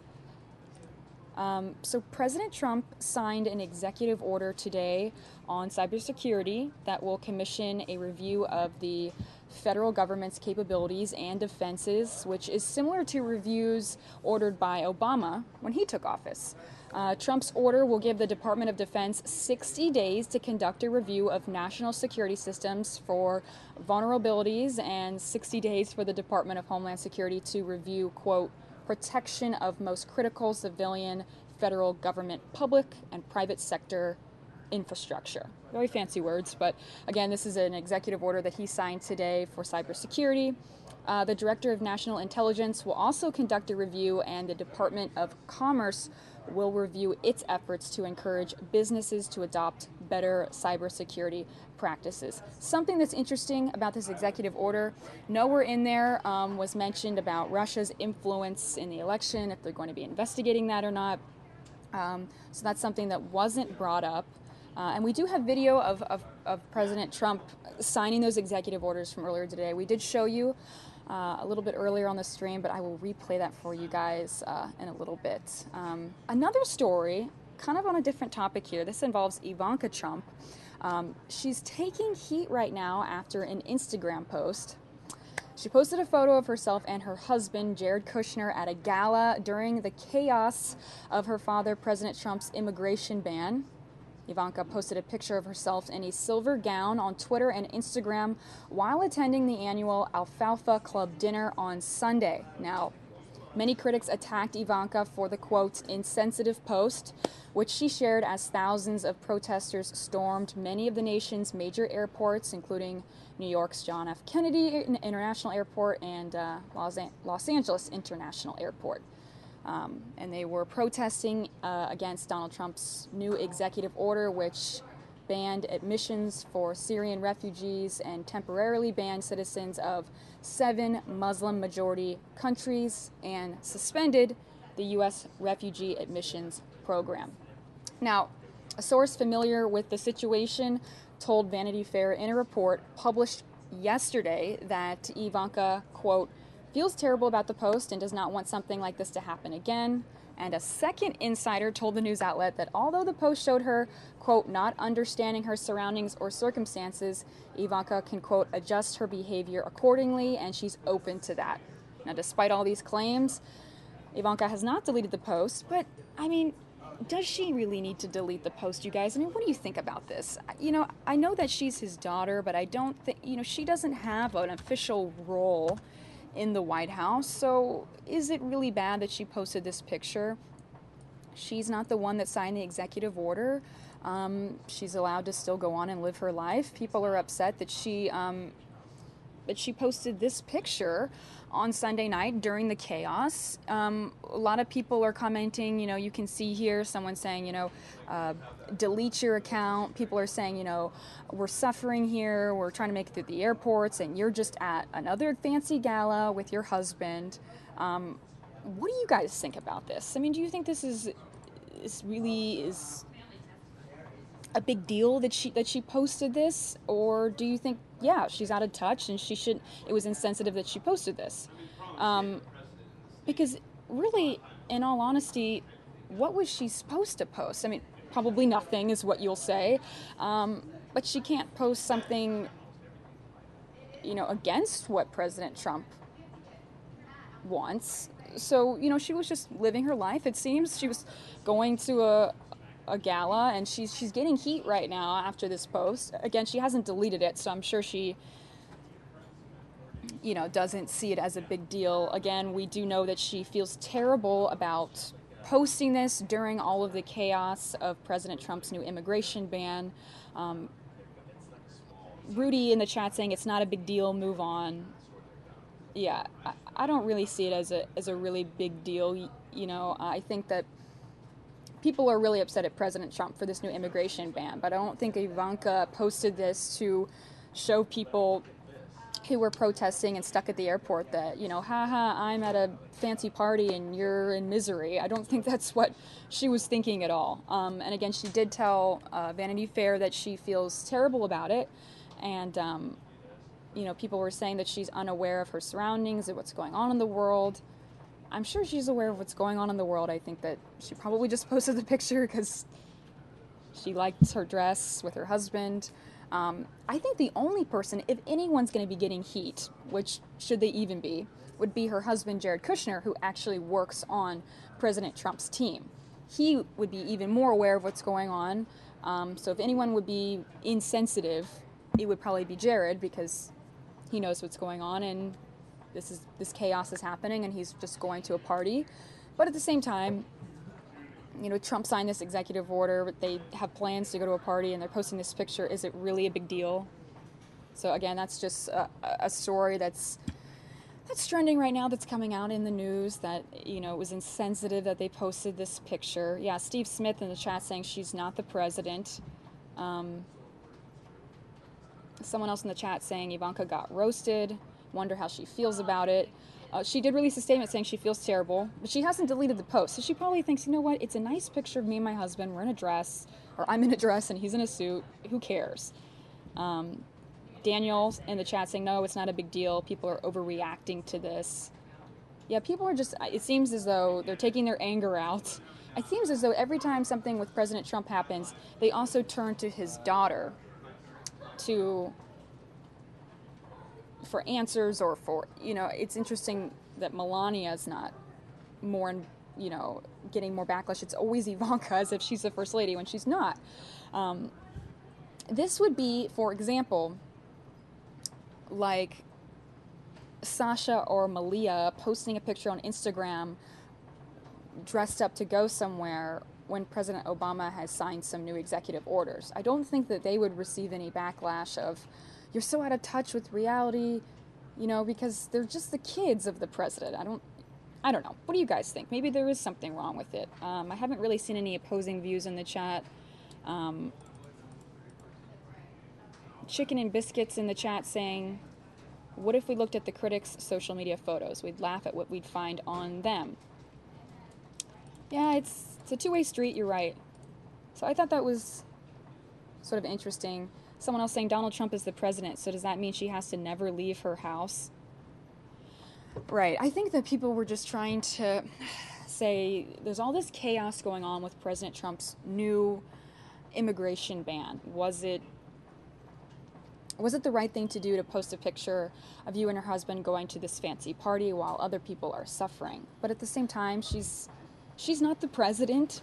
She is not even on his team. I mean, if anything, her husband's on his team, but he didn't sign those orders, and you know, he's not involved with the immigration plans as much as obviously President Trump is, and they had this event to go to, and you know, and she's getting so many mean comments on this picture. I don't want to show all of them because there's so many curse words in them, but you know, people are saying delete your account, you're so out of touch. I just feel like people are mistaking Ivanka as someone who's much higher up in his administration. Just a heads up, the Doug McKelway package on the afternoon blog now has a dated reference due to breaking news. We are updating it. You should see the new version in like 10 minutes. But once again, if you downloaded Doug McKelway's afternoon package already, don't use it. There's a dated reference. Well, we were getting a little bit of an announcement there. We're always hearing different breaking news things coming in. That was just a package coming down, though. Someone asked if we could go back to Senate floor. Senate floor is on a recess right now, so not at the moment, but I promise I will take you there as soon as the feed comes back through. Love your comments in the chat. But yeah, that's just one of the stories that I wanted to bring up here. Let me pull up the next story I wanted to show you guys. And again, if you just missed President Trump signing those new executive orders on cybersecurity, I'm going to replay that for you. It's a short video, but in case some of you are just joining, I want you guys to see this. This is from earlier today. President Trump in the meeting with Jared Kushner and Kellyanne Conway, all of his team members, discussing the new executive orders he signed today on cybersecurity. So let me pull up the volume here. And let's change,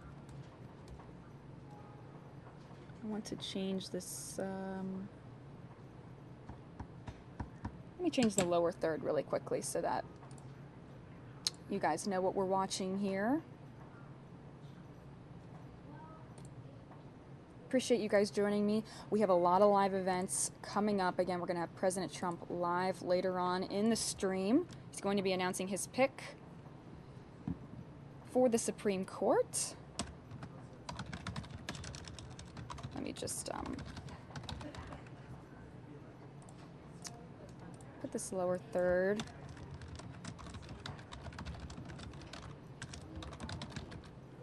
He is signing.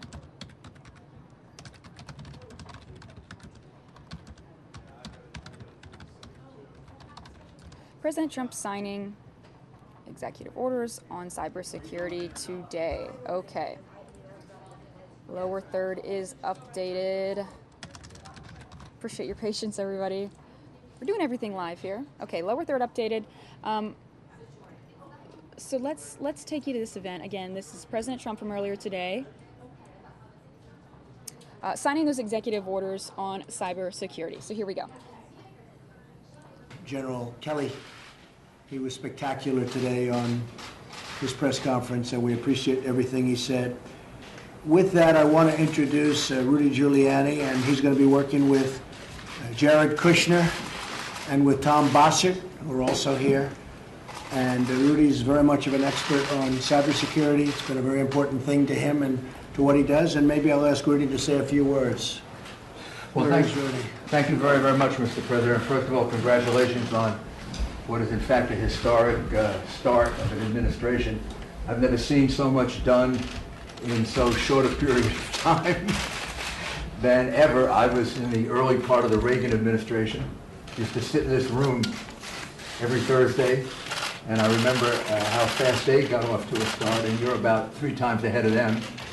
I don't remember the Roosevelt 1,000 days, but I think you may be ahead of him, and you're doing it without a cabinet, with 3-4 members. It would help if the Democrats approved that cabinet. So, congratulations.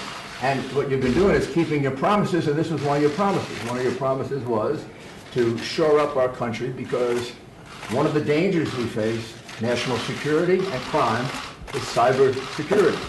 And a large part of our country, unlike other countries, is made up of the private sector. And the private sector is wide open to hacking, and sometimes by hacking the private sector, you can get into government. So we can't do this separately, and you were wise enough to decide that we should have a council where we can bring in the private sector. They can explain to you the problems they have.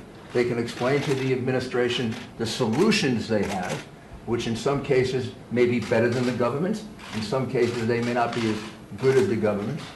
Plus, we can search around the world, including in countries like Israel and places where they're doing a lot of advanced cybersecurity analysis. We can look for long-term solutions. So here, you're addressing not only a national security problem, but you're addressing the fastest growing form of crime in America, which is cyber theft. It's growing faster than any other crime. And finally, by speaking out on this and holding regular meetings on it, you're using the bully pulpit of the presidency to get the private sector to wake up. Some of the private sector has awakened to the fact that they have to do more about cybersecurity, but part of it hasn't. And as president, you are in a unique position to get the private sector to realize that they have to pitch in and help the government. And I'll work very closely with Jared and with Tom and Sebastian Gorka and all the people that you have that are working on this. And we'll take our priorities from you. If what you want to do is look at the grid we'll bring in all the private grid companies and solution companies. If you want to look at financial institutions, we'll do financial institutions. If you want to look at hospitals, we'll bring in hospitals. But we'll let you set the priorities so we can have a very, very close working relationships. And congratulations on fulfilling another one of your campaign promises. Well, thank you very much, Rudy. I appreciate it, and I know you're going to do a great job. And you formed a committee, and we're going to go into great detail, and we'll have it up and running, and we'll be doing something very special in many ways. I want to just thank Senator Dan Coates. Thank you very much for being here, Senator. Would you have anything to say about cyber? Clearly, it's risen to a top priority because of the impact that it can have. My job, if confirmed, and I'm not confirmed yet. I have a feeling you'll make it. Well, I hope so. My job is to make sure the intelligence community provides every bit of intelligence that they can so that the policies that can be affected are the right policies to deal with this. I think this is an enormous challenge, but one that is a significant threat to our country and something that needs to be, we have to get after this right away. Well, I want to thank you for your service and thank you for everything you've done, even over the last week. Your knowledge is amazing and everybody has great respect, so thank you very much. And he thought he was going to leave after many years in the Senate and have a nice, peaceful life, and I called him, Dan, how about going a little bit longer? And we really do appreciate it. Thank you very much. And Admiral, thank you very much, Mike, for being here. Would you have anything to say about cyber? Other than, as Mr. Giuliani indicated, I believe the key here is going to be partnerships between the private sector and the government. It's our ability to bring together the capabilities of both. That's the sweet spot. Good. Well, we'll do that. And as you know, John Kelly just gave a very long news conference and a very, very good one, an effective one. And while he's warmed up, you might as well go for another 1 minute or 2 minutes. I have a lot of things to say about cyber, but I think I'll just learn at the feet of the wise men here. So. And I have a lot to do with the border and with, really, if you think about it, a lot to do with what you're doing. So it's going to be very important. Well, thank you all very much, and we're going to have a meeting, and we're going to get it going. Thank you, John. One second, How are you going to get them through? General Keith Alexander. Hold it 1 second, Rudy's just saying one thing. General Keith Alexander is probably the person who knows the most about cybersecurity of anyone that I know. I've heard that. And he, I hope, will play a very, very big role in this. Look forward to supporting you, Mr. President. This man is a tremendous resource. Thank you. That's great. Thank you, General. That's very nice. And we'll see you in a little while. We'll be announcing a Supreme Court justice who I think everybody is going to be very, very impressed with. So we'll see you at about 8 o'clock. The Democrats guy didn't get through, Mr. President. Thank you very much. Thank They say it got stolen.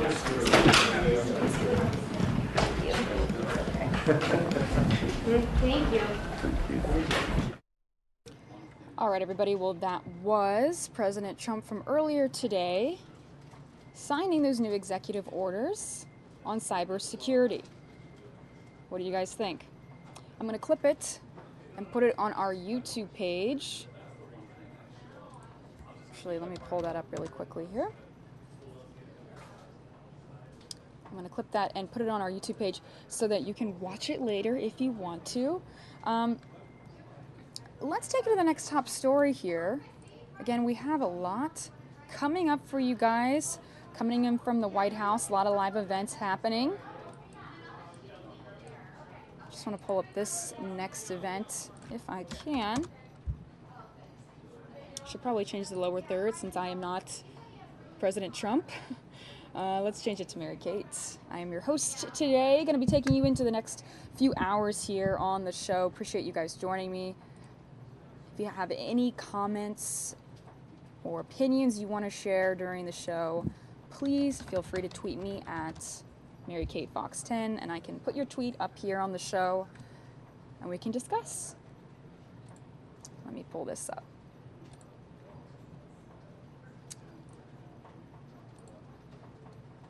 President Trump delivered his weekly address. So let me get this all set up for you guys.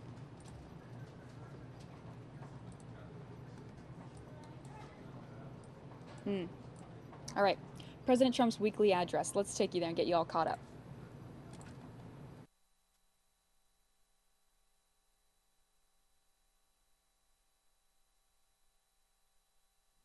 my fellow Americans, 1 week ago, our administration assumed the enormous responsibilities that you, the American people, have placed in us.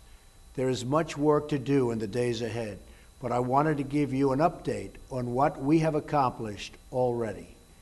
In my first few days as your president, I've met with the leaders of some of our nation's top manufacturing companies and labor unions. My message was clear. We want to make things in America, and we want to use American workers.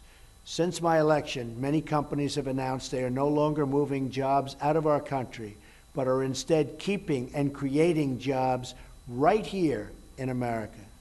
Every day, we are fulfilling the promise we made to the American people. Here are just a few of the executive actions that I have taken in the last few days in order to prepare for repealing and replacing Obamacare. It's about time. The withdrawal from the Trans-Pacific Partnership so that we can negotiate one-on-one deals that protect American workers. That would have been a disastrous deal for our workers. In order to begin construction of the Keystone and Dakota Access pipelines following a renegotiation of terms with a requirement that pipelines installed in America be built with American steel and manufactured here. A directive to expedite permits for new infrastructure and new manufacturing plants in order to immediately begin the border wall and to crack down on sanctuary cities. They are not safe. We have to take care of that horrible situation.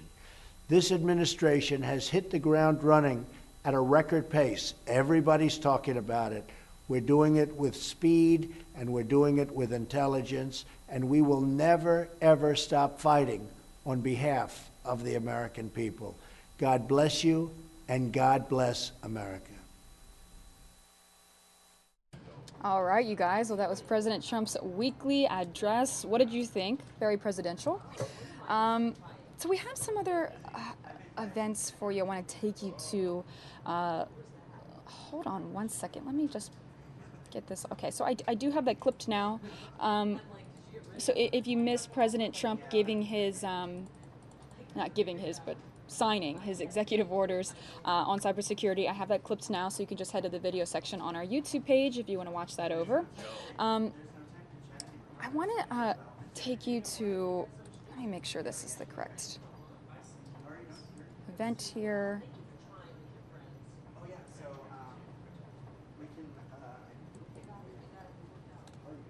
Pull this up. Appreciate you guys joining me. We have a lot of live events coming up on the show. I want to get you guys all caught up, though, before.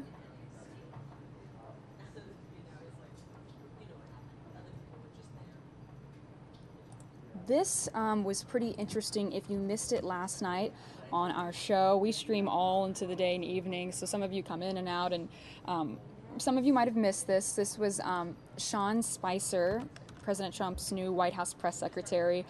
He was speaking at George Washington University, and conversation actually got pretty heated. He was speaking in front of students, and when he was speaking with the interviewer, conversation got pretty heated. I think that, Sean Spicer really wants to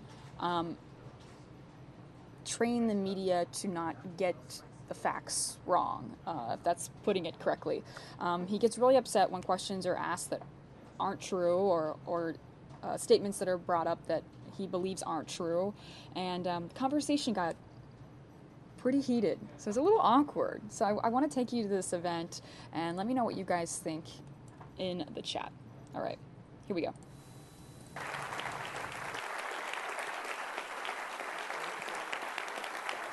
Thank you.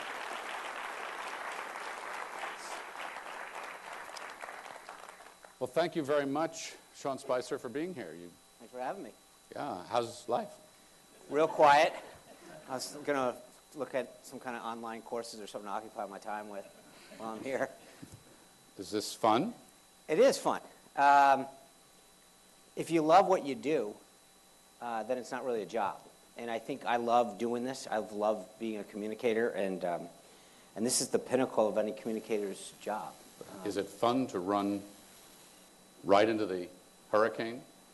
To have the controversy and the pushback and the demonstrations and the Saturday briefing? Well, I don't know that I would call that fun. But I believe that if you believe in something and you're fighting for what you believe in and you're fighting to get it right, then there's an element of fun, I guess you'd say, for it. But I don't look at this as fun. I look at this as a sort of a cause and a movement that you think that you're doing the right thing for. I enjoy it. I wish that, I think anything that you do, you would have more people with you than against you, or a narrative going completely with you than against you. But it's also a challenge, and that's what makes it, as a communicator, if it was all, lollipops and rainbows, that wouldn't make it challenging. What makes it challenging is explaining complex ideas in a way that every American can understand why you're doing what you're doing. So that's what we'll do in our Great. few minutes here, to try to get to some of the ideas that you tried to explain, how it's going and why it's going the way it has. So let's just dive in, all right? Sure. And why not? And let's start with what is grabbing, disturbing so much of the country, which is this refugee ban. You're the press secretary and the communications director, so you're really trying to do more than just talk to the media, but also talk to the country and to the world in many ways, and to inform people. This thing was rolled out without typical briefings that happen for the media, without fact sheets, without background conversations, so the media, when they were doing their job, couldn't issue some of the clarifying information, and therefore there was this enormous sense of uncertainty, fear, chaos, and it's not just a communications issue. I mean, there's a lot else going on. Did that contribute to it? Was that part of the problem? Is that something to fix going forward? Yeah, I mean, I think there's a big difference. This particular case was done in a way that if you're going to announce travel restrictions to protect the country, if you announce them and telegraph them 2 days, 5 hours, whatever, you can undermine the success of the program. I think it was a very unique case in how we had to do it. Because you're right. I mean, normally you would sit there and say, okay, this is the rollout plan. This is when we're going to do it. Here's our surrogates. They're going to be out there. Did you plan and did you anticipate that there was going to be the kind of chaos that there was? Was that something you wanted to see? No. Of course we didn't want to see it. I think we've tried. We've held several background briefings right off the bat. I think there was I think a lot of this, to be honest, was blown out of proportion.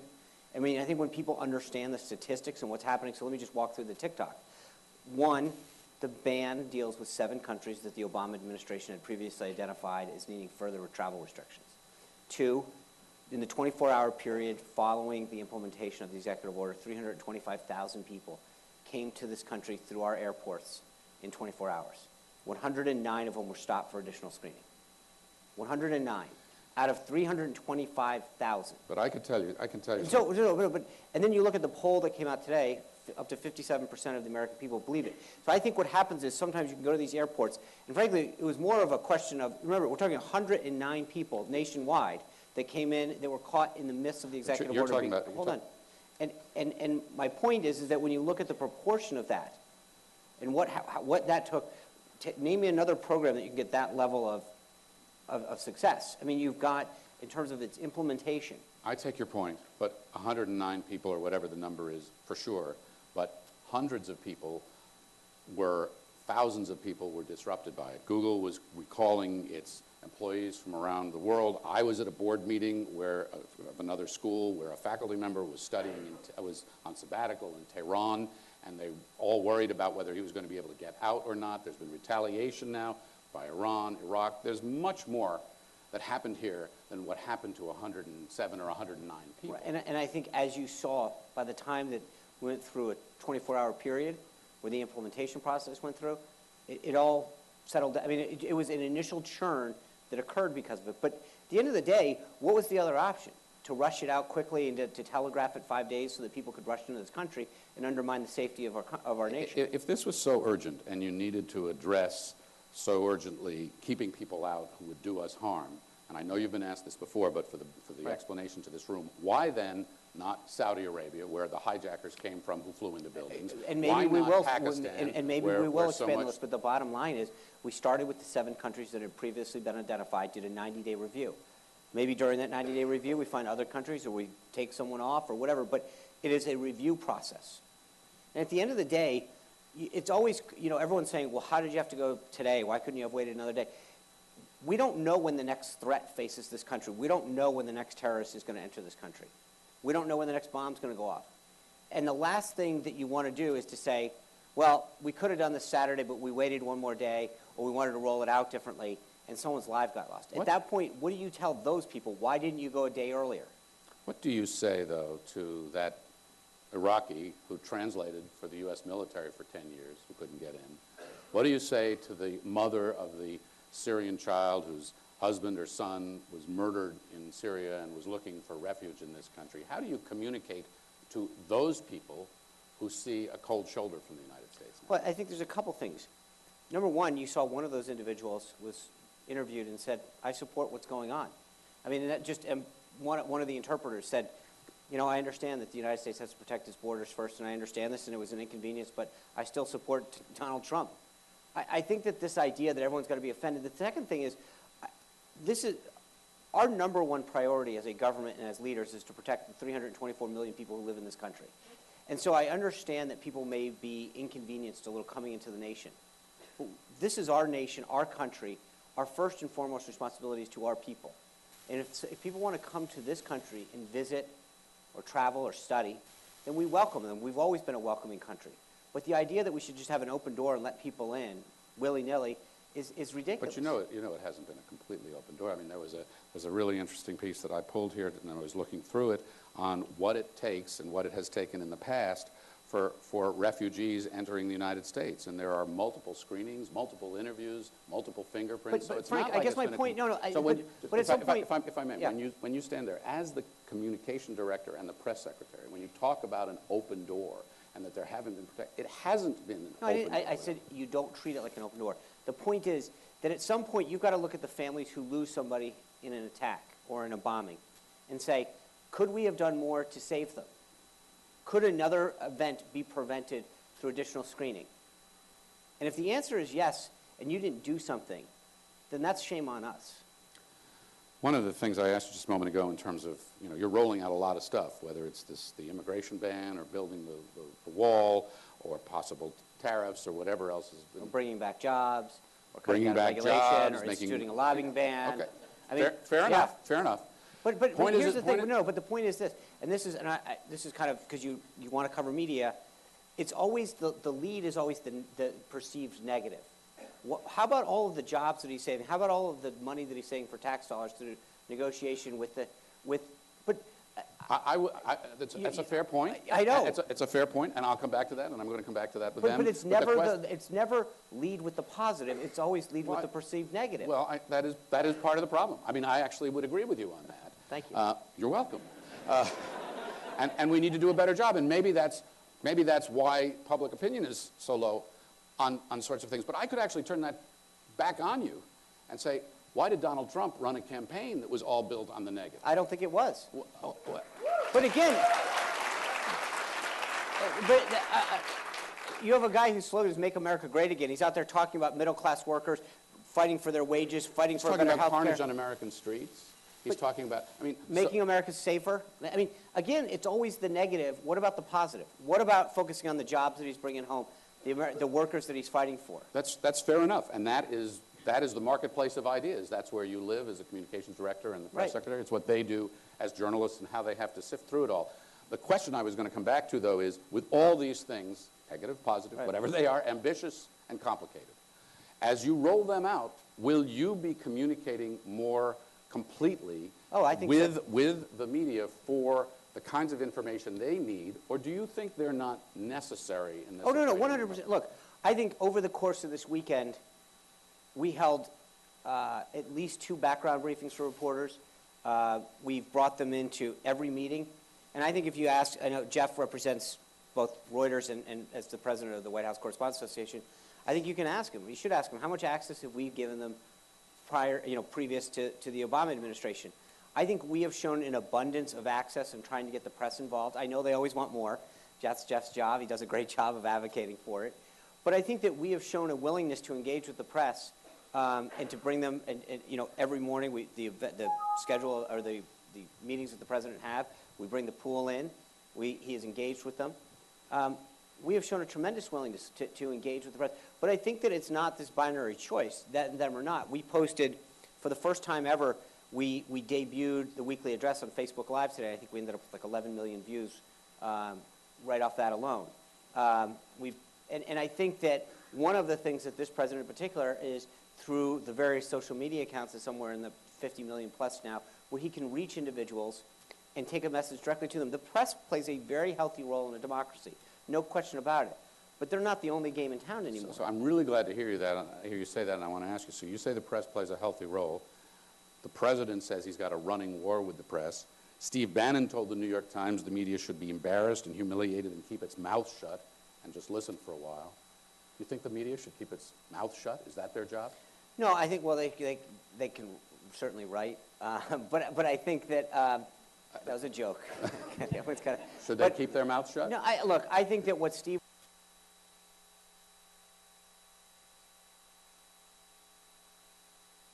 If you focus on some of the... Look, I'm all for, and I said this in a briefing last Monday, that if we're wrong, call it out.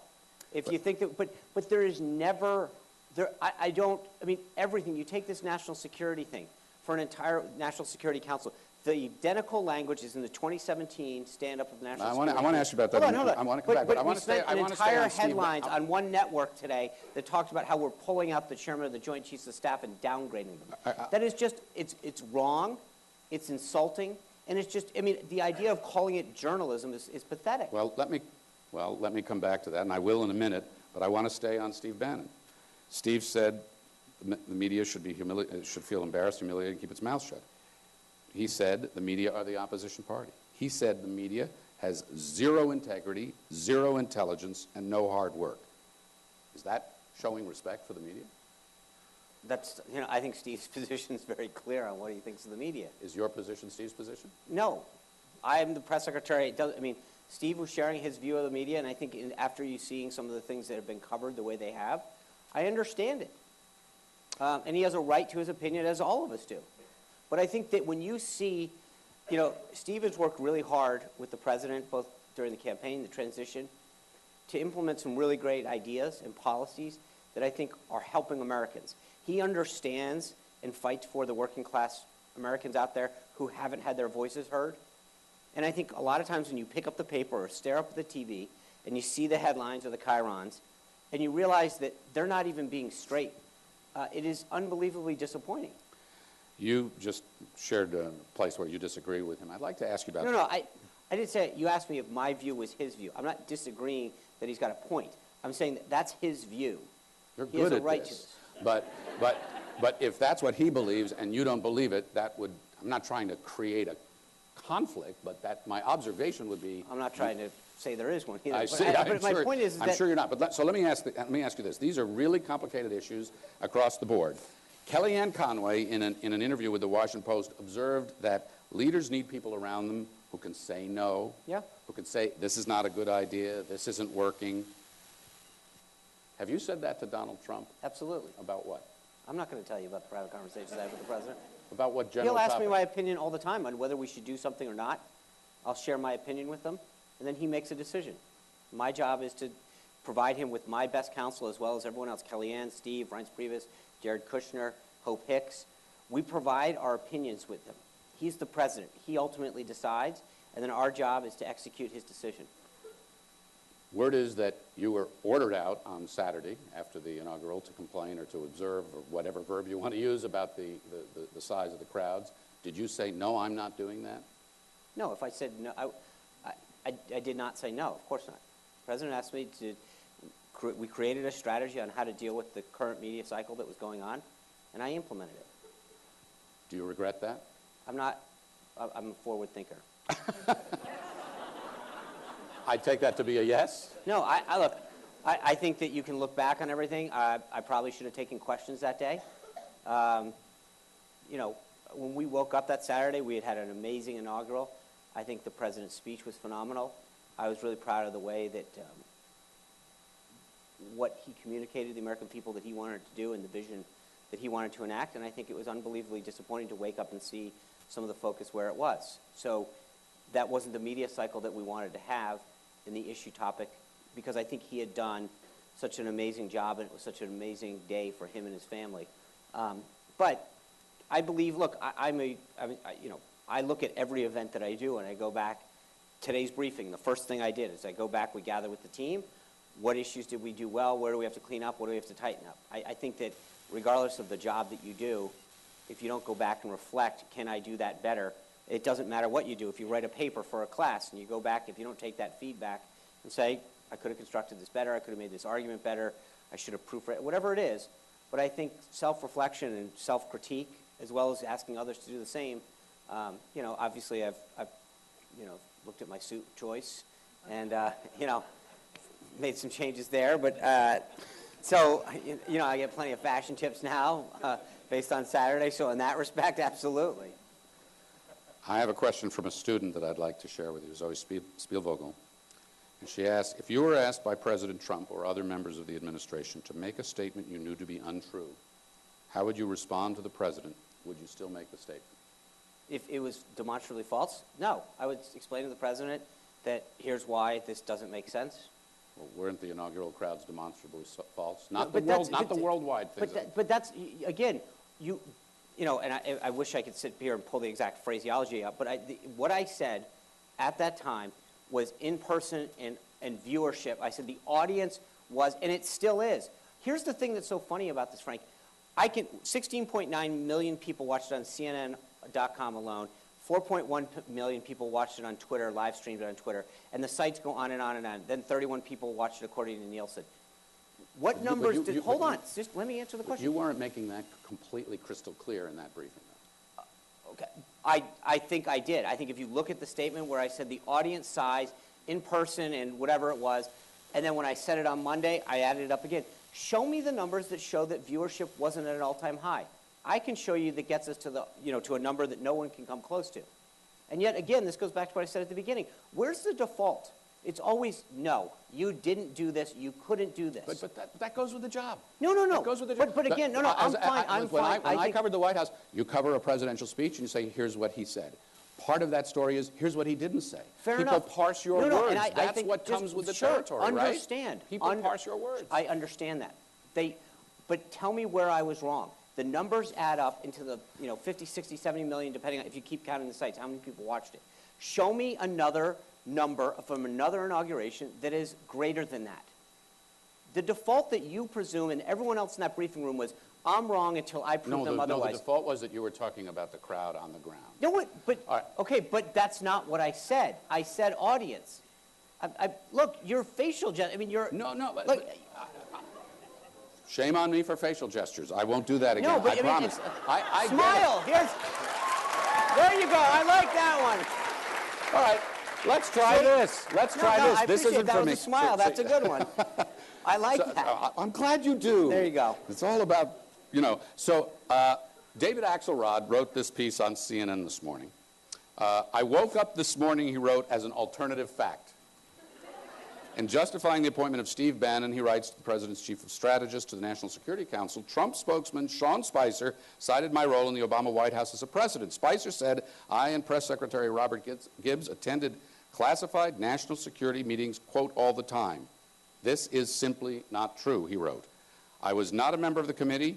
I did not speak or participate. I sat on the sidelines as a silent observer with Gibbs because we'd be called upon publicly to discuss the president's decision. He says he was not active and you misrepresented it. Your response? By his own admission, he attended briefings. But he was not on the National Council. Okay, so let's get this straight. So he wasn't a part, according to his statement, he was not a member of the National Security Council, but he attended them. So what did we do? We actually put it in paper and said that Steve's going to be able to attend them. We were transparent about it. And now we're being criticized because we actually did what they didn't do. No, I'm not criticizing. The most transparent administration in history didn't have him listed as a member of the National Security Council. He attended them, and then we actually said, hey, if we're going to have one of the people go in and out of meetings, they should be on the piece of paper. And so for us actually being open, honest, and transparent, we're getting criticized from the most transparent administration in history that didn't list him going in and out of meetings unless media reports reported him, which is where it came from. I'm a little confused here in terms of whether he's attending or he's on the council, and isn't there a difference? Well, he has the ability to go in and out of the meetings. The idea is that instead of having someone float in and out without anybody knowing, we would list the people who would be attending. He is listed as being able to attend. There are 4 people that can attend the meetings. What kind of relationship do you want with the press corps? An honest one. What does that mean? It means that they've got to do their job. I understand it, and I truly believe this. I think the press is part of a healthy democracy. That's what separates our country from so many around the world. I traveled the world when I was the assistant U.S. trade rep, and you'd go into some countries and watch how they interacted with the media. And some days I liked it, but it was, it was what makes our country great. You've got, far left, far right, independent, freelance people, media papers, online blogs. It's a beautiful thing about our country. You can say what you want. But I also don't want to just let facts get thrown away and get stories written. And, when I'm up there, I'm a liar. When they do it, it's a correction at the bottom. And they go, oh, sorry, we didn't call for comment, or what we meant was. I think that there is an unbelievable double standard. When the administration doesn't fully explain something, we're liars and we're misleading. We have no integrity. When they do it, they put this story has been updated at the bottom. Well, there's a difference between an error that needs to be corrected and a statement from a public official, which is supposed to be, and you want to be true, right? You want to be judged by your truth and credibility. And I would assume that a journalist would like to be truthful as well. Well, of course, everybody does, but I'm not saying that there isn't bad reporting. There is. I'm not saying that there aren't slants. There are. I am not saying there aren't errors. But we talk about the media like it's a singular. The word is plural and covers a vast range of media. So what kind of relationship do you want with media, and do you embrace media that you view as critical? Absolutely. I go to the briefing room every day. Is CNN being frozen out? No. Is CNN for the last couple of weeks, as I understand it, has asked for a guest, for example, on their Sunday talk show and has gotten nothing. But I think there's a big difference between, they've had questions. Jim Acosta, despite some of the stuff that he's done, got a question in the Monday briefing. What do you mean, despite some of the stuff? I think he misrepresented the facts of the press briefing at Trump Tower. Not just misled. I think he was completely, I don't want to use certain words. I would say that he misled viewers tremendously. Well, let me just say, for our television audience and others, Jim Acosta is here, and when right, he's but up your here, question I'll was, ask. fair enough. I just want to make it clear that he's going to have a chance to respond for himself. He should, because look, so there's 2 questions. One is, they aren't being frozen out. They got to ask questions, but I'm not. But is there retaliation? No, there's not retaliation, but I'm not going to sit around and engage with people who have no desire to actually get something right. In the case of Jim at the Trump Tower press conference, at the end of the press conference, he twice interrupted the president-elect of the United States. I went up to Jim at the end of that press conference, after it was over, after the president-elect had gone up in the elevator, and told him that I thought his behavior was unacceptable, and it was. And it was rude, and it was disrespectful. Jim told me that he went off on a rant 3 or 4 times. We had an exchange, and at the end I told him, I said, if you behave like that again, we will have you removed, like if you're going to act like a protester. Jim then went on air and said, in the middle of the press conference, I went over to him and said, if he continues to ask tough questions, he'll be removed. That's not what you did. I'll pull the quote for you, Jim. Right. So we're going to have a full conversation. But here, my point to you is this, and the question is very simple. You are going to have tough reporters in that press room. They should be tough. Then they are going to ask tough reporters of the president. And if the president is not going to acknowledge them, and you're not going to work with them, I just said I acknowledged them. I understand. This goes to the core of whether and how you're working with independent, accredited okay, so let's journalists stop. Let's stop. From a variety of perspectives, right? On Monday, I briefed for 90 minutes, okay? I took, I don't know, what was it, 50-something odd questions. NBC, ABC. I don't know how many. There were 49 seats in there. The room's been packed every day with another, you can ask Jeff for the numbers. I don't know what they were along the sides or whatever, but it's packed. I was there for almost 70 minutes today. I took questions from far-left organizations, quote-unquote mainstream organizations, a Christian broadcast network, a foreign. I mean, at some point, I get it that everyone thinks that they're entitled to a question, but I mean, I was there. We did 2 background briefings this weekend. CNN was represented in both meetings. I mean, I'm not sure where this sense of entitlement comes, that they get a question, they get a seat. At some point, I don't know, where this sense of media entitlement comes from. My job is to make sure that we're communicating effectively, efficiently. We've gone above and beyond to make sure that reporters get access, get information, that they're briefed, that we do calls. And it's, and so, I get it that everybody wants something, but I think that we have been extremely generous with our time and access. Let me pose the question slightly differently. I mentioned to you earlier some of the comments from Steve Bannon about this being an opposition, that the media are an opposition party, they have zero integrity, intelligence, and all the rest. Certainly some of the comments from the president himself, that this is the most dishonest group of people, that he can imagine. The director of the Committee to Protect Journalists, Joel Simon, said recently, and I'm quoting him here, this kind of speech not only undermines the work of the media in this country, it emboldens autocratic leaders around the world. These leaders like Putin in Russia and Erdogan in Turkey have consolidated power by marginalizing independent media. We can't allow that to happen in the United States. Will you make a commitment now and here that as White House Press Secretary and Communication Director, you will not be party to efforts to marginalize, and I'll add the word demonize, independent media? What do you mean by independent media? You mean like networks and? I mean, I guess my question is, give me an example of what we have done to even to bring up the question. Well, I just cited what Joel I Simon understand, said, but so. right. So it's a nice fluffy statement. Explain to me. Give me one example of how we've done that. Well, when the President of the United States goes to the CIA and stands there and says to people who are combating terrorism around the world that the enemy essentially is this row of dishonest people, and this is the President who has sworn to uphold the Constitution, including the First Amendment, with a snarky press. Thomas Jefferson thought it was a snarky press. That undermines faith and confidence, it seems to me, in the institution of the media, not the individuals, but the institution. Don't you see how that's damaging? Here's my question. At some point, though, there's an obligation of the media to get the facts right. I couldn't agree more. But where's the self? I mean, I guess it's always Sean, about. I agree with that. Okay. I also agree that you have every right and responsibility when something's wrong to point that out. I got calls when I was bureau chief at CNN from White House press secretaries screaming at me because we got something wrong, and then we had to figure out whether we did or not. That's different than an ongoing running attack on the media as an institution. Is it not? Well, and I think that by and large, when people consistently get things wrong, we have an obligation to make sure that people get the facts right. I mean, I just cited one. We spent an entire weekend talking about the Director of National Intelligence and the Joint Chiefs of Staff being downgraded from the National Security Council. 100% false. I called bureaus, I called reporters, and it was like, well, yeah, I guess you're right. None of them admitted to even reading the executive order, or excuse me, the order standing up the NSC.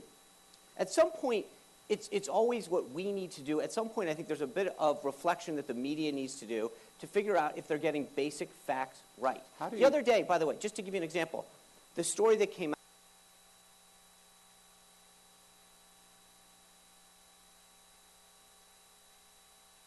I didn't bring a single box into the White House until Sunday afternoon. Now, I know that sounds like a simple and petty fact, but if you can't get something as simple like that right, then it shows that how much are you really trying to get the facts right. The basic facts of many of these stories have unbelievable errors in them. I mean, we could go back and forth on this all night, and I don't want to do that, but those simple basic facts apply both ways. Here's a list of the enemy, perhaps, the Washington Post published it, President Trump's first 7 days of false claims, inaccurate statements, and exaggerations. I'm sure you saw that, too. And there's some pretty basic facts there that he didn't get right. So, but again, I guess my question is, we're not. I've said it. I said it from the briefing room last Monday. We're not perfect. We're not going to get everything right. But there's a big difference between constantly having a negative mindset about everything, what we got wrong, what we didn't do right, as opposed to, at some point, what did he get done in his first week? How many jobs did he save? How much tax dollars did he save? How many foreign leaders did he reset relationships with? But it's never about the good. The default is consistently about the bad. And again, there's this idea, the press should be skeptical. It's healthy. It's part of what they do. But there's a big difference between a skeptical press that says, show it to me, and the default of always being negative. I know you need to go in just a couple of minutes, so I want to button this up and just do a couple of things and then say thank you. What would your recipe be for changing that default position to the negative while still playing the role of adversary and holding power to account? Well, I don't think it's an adversarial role. I don't think you go in saying, I'm going to be, I think that the idea... Respectful adversary. Right, but again, I don't even look at it that way. My job is to provide the information. If someone wants to get it right, and I think that there's a whole host of reporters that will say, if they're taking the time to work through a story, we've provided sources with them, we've provided background, and again, a lot of times we'll say, hey, can you hold off an hour on that? We think we can get it right for you. I think reporters that try to do their job well, and there are, a number of them, that we work with them and try to get that story right. So my job is to figure out if people want to have a relationship where we're giving them facts, they're reporting them out. And again, I get it. There's analysis that can go on where they brought in an expert on this or that and says, our analysis shows the following. That's totally what's supposed to happen.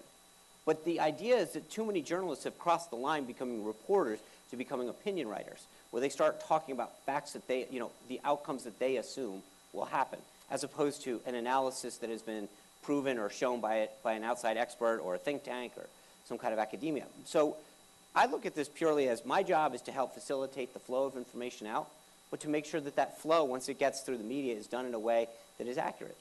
A couple of things before we let you go. White House press briefing room and White House presence on the White House grounds. Been there since McKinley. Know there was some discussion. They're there for now. They're there to stay. For now. They're there to stay. That's not my decision to make. I mean, for right now, I think we're working well in the briefing room. Do you want them there? Do you think having them on the premises is a good thing? On the premises, sure. But I think there's a difference. In the White House. Right now, my question is the first thing. I want to know how we're defining on the premises. Let me answer the question. The first day I get there, I took a tour, and I'm walking through, and they say, I kept hearing report after report, look at how cramped we are in here. So we looked at a couple options. Right now, we're not planning on doing anything. But the idea is the reporters love to tell you how cramped they are, and then we talk about additional space. It's like, well, we don't want to move.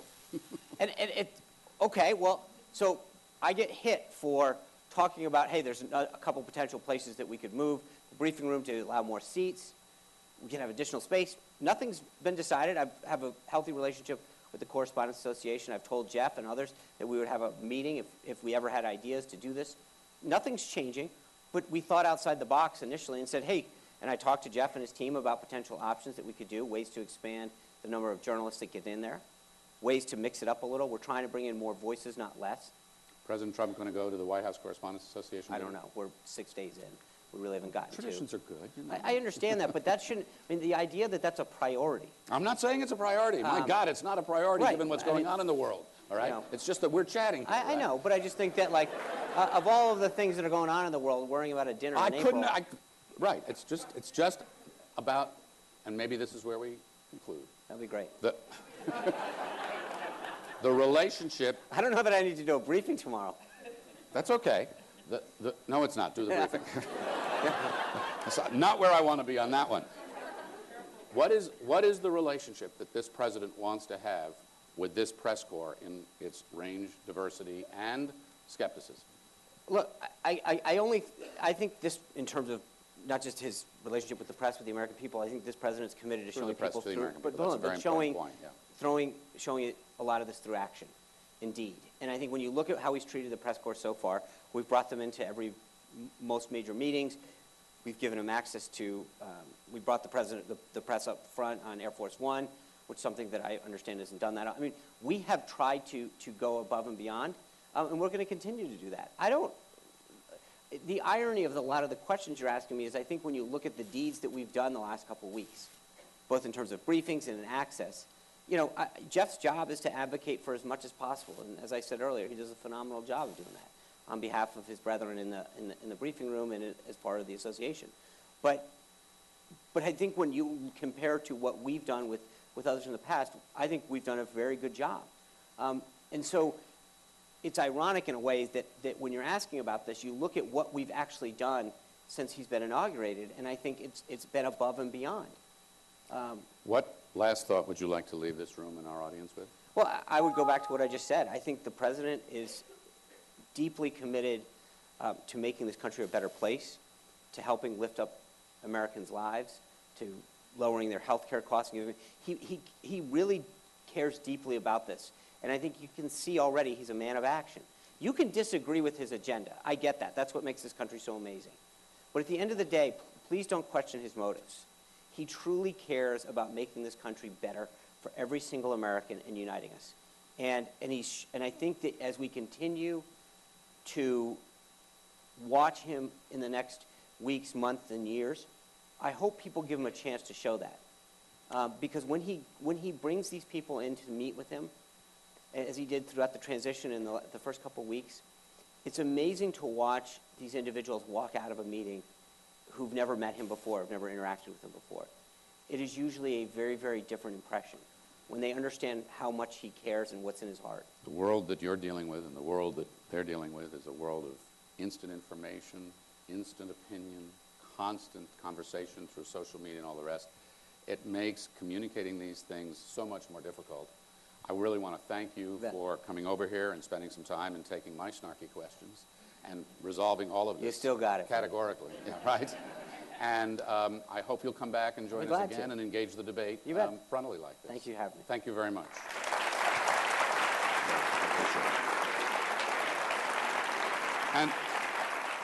And before you go, I mean, this one small little thing. What is this business about chewing gum and swallowing 20 pieces of gum a day? Of all the habits that anyone could have, I like cinnamon gum. Guilty. I'm going to look for some correlation there with the rest of the world, but I'm not sure we'll find it. Sean, thank you very much. Thank you. Appreciate it. All right, you guys. Well, what did you think? That was Sean Spicer speaking at George Washington University last night. Just want to take you to that event again because, boy, that was a heated discussion. Don't you guys think? A little awkward there for a little bit. You know, he definitely isn't afraid to say, no, let me finish my statement. Or, you know, he doesn't back down. So it's interesting. So we'll see how he does going forward. We try to play all of the White House press briefings every day when they come in. So if you watch our show, always tune in. We stream those live, and we clip them as well. And we do have that interview clipped just out of the video section on our YouTube page if you want to watch it over. Heated discussion, kind of. And again, in front of all those students at George Washington University. Impressive, though, to see how he carries himself. Some of you think that some of you don't like Sean Spicer, but it seems like a lot of you are saying that he was a good pick for White House press secretary. So we'll see going forward how he chooses to interact with the media. This job for him is very tough because they're at a war with media, President Trump specifically. You know, President Obama didn't come down on the media as much as President Trump does with the, you know, fake news reporting and everything. So Sean Spicer's job is going to be a little bit more difficult. Looks like I got something coming in here. Oh, yeah. Hold on one second, you guys. Let me give you a live look of the Capitol building right now while I talk to my producer.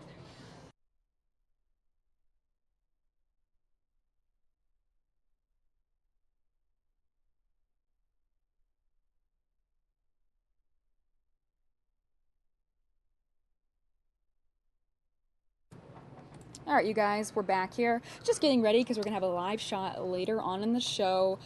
Phoenix Open happening here this week and weekend. Very exciting stuff. We have our sports anchor, Jude LaCava, out in the field. So I'll be talking to him about an hour and a half or so later on in the show. So definitely tune in for that. You'll be able to see what it looks like at the Phoenix Open.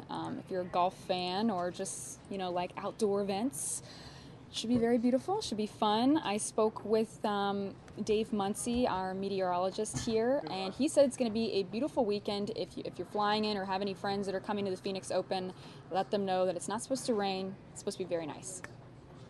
But I do want to take you to this. Just want to give you guys a little bit of an update here. Let me pull this up.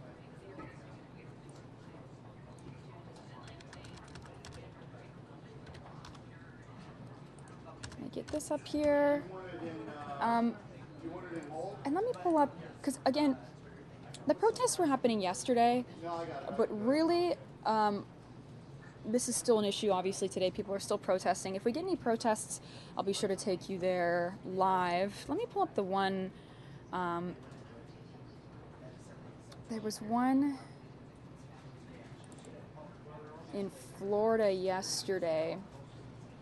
I just want to have this up playing while I give you guys the latest update.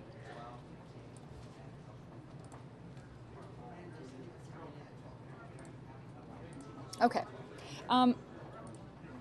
So here is, let me just pull this up really quickly here. Thanks for your patience.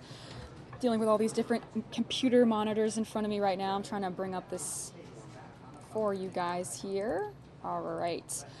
Okay, so here is the latest on President Donald Trump, his travel ban on 7 Muslim-majority countries, and other immigration actions.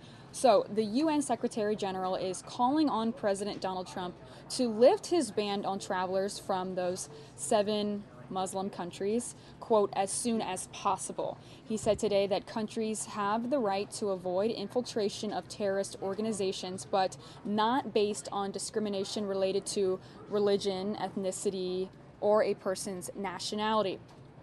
He also warned that, quote, blind measures not based on solid intelligence tend to be ineffective as they risk being bypassed by what are today sophisticated global terrorist movements, end quote. He also said such discrimination is against fundamental principles and values and triggers widespread anxiety and anger, which you're seeing here. The anger and anxiety from protesters in Florida yesterday, and that may spur extremist propaganda. He also expressed concern that refugees fleeing conflict and persecution are finding more borders closing in violation of the protection they are entitled to under international refugee law. So again, that's a little bit of an update. He's being asked to lift this ban. So we'll see how he reacts to it, but we do also know that President Trump fired his acting Attorney General, Sally Yates. So let me actually, if I can, let me pull up that video for you guys to get you updated on that. Let me scroll up here.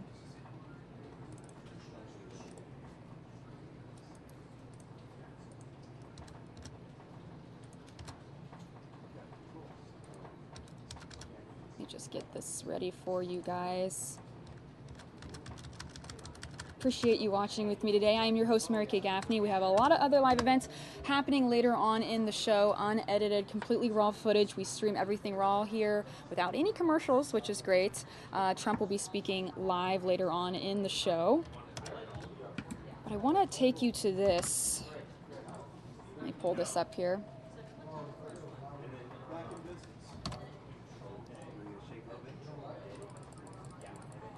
Okay, let me make sure the sound is turned down. Perfect. Okay. Oh, let me change the lower third so you guys know that is not Mary Kay Gaffney. There we go. Okay, so let's play this video.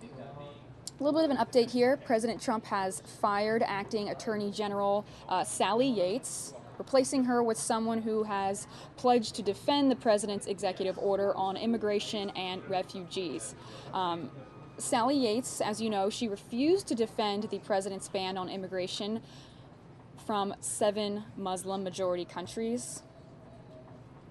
We also know that the White House called her actions reckless. Now, Yates was a holdover from the Obama administration, running the Justice Department while Attorney General nominee Senator Jeff Sessions winds his way through the confirmation process. Now, Yates has been replaced with another Obama appointee, U.S. Attorney Dana. Here in the Valley, the Arab American Association and its leaders met to discuss the executive order, which you're seeing here, and the effect it may have on people here in Arizona. So they did discuss this locally here. I want to pull up some of the sound just so you guys can hear what the people here have to say and how it affects them. So let me pull this up.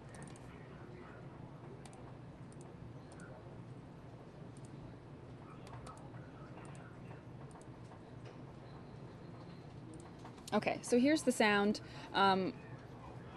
Again, this was leaders meeting yesterday discussing how this can affect them here locally in Arizona. So let's just hear what the other side has to say about this. If anybody that comes from the Middle East that has been oppressed and persecuted should celebrate and embrace this executive order, only because it works for our benefit. The citizen of the United States will look at you and you look at you as a Middle Eastern face. They will not ask you if you are Libyan or Syrian or Egyptian. You look Arab, you look Middle Eastern, you are terrorist. These leaders plan to write a letter to Washington to try to get them to talk with these local leaders. New restaurant. So that is what some of the local leaders had to say about it, and they are writing a letter to Washington, as you heard our anchor Troy Hayden saying.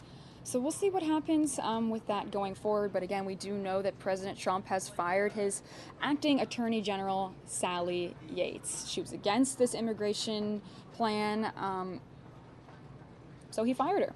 He wants people to agree with what he wants to do going forward. A lot of you guys have different opinions about this.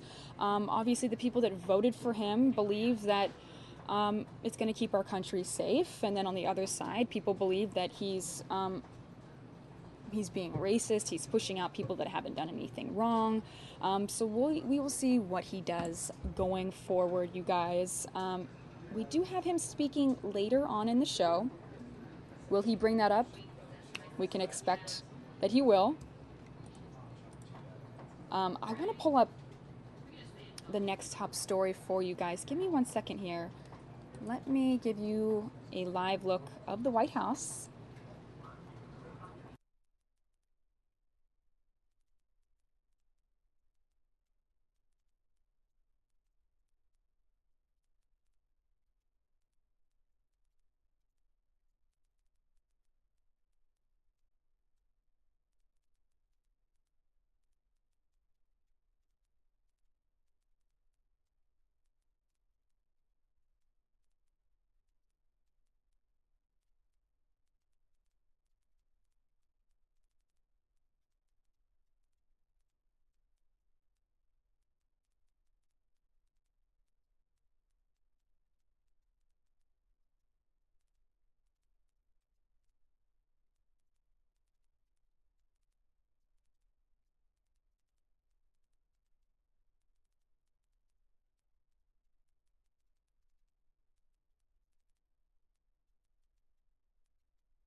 All right, you guys, well, I have Fox 10 anchor Steve Kraft up here with me to discuss, well, I'm really excited, but actually this isn't a happy story. This is about President Trump's immigration ban. This has been talked about in the news all weekend and all day today.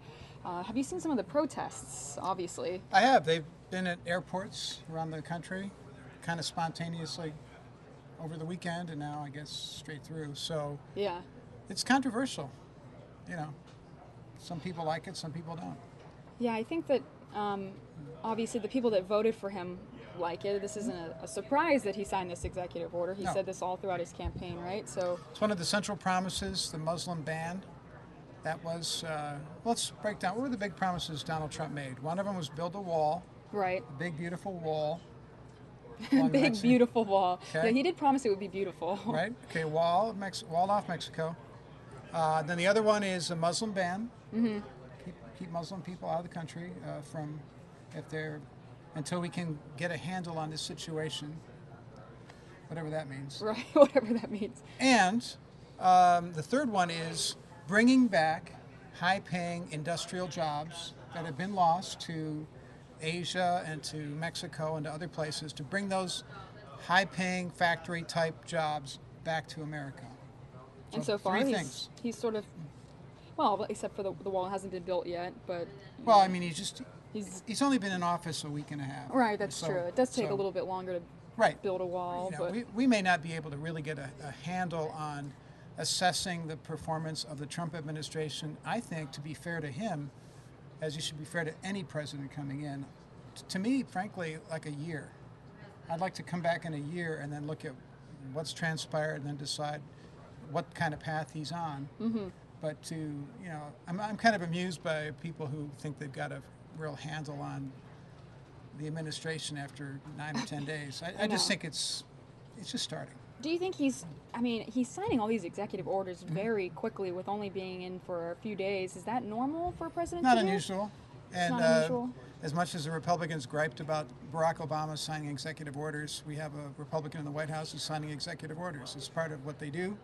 Don't they have to in order to get something moved forward? Well, they do, but I mean, there's lots of space for Congress to weigh in on what the laws ought to be. The president has certain areas where he or she can have executive orders, and so far, I think it's fair to say President Trump has been pretty aggressive in his executive orders, and he's using executive orders in lieu of getting something passed by Congress and funded by Congress. So, for example, the wall he's going to need money from Congress to really make it happen. It's a sort of a symbolic first step. Right.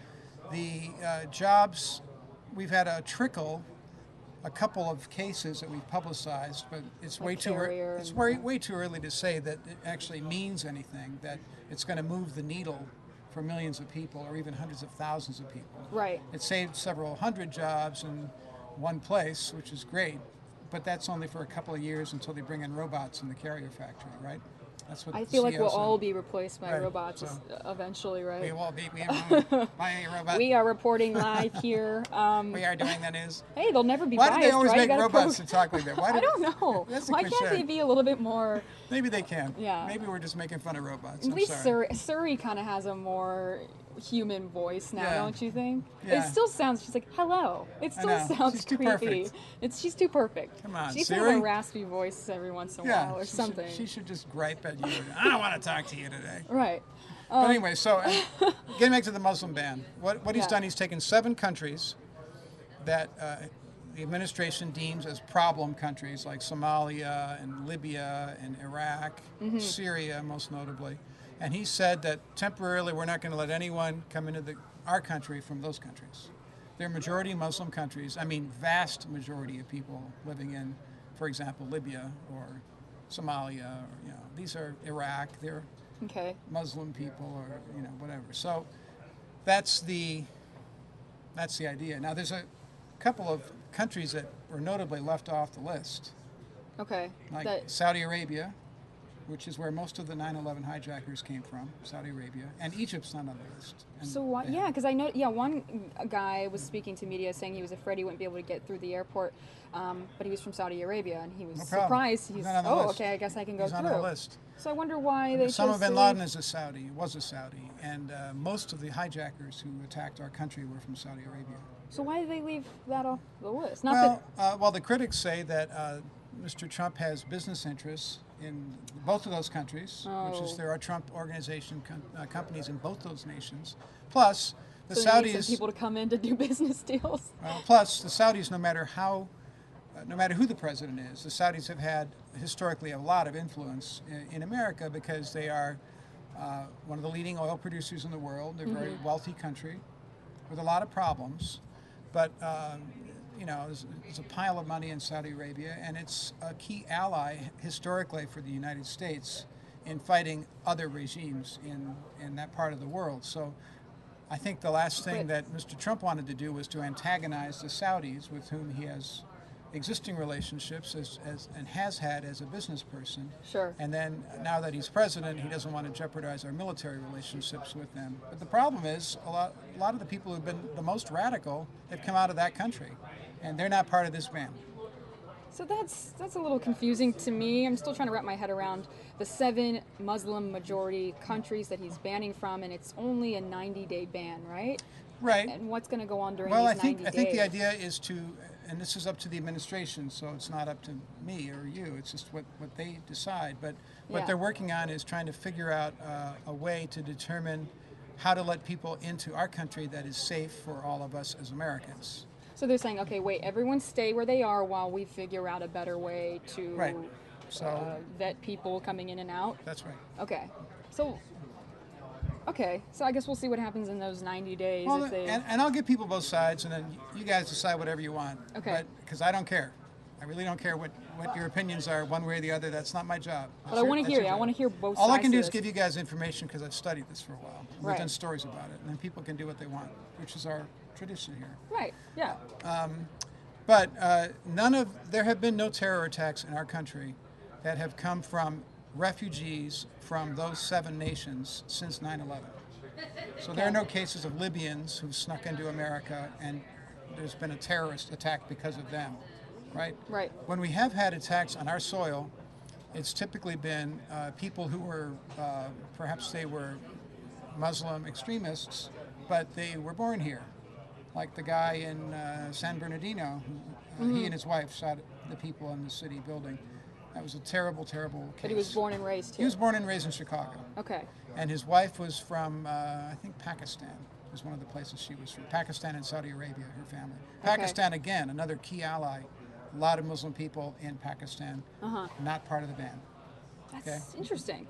Nor is Indonesia, which is the largest population of Muslim people in the world. Nor is India, which has over 100 million Muslim people.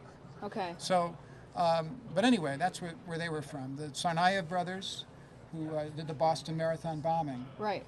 They came from a former republic of the Soviet Union that has a lot of Muslim people, parts of the Soviet Union. And is that that's not part of the ban? Not on the list, no. Russia is not on the list. And that part of the former Soviet Union, not on the list. But they came to America, they were Americanized, they went to high school here, the whole bit, and then they turned on their own adopted new country. So there have been a few cases like that, but they have not been from these 7 nations. Okay. So that begs the question, why these nations? Why not other nations? What will be done in 90 days to come up with a better way, especially in view of the fact that we haven't had any trouble from refugees from these countries? So what is the secret sauce that the Trump people have to protect us even more when there's no evidence that we've been under threat from these nations? And I wonder what the supporters are saying in defense to that. They're just saying it'll keep our country safe. I mean, they just believe it'll keep our country safe, right? Well, let's give the point of view of the administration. The Trump administration believes, whether it's with actual facts or alternative facts or whatever you want to call it, I mean, but their stated belief is that these nations pose a real threat to the United States. That Syria in particular is a complete mess, and it's sort of a power vacuum in many ways. Right. And it's a chaotic situation, and there can be crazy extremist people in there that we can't properly vet or judge before we let them into our country unless we adopt new techniques for keeping out the bad guys. When most of them are really just people trying to flee, and they can't all go to Turkey. That some of them are Right. feeling like it's a little overcrowding and issue. the overwhelming percentage of people who are refugees from anywhere are good people, and I think our administration certainly believes that. Mm-hmm. The problem, the Trump folks tell us, is with that tiny sliver of people who slip over the border into our country. And so Gotcha. whether or not there are any facts that actually demonstrate this is a real, actual threat, Mr. Trump's belief is that we need to make our system even more airtight, and that even one attack would be one attack too many. And Okay. I think on an emotional level, that connects with an awful lot of people who are just look at these attacks we've had in our country with total revulsion, as we all do. Right. But the fact is that a lot of the terrorists that we have in our country are homegrown. Sometimes born and they're raised. second generation people. Right. So I think a focus of the administration eventually will shift to, okay, well, we've had Somalian kids from Minneapolis, where there's a large Somali community, who have slipped out of our country and gone to fight in the Middle East, and now they're trying to come back to our country, and that could be a threat. We have al-Shabaab people from Somalia. Some people might have moved to America 20, 30 years ago, and their kids are radicalized. It's so many what ifs. Really, like you said, it's people that were born and raised here too that are just as dangerous. ISIS is recruiting people that are more. Yeah. So and there have been, for the last couple of administrations under President Bush and President Obama, very elaborate screening and surveillance of people who say and do troubling things on the internet, for example. We had a guy in Ohio, we reported this. He was born and raised in Ohio, and he was making threats to the Pentagon on Twitter and had connections with ISIS over social media, and it was just born and raised in Ohio, So what people have to decide in our audience is whether they're willing to go along with this ban, if they think that it does any damage to our constitutional values in our country, if they think that the actual threat posed by refugees is sufficient in the absence of actual data, that it justifies a ban on folks coming in. And legally, it's going to be under challenge in a number of places, and already has been. Civil liberties groups are saying that it's unconstitutional for the president to take the action he's taken. Although, from what analyses I'm reading on it, long term, they may win. Critics might win at a couple of the lower court levels, but generally speaking, when a president has an executive order, it does go through eventually. It was funny because, not funny, Nancy Pelosi was speaking on the steps of the Capitol Hill last night, and Trump tweeted, she's yelling with fake tears, and one of the mics goes out. Of course, I wish that he wouldn't. That doesn't really help at all when you tweet something like that. It's when they're against it. They're allowed to be against it, right?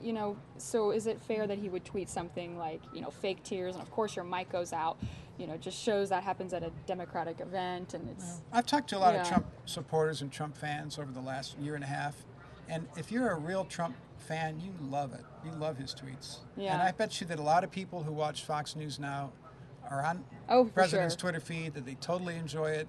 Well, it's entertaining for one, but...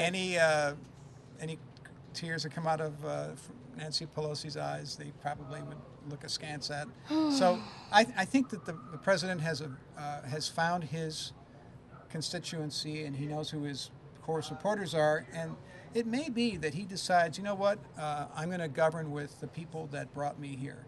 And they have my back, and they know who I am, and they support me, and I'm going to stick with them. I'm not going to worry about converting people who didn't vote for me or who aren't enthusiastic about me, and I'm just going to go with what I got. So because what do you think about him firing Sally Yates? Well, it's a political move. But this is a political situation, and I'm sure that Sally Yates wrote the letter that she wrote expecting to be canned. For sure. So it was a kind of a symbolic note on her part expressing opposition. And in certain ways, there was some symbolism in the way she was fired by President Trump. So sometimes stuff turns into politics, and we're in a very political season right now. Very true. And for a long time, I'm sure we will be. Well, you guys, thanks Does for watching us Has up anyone here. said anything that we can say on TV here? Let's see. Chris Brown saying, I like this guy, Steve Kraft. Jeez, thanks, Chris.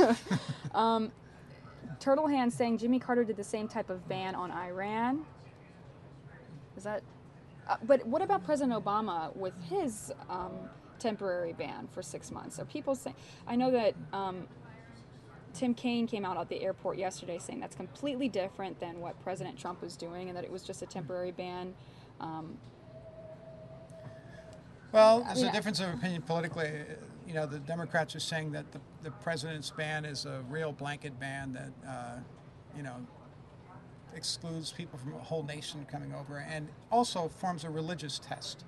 Yeah. So because President Trump has said explicitly that he wants to help Christian communities, embattled Christian communities in these Muslim-majority countries, help those folks come to America, yet he doesn't want the Muslim people in those countries to come in.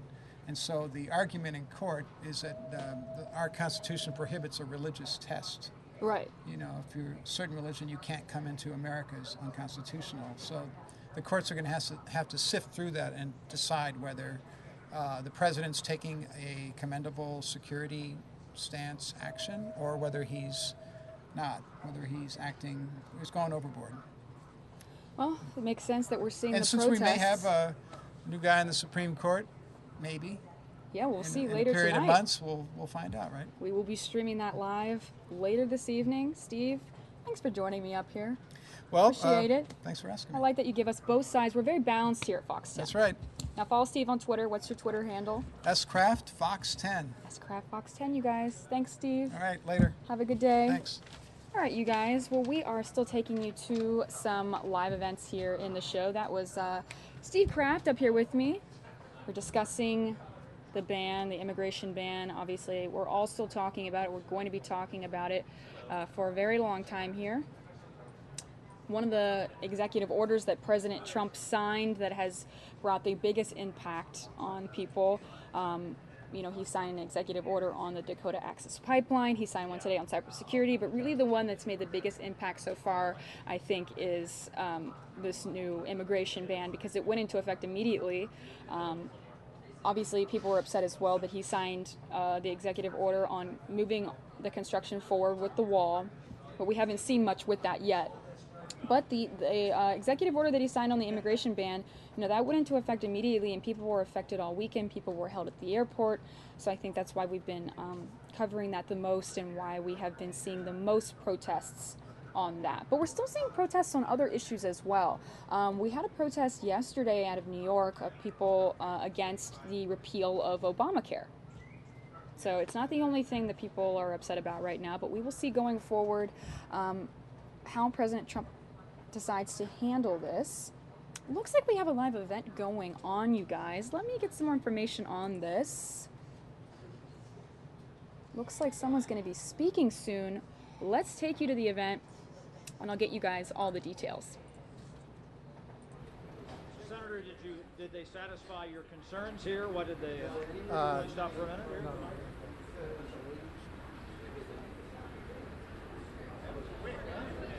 Just put up a wall there so they can't pass. Well, I'm not the biggest guy in the world, and he is one of the bigger guys around this building.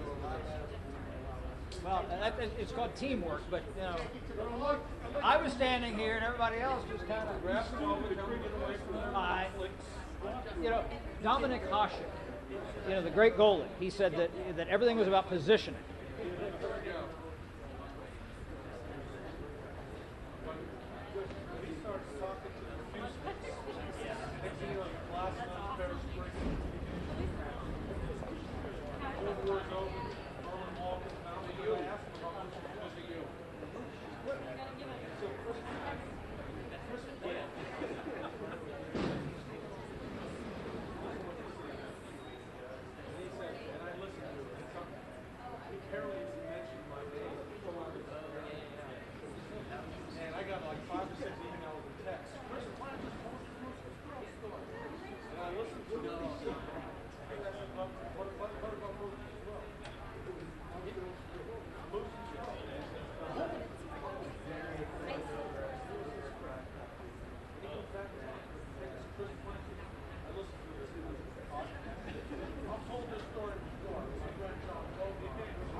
All right, you guys, appreciate you joining me here on the Fox News Now stream. This is live at the U.S. Capitol right now. Is that not the shortest escalator you've ever seen?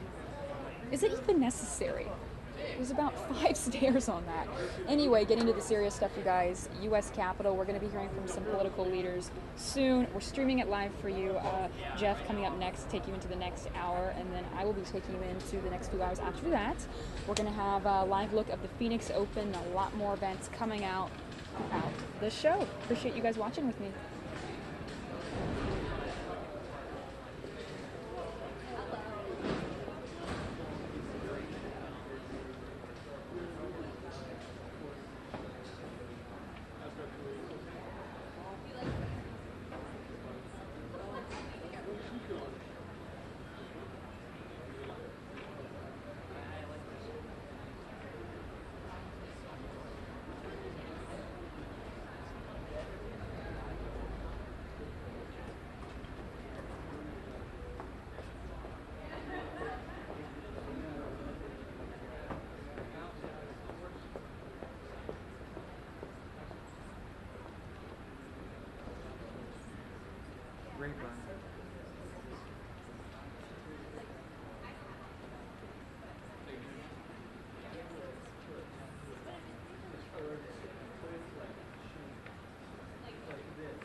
No, because they said they're going to be clearing everything out.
Too much jocularity over there. Come on, this is work.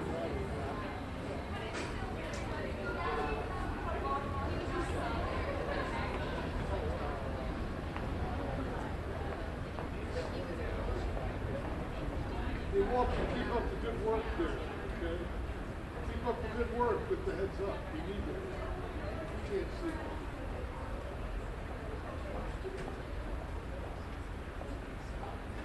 Senator?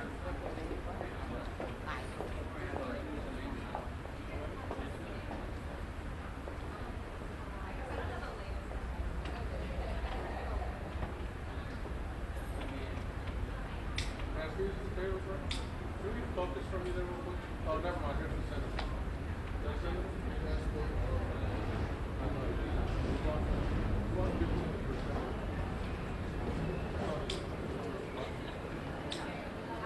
Yeah, quick focus if you don't mind. I lost my focus. I lost mine years ago. Are you tired? You don't know how to focus. Pretty much always. Thank you. Yeah, no, you're welcome.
What can you tell us, Senator?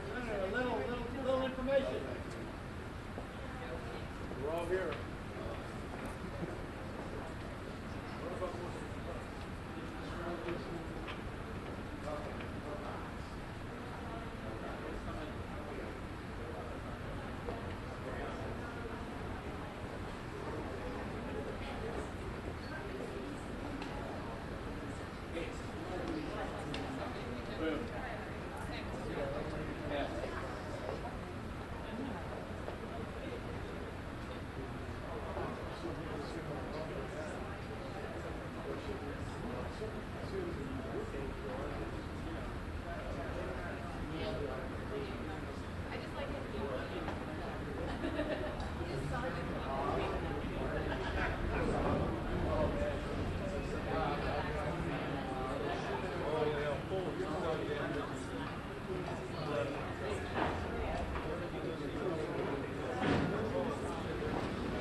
focus. Get a level check. Get a white balance. Yeah. Another focus. These podiums are way too tall these days. Mic check. 1, 2, 3. We're good? All right. Everybody got a white balance? I'll check back with you on the white. Thank you. When the sun comes out.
Anything to say?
friend in the blue shirt playing not a good place.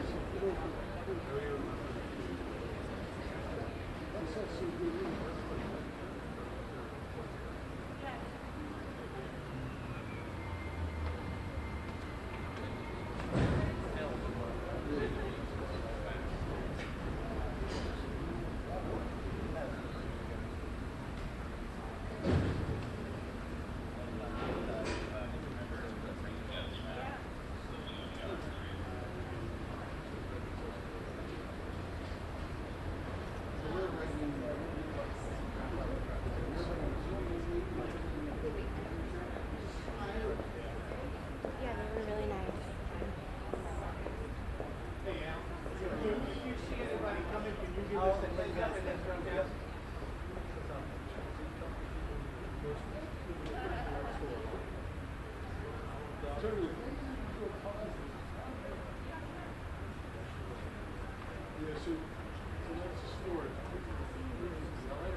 Senator Durbin, how'd you go in there?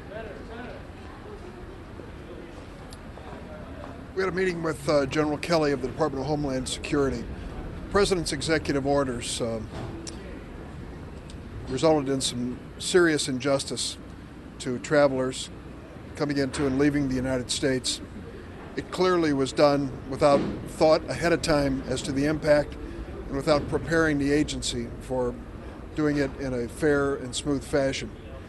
In addition to that, it doesn't make America safer. The General conceded there's not one example, not one, of a refugee or person from these countries that were named that has created any terrorist act in the United States. We have an extreme vetting procedure already. There was no suggestion of what we might add to it, and sadly it has put us in a very bad position around the world.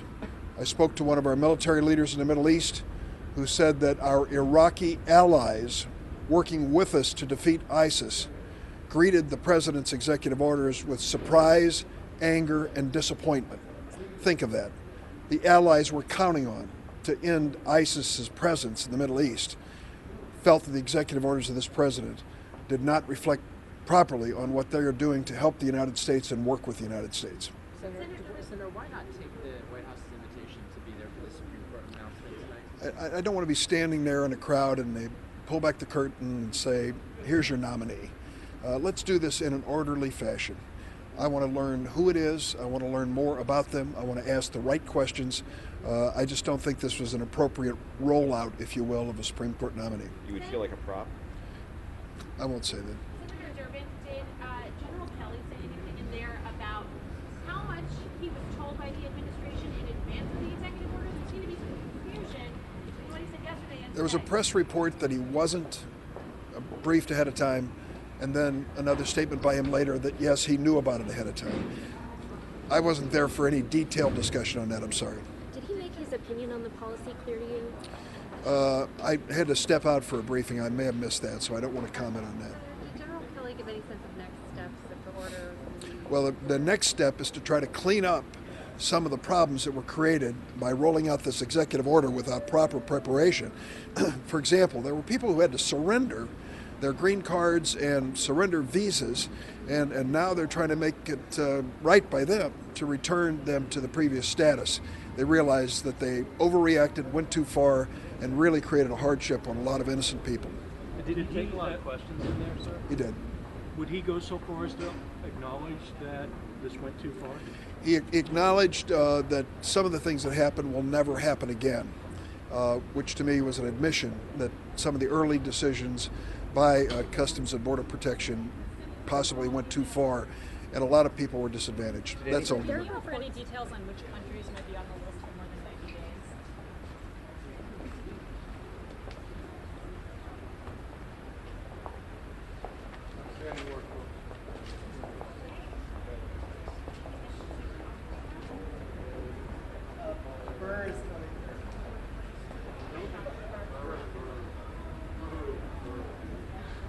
Senator Byrd, how'd you go in there? I've got any comments on that. Thanks.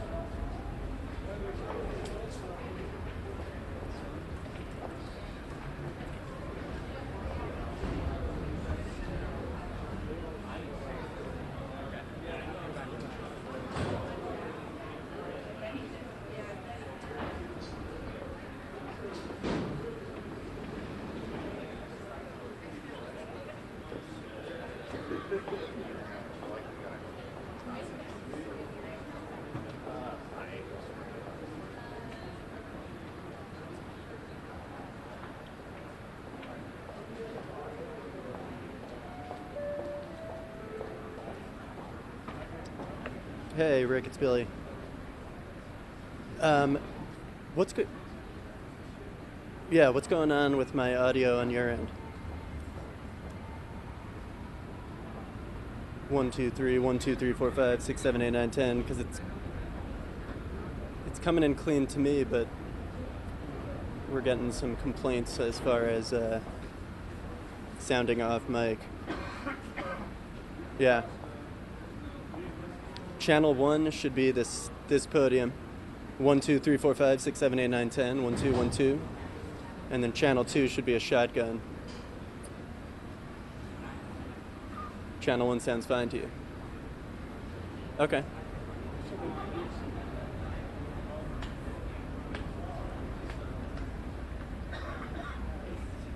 Okay. All right. Thank you. Yeah, absolutely. 1, 2, 3, 4, 5, 6, 7, 8, 9, 10. 1, 2, 3, 4, 5, 6, 7, 8, 9, 10. I'm fine. Okay. Thank you, sir. Bye.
1, 2, 3, 4, 5, 6, 7, 8, 9, 10. Yes, sir.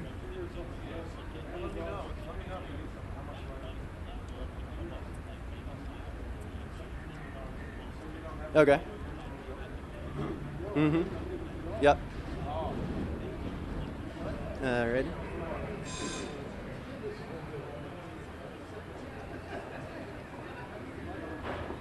There's the 18th. The 18th. Come and talk, 18th. Come and talk. Yes. Yes.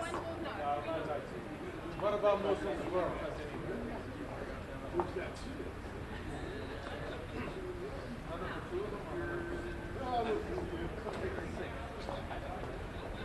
What did you put that? I'll buy one. I'll buy one. Oh, one thing. Oh, I got it. John, you're doing a good job today. Don't let anybody tell you otherwise. They always tell me I do it. Hey, go walk the other way. John, I've got football on everyone. You what? I have football on everyone. Yeah. You're like Mark Yellow. There's got to be no other explanation. And I don't sleep with people like you, so. No, you're not. Now you're so discriminating. Huh? Yeah, you're very discriminating. I said that. I said you're really not. I shit on everything.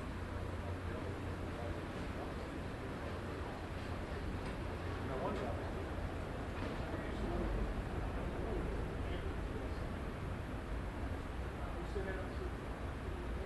Yeah, these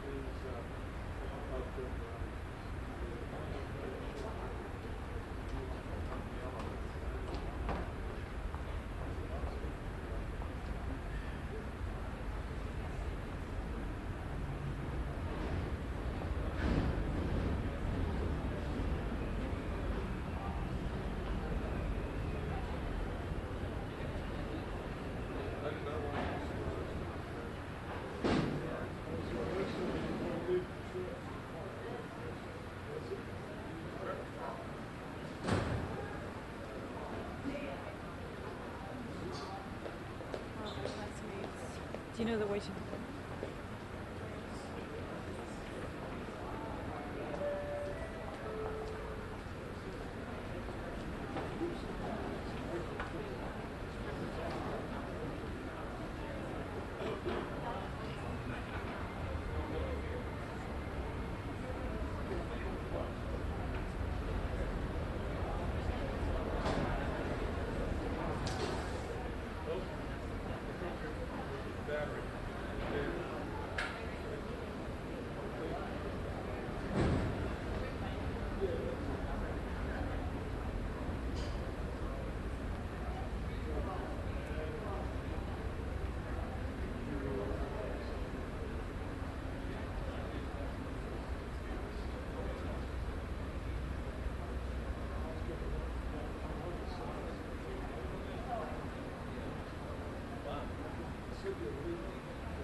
What's up?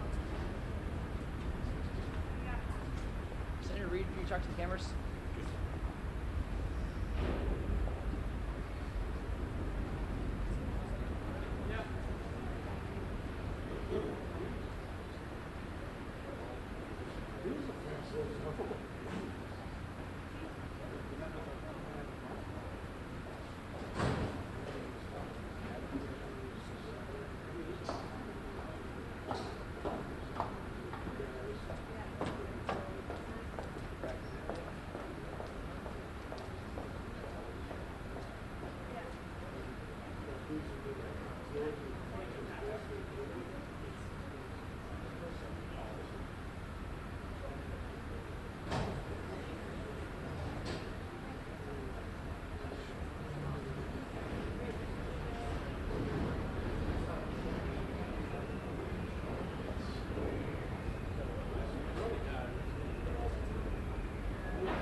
So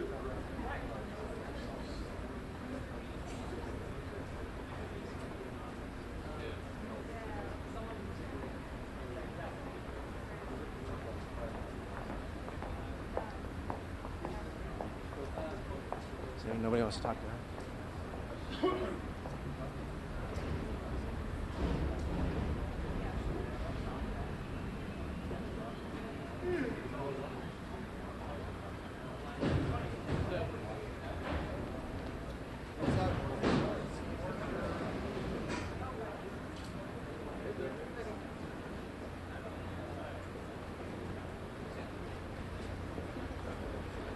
Senator Corker, can you come to the cameras? I don't really have anything to say. I really don't. What are you hearing there? Keep the mic, please. Thank you. I don't really have anything to say.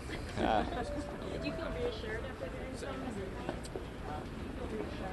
Okay. Dang.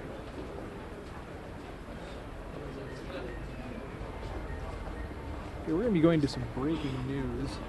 We have a video out of Los Angeles where a officer involved shooting took place at the Jack in the Box in Hollywood.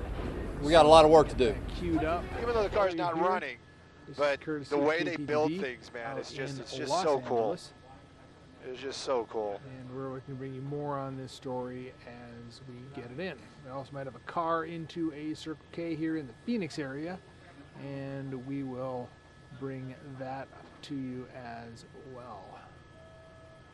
So stay with us and we'll get you an update as soon as possible. Thank you.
This is CNN.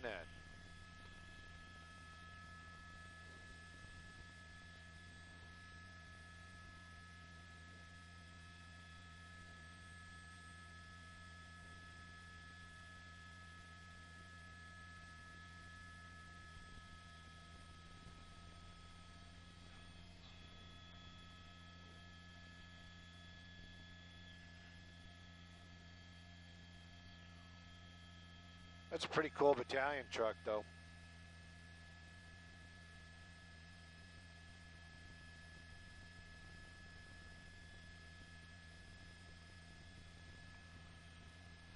All right.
So we're going to get more information on this officer-involved shooting. It looks like there's a stabbing involved as part of this as well.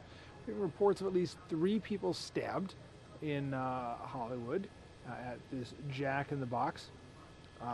Possibly not sure exactly how many victims there are. The suspect ran down Sunset Boulevard trying to stab people outside the CNN office in Hollywood. And somewhere in here again we understand that there is a officer involved shooting.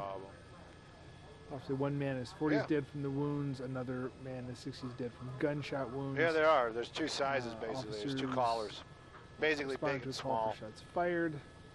Yeah. So there's still a lot of chaos around this scene, trying to assess the victims, trying to identify exactly where the suspect has gone. This is in Hollywood, California, at a Jack in the Box, as you can see. Suspect apparently fled past the CNN building there in Hollywood.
Probably.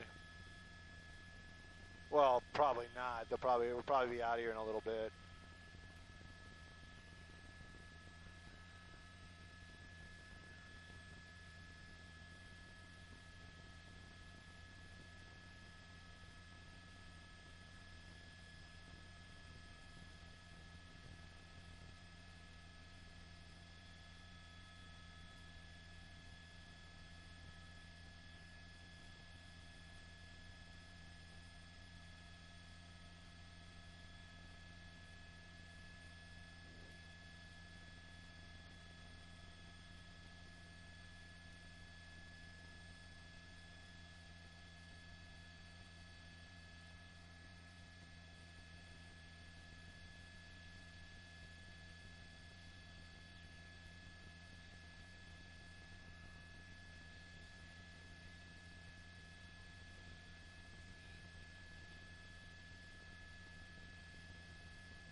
Maybe we're waiting for our ground crews to pull up.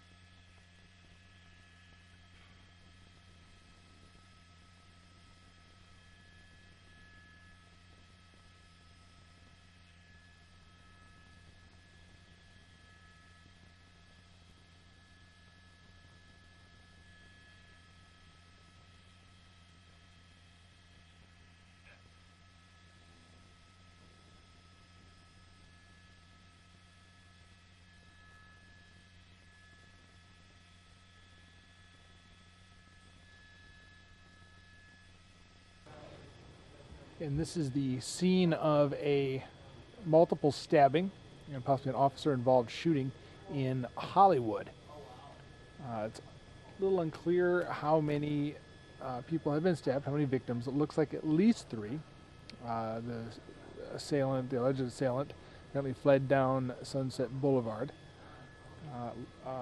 There were areas on lockdown for a while, it appears, and reports that the suspect is in custody. Someone was taken out of the Jack in the Box on a stretcher not clear whether it was a victim or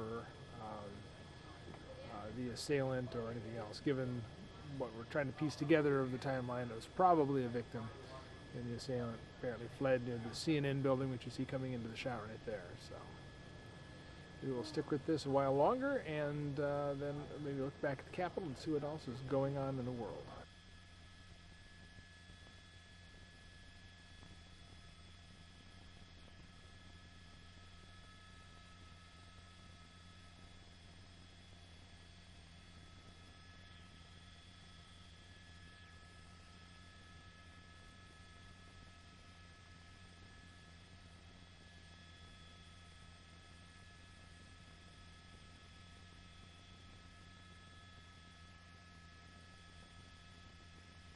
There's a guy in cuffs. There's a guy in cuffs. I don't want to hear how we didn't get the guy in cuffs. Suspect in custody, or two of them. Two of them been taken into custody right now. One behind the sign, one in front of the sign.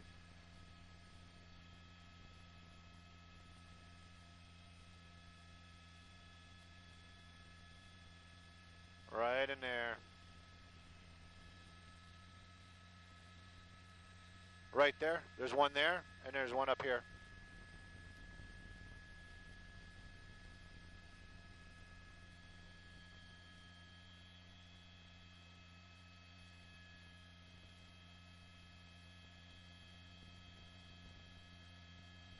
They look like kids.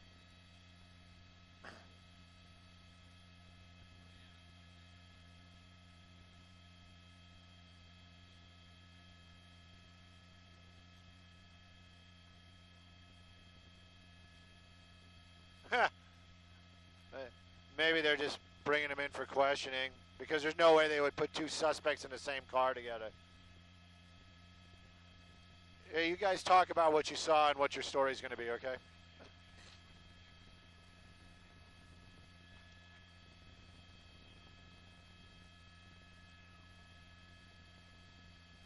Here it looks like we have the possibly the suspect or just somebody of interest in the stabbing being taken into custody. And this is in Hollywood, California, where there were multiple victims of a stabbing attack that happened at a Jack in the Box and then went in front of the CNN building there on the corner. Also not too far from the something shiny caught my eye. Hollywood, or excuse me, the Scientology building out there.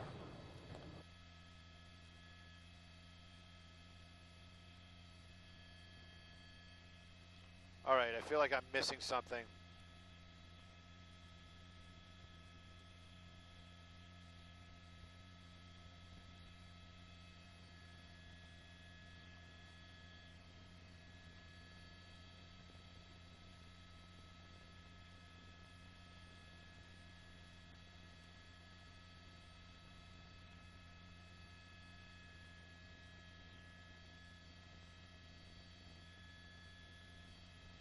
That doesn't look like traffic watch.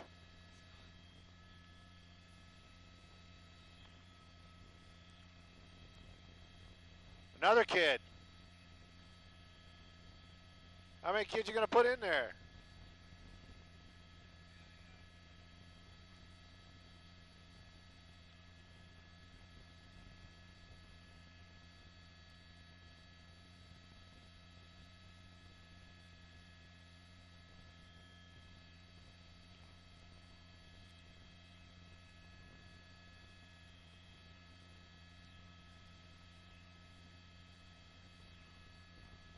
Well, I hope those were just people they're taking into custody and not suspects.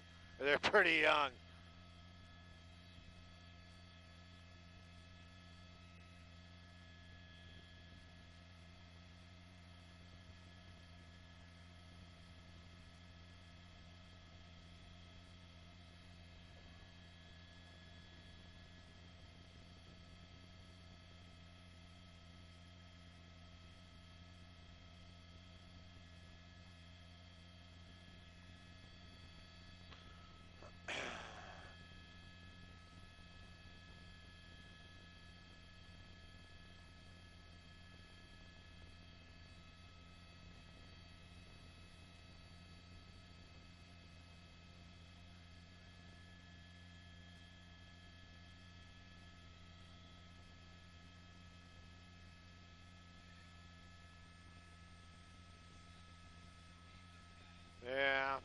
parking next to some other people that I don't like. Who knows? The one of three we have.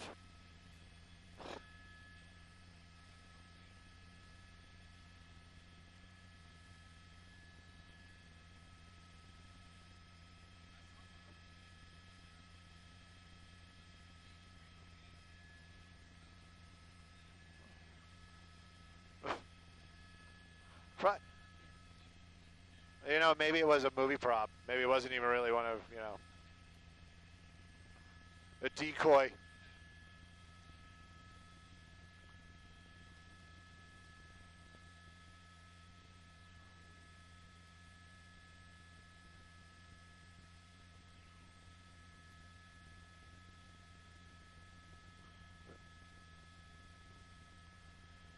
I don't know if it was me, but Pat seemed a little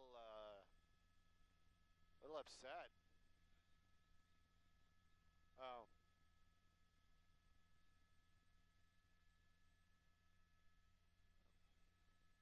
It just kind of, he came out and he was like just, you know, I don't know. It wasn't very Pat-ish. That's the only way I can describe it. I asked him and he was like, yeah, everything's fine.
So the latest we have on this officer-involved shooting in Hollywood, police are investigating reports of a stabbing at the Jack in the Box restaurant in Hollywood. The incident was reported about 2 p.m. near Sunset and Ivar Avenues. Officers responded and for reports of a man with a knife inside the restaurant.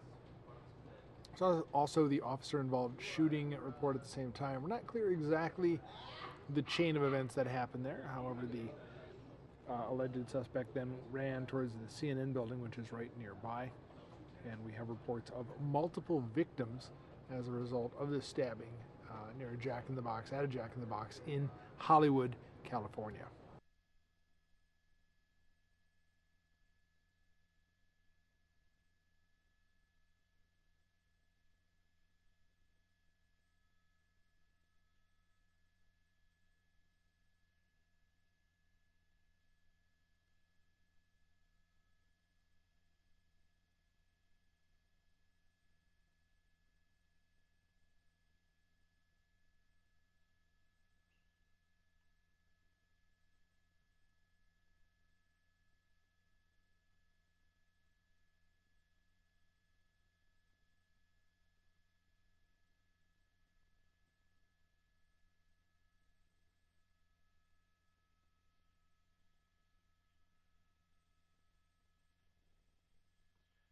Hey, desk, 9 Hotel, Simon Desk.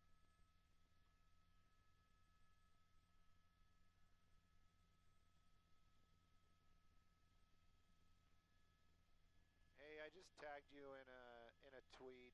This guy's got some pretty good pictures from when it was all happening, and other stations are already using his stuff, and he just wants photo credit. But I don't know if we play that game. But anyway, I tagged you in it if you want to look at him. I tagged Desk and CBS.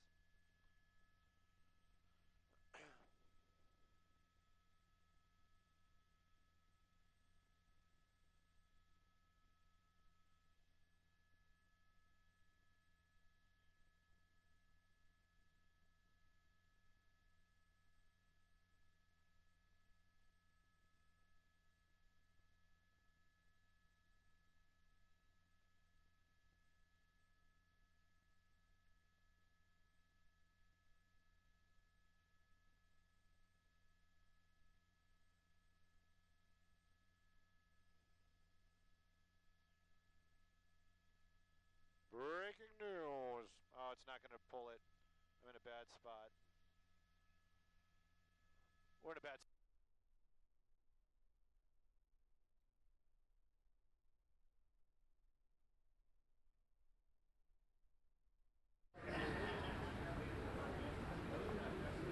I have lost the video from LA and the officer involved shooting and stabbing.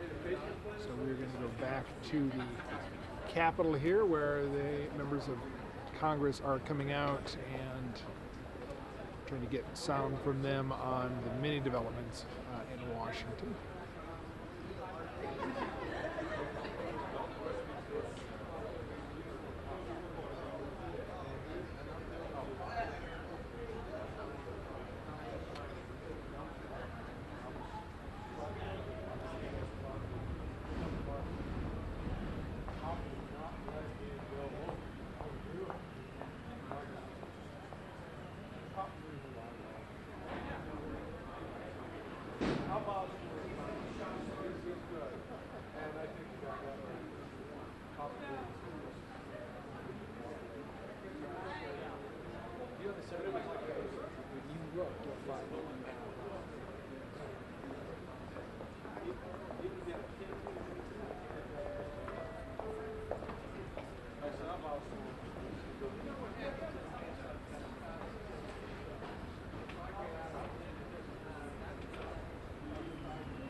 Thanks, John.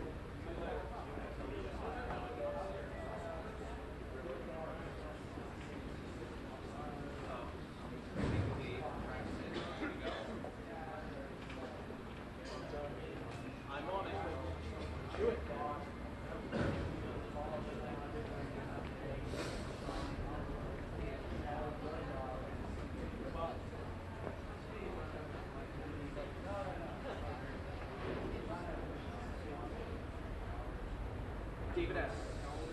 Frank.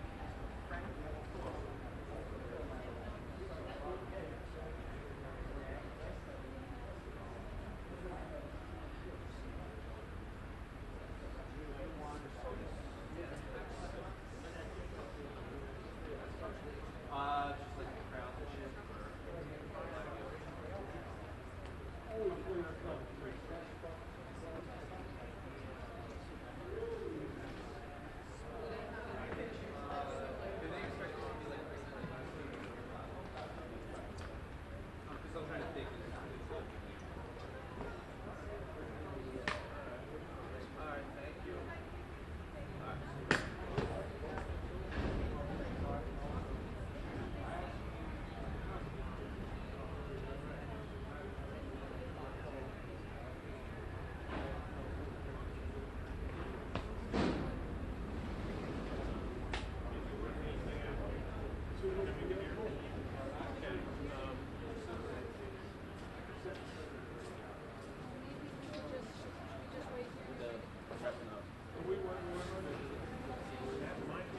How about everybody over this way?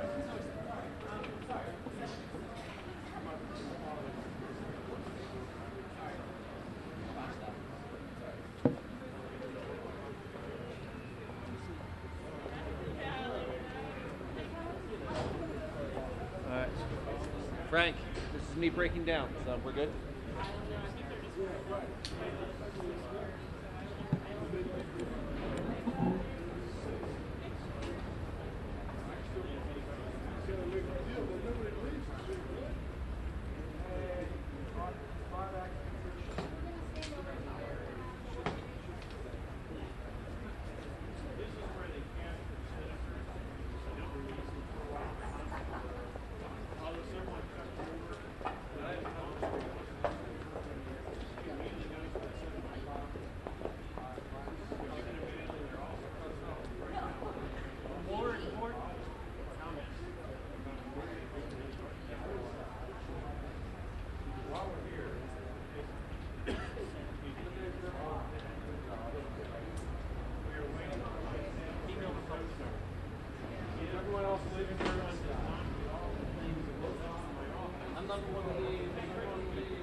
That's almost a dumbfounded look. That's very good. How'd you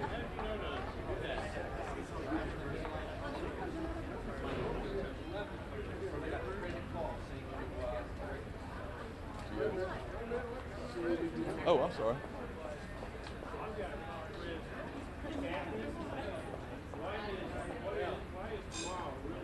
You get it?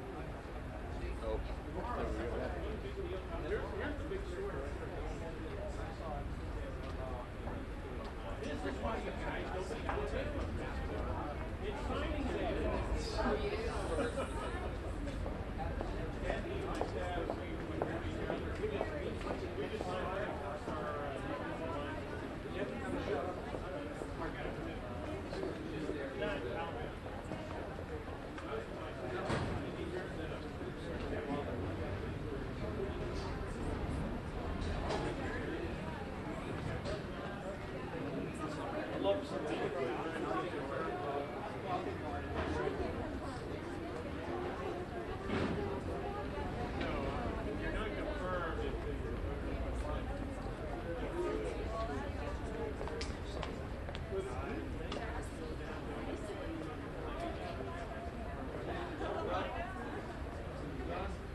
Everyone, we've lost the feed from the U.S. Capitol. Heard from several lawmakers, their thoughts on the day and the different proceedings and protests and events. I'm going to turn the controls back over to Mary Kate Gaffney. She will be taking you into the evening from here, including President Trump's nominee for the Supreme Court, which will be happening in several hours. So please stick with us on Fox 10 News Now.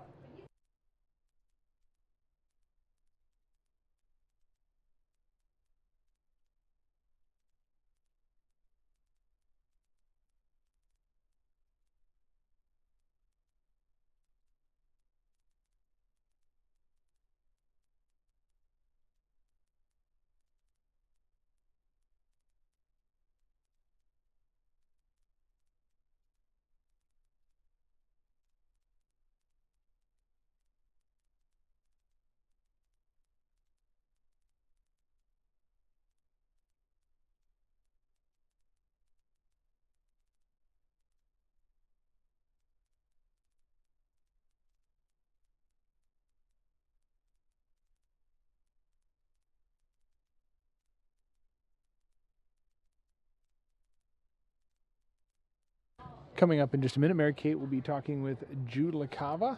So hold on just a second for that. She will be on the air in un momento.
All right, everybody. Well, welcome to the Fox News Now stream. I'm your host, Mary Kay Gaffney, and we have Jude LaCava out in the field right now. Let me just get the picture of him up and ready here.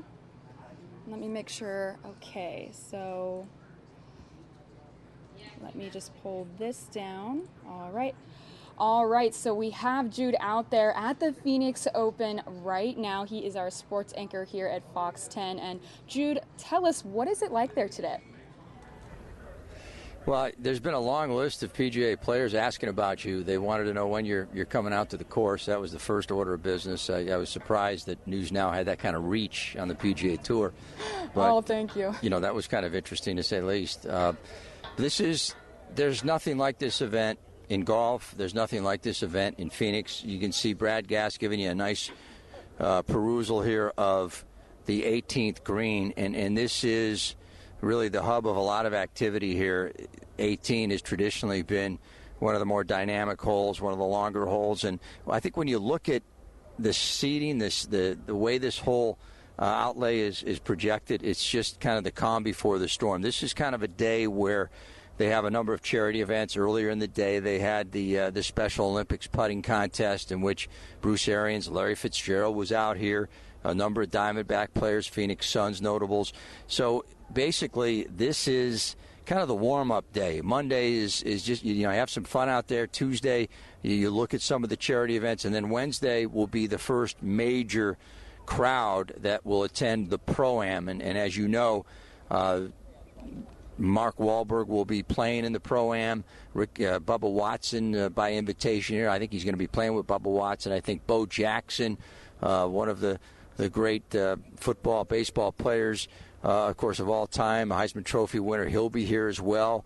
And again, a really impressive list of notables from the sports world, entertainment world, and the Pro-Am. That's tomorrow, and that will be the kick-up for what will be a very good crowd. And the big key to this is the weather. I think when you look at the temperatures, as Muntz has said, our guy Dave Muncie, mid-70s, sunshine. It's only going to get bigger and better each and every day. Now, by the way, the record crowd on Saturday, last year, 201,000 fans. I want you to digest that a second. 201,000 fans attended last year on a Saturday. If the weather holds up, the Thunderbirds are projecting that record could be broken, and the overall attendance could be broken based on the good weather that will go with this event. It seemingly gets bigger and better with good weather each and every year. So it's just phenomenal. I mean, there is nothing like it. You will see people here that you won't see for the rest of the year. I mean, they're in all kinds of sizes and shapes and ages. It is, like I like to say, Woodstock with golf. I mean, it's the biggest party. It's the People's Open. The 16th hole now can seat 16,000 fans. It's like walking into a coliseum or a stadium.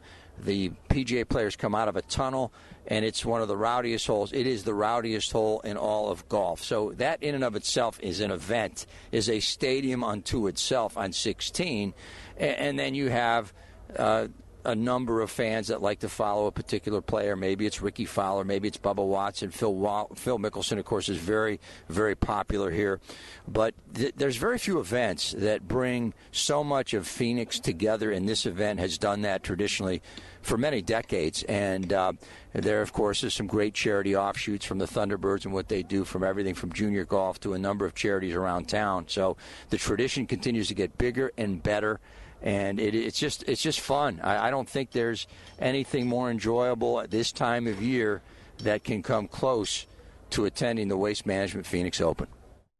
And Jude, I've never been to an event like this, so what do you think is the absolute best day to go?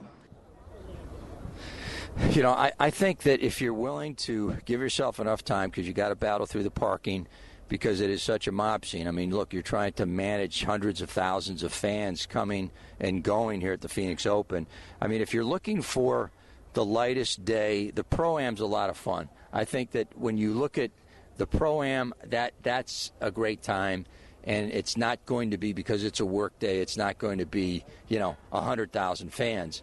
But that, if you can get off work, and, if you want me to write a note for your boss or something like that, and you want to get off work, you want to blow off work, and then he sees you, like, with one of our cameras and you're hanging around the 18th, then you're in trouble, right? But you got to figure out a way to get the excuse. I would say Wednesday's a great day if you can blow off work.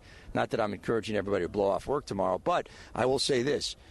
If you like the crowds and you like the action and the people watching, then you got to get out here Friday, Saturday. Friday and Saturday are traditionally. Saturday's the biggest day because that's just when everybody is off and they're out here, and getting in and out logistically is not easy.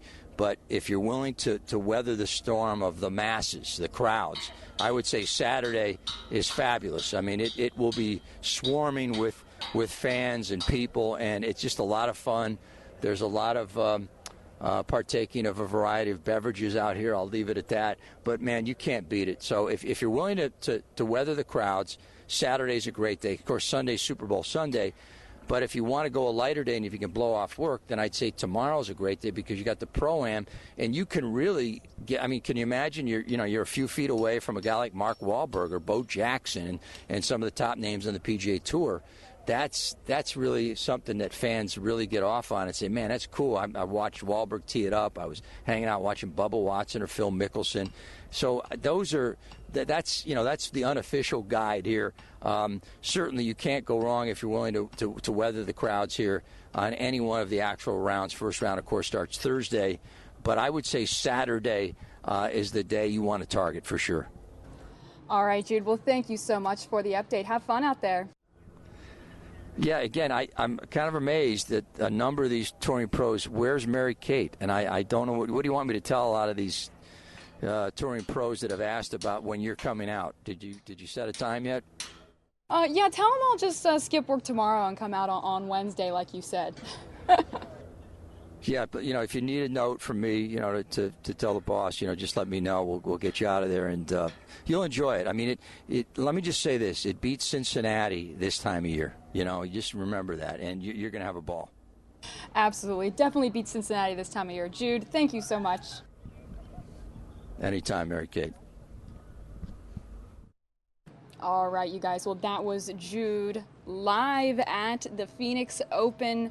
So beautiful out there, you guys. It looks like so much fun. So it sounds like the best day to go is tomorrow, Wednesday, or this weekend. Which, hey, you know what? If you can't get off work, just head there this weekend, right? Why not? Sounds like a lot of fun. I mean, if you're not a golf fan, at least go to sneak a peek at Mark Wahlberg, right? Because if you're not a golf fan, everybody likes Mark Wahlberg, right? So there's lots of cool stuff happening there this weekend. Again, that was Fox 10 sports anchor Jude LaCava out in the field. He will be there this week reporting live at the Phoenix Open. Really exciting. I've never been there myself, but it sounds like fun. So hopefully I'll be able to get a peek of it this weekend. If not, I will be watching Fox 10 Phoenix because we're live there all week and weekend, you guys. All right. We are streaming live here on Fox News Now. Appreciate you guys joining me this evening. We have a lot of live events coming up. We're going to shut down the stream at around 5:50-ish because we have a special event. So I'll show you guys where to go to watch the stream continuing on. Just go to the special event link because very special event happening. President Trump is going to be announcing his pick for the Supreme Court. So that's what we'll be streaming. It'll be about 6 our time, 8 your time. Big event happening, you guys. It's what everyone has been talking about all day. President Trump's going to be making that announcement about an hour and a half, you guys. Yay! Live events, we love them. But let's take you actually to a breaking news event. This is happening live. Let me get some more information for you guys. Thanks for joining me.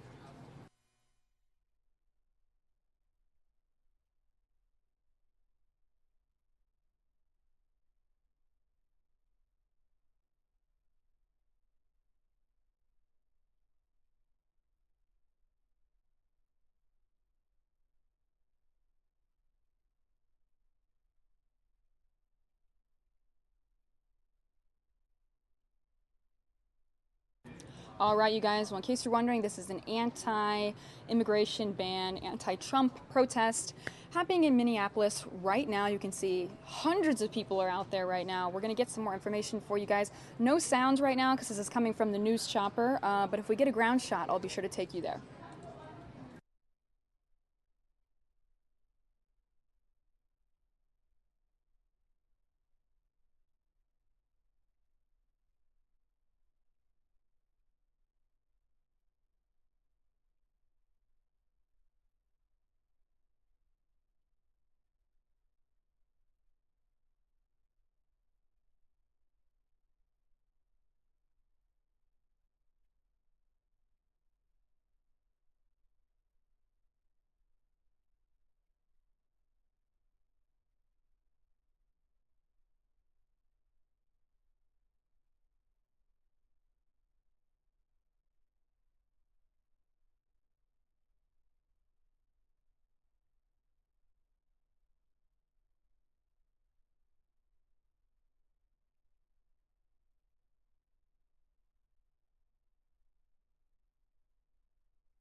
All right, you guys. Well, I appreciate you watching with me this evening. This is live out of Minneapolis. Protests again, you guys, for President Trump's immigration ban. People are upset about this. And you can see there's hundreds of people down there right now protesting against this ban. They believe it's unfair. President Trump put a temporary ban on 7 Muslim majority countries, and people are upset about it. So that's why we're seeing these protests right now. Again, no sound at the moment. So if you're wondering, why can't I hear anything? This is live from the news chopper, so we're pretty far away from the ground there. That's why we can't hear anything right now. But you guys, if we get a ground shot, I will be sure to take you there. And this is not the only live event we have on the show tonight. Coming up in about an hour and a half, we're going to have President Trump announcing his pick for the Supreme Court. Will he mention these protests and all the chaos that's been happening around this immigration ban? We will see. But again, this is out of Minneapolis. I'll see if I can get us a ground shot, but for right now, you can see hundreds of people down there holding signs. I'm going to get you guys some more information. Thanks for joining me.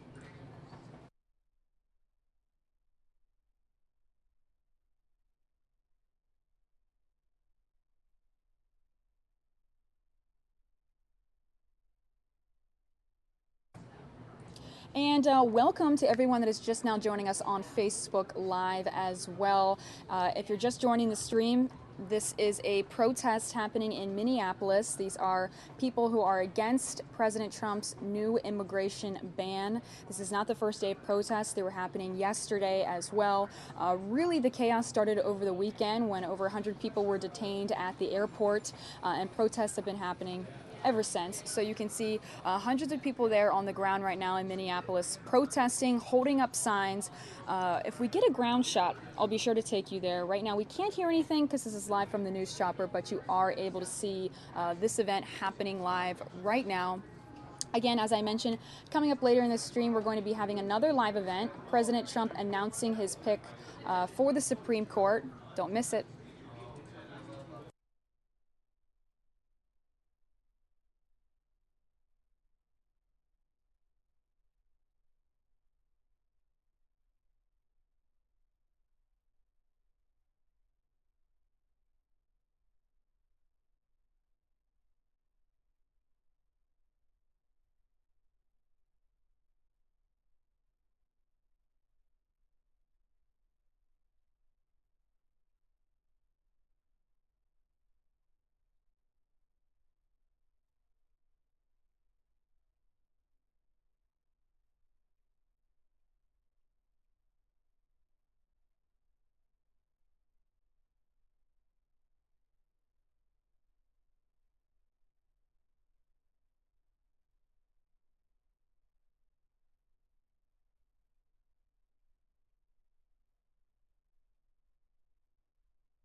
All right, you guys. Again, if you're just joining us, it looks like there's an ambulance there right now as well. I wonder what's going on down on the ground. Let me try and get you guys some more information.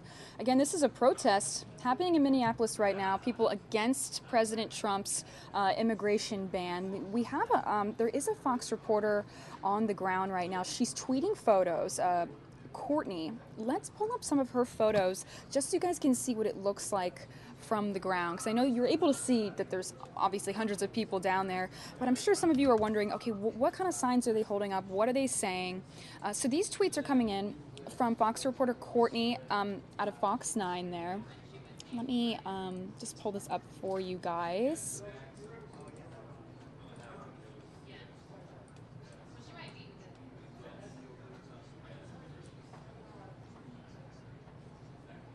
And let's pull this over. Okay, so here are some of the pictures that she's tweeting right now. She said, protesters are chanting, quote, no ban, no wall, sanctuary for all. Easily thousands now in front of federal building in Minneapolis. And here are some of the pictures that she's been tweeting out. This is live there at the field. My USA, stay great. So that's a picture there that she just took from the ground there in Minneapolis. We can see, and there's another picture that she posted. So there's some other flyers and signs that people are holding up. No ban, no wall.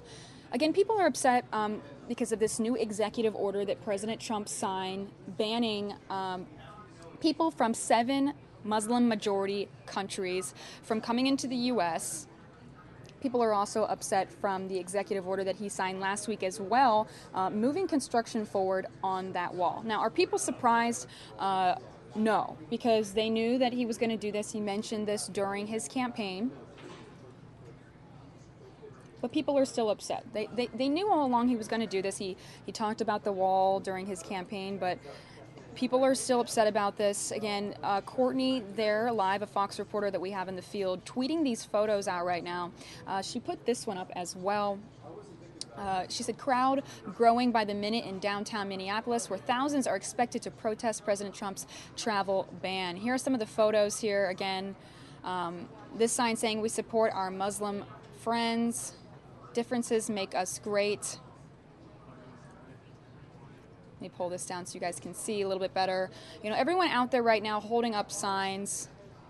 This sign saying, I love my Muslim neighbors. So people feel that President Trump is being racist, that he's discriminating against an entire religion. That's what people on the other side feel. The people that support this believe that President Trump is simply trying to protect our country. So what do you guys think? Let me know in the comment section. Let me know in the live chat. Again, here's back to the live pictures right now. This is out of Minneapolis. As the reporter in the field said, there's thousands there now outside protesting President Trump's travel plans. And again, we're going to have President Trump live here in about an hour and a half on our stream. Don't miss that event. We're going to be streaming him as he discusses his pick for the Supreme Court. Now, will he mention all of these protests and all the chaos that's been happening around his new executive order? We'll see. It could very well be brought up. Appreciate you guys watching with us here on the Fox News Now stream.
All right, you guys, well, you can see it looks like protesters are moving down the street here. Again, if you're just joining us, this is live out of Minneapolis, where people are protesting President Trump's new travel ban, immigration ban, whatever it is you like to call it. He signed these executive orders, and really the chaos started over the weekend when over 100 people were detained at the airport. This executive order has put a ban on people coming into the country from 7 Muslim-majority countries. And people are upset about it. They feel as though President Trump is being racist and discriminating against one specific religion. Other people that support it say, no, he's simply protecting our country. Again, this is a temporary ban so that President Trump can get a better hold on how to monitor better people coming in and out of the country, I guess is one way of explaining it. People are upset about this, though, so you can see protesters, thousands there right now on the ground in Minneapolis. We've got a reporter there on the ground from Fox 9, Courtney. She's been tweeting some photos there. Again, this is one of them. Let me just show you really quickly here. People there holding up signs. This one says, "My USA, stay great." Here are some more of the signs there. So she's tweeting these pictures out. I'll be sure to bring you guys to the latest tweets that she sends out. But it looks like now protesters are moving down the street here. Again, this is in Minneapolis. This is in front of the federal building downtown. Looks like there's an ambulance right behind them as well, so we'll have to get some more information on what exactly is going on here. I'm unsure if they're trying to close off some of the roads to keep them from moving on public streets, but it looks like there's over 1,000 people there downtown in Minneapolis. 2 new tweets coming in from Courtney that's live there in the field. She just tweeted this photo out saying Homeland Security employees are watching immigration protests from inside Minneapolis federal building. So yeah, you can see some of them are in there, you know, sort of watching as the protesters are outside. Let's take you back to this live scene here. Yeah, I mean, I think if anyone was inside their office or work building, they'd be looking outside wondering what's going on. But this is not the first protest since President Trump signed those executive orders. We've been streaming them all week since he signed those orders. We had them out of Florida. We had them out of Portland. So we'll see going forward how long these protests last and what people really plan to do and how people are reacting. Looks like a lot of signs being held up. You can see, let me move the lower third here. You can see all the people are slowly moving down the street here. And this is live from the Fox News chapter there in Minneapolis.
I appreciate you guys watching with me this evening. I am your host, Mary Kate Gaffney, and we are streaming live here on Fox News Now. This is coming out of Minneapolis. You can see the news chopper is there on the scene. We do know this is a protest against President Trump's new immigration ban or travel ban, however you like to call it. This is what's been happening for the past few days since President Trump signed that executive order, and over 100 people were detained at the airport over the weekend. Again, this ban is on people from 7 Muslim majority countries. People that are against this ban feel that President Trump is being racist, that he's generalizing one specific religion and not letting them into the country. On the other side of things, people believe that President Trump is just doing this to protect our country and that it's only a temporary ban and it's just so that he can get a better hold on how to have proper vetting on who's coming in and out of the country. Let me know what you guys think in the chat, or tweet at me at Mary Kate Fox 10 or our show, Fox 10 News Now. Let me know your opinions. I'd love to put them up on the screen here as we watch this protest live. Do you feel that this ban is helping protect the country, or do you feel as though President Trump is wrong for signing this executive order? I'd love to hear all of your opinions here in the chat or on Facebook Live. Again, though, let me take myself off the screen so you can see thousands of people there now on the ground, downtown Minneapolis, protests. And this is not the first day of these protests. They've been happening all week. We had some out of Florida, out of Portland, so we'll see going forward how long these protests last. And later this evening, we're going to be having President Trump live. We'll be streaming that, so please join us here on the Fox News Now show and on Fox 10 in Phoenix Facebook Live, where President Trump will be announcing his pick for the Supreme Court. Will he mention these protests and all the chaos around this new executive order? We will have to wait and see.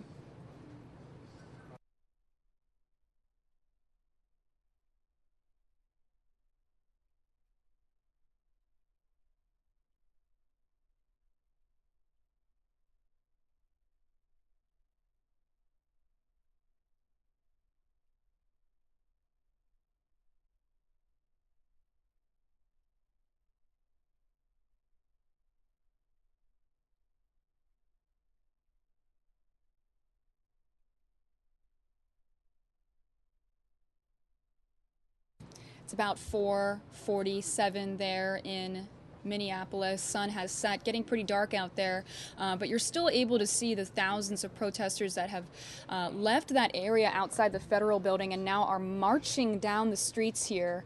We do have a reporter in the field, Courtney, who has been posting pictures. Again, earlier she posted this picture saying Homeland Security employees are watching the immigration protests from inside the Minneapolis federal building.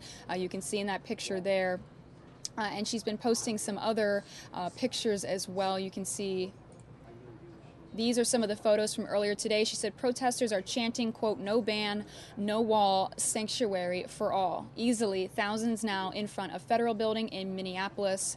And as you can see, let's take you back to the live picture. They've left the federal building and now are marching down the streets there. Looks like obviously traffic is not heavy right now, so they're able to do this. One car there on the left you can see turning away so that he can find his way home there, but thousands protesting on the streets of Minneapolis. Again, it's about 5:48 there. And we'll stay on this and see how long they march.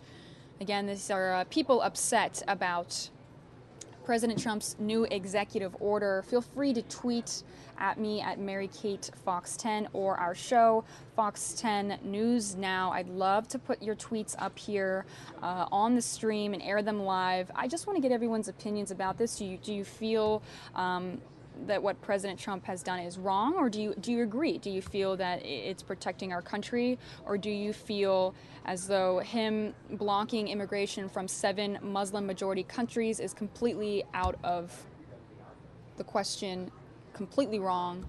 Tim Kaine was live at the airport yesterday calling this executive order a complete outrage. I'm going to put in the upper right-hand corner what he had to say at the airport yesterday in case you guys missed it. Again, if I'm sure you remember Tim Kaine, obviously. He was Hillary Clinton's right-hand man, her pick for vice president. Let's hear what he had to say at the airport yesterday.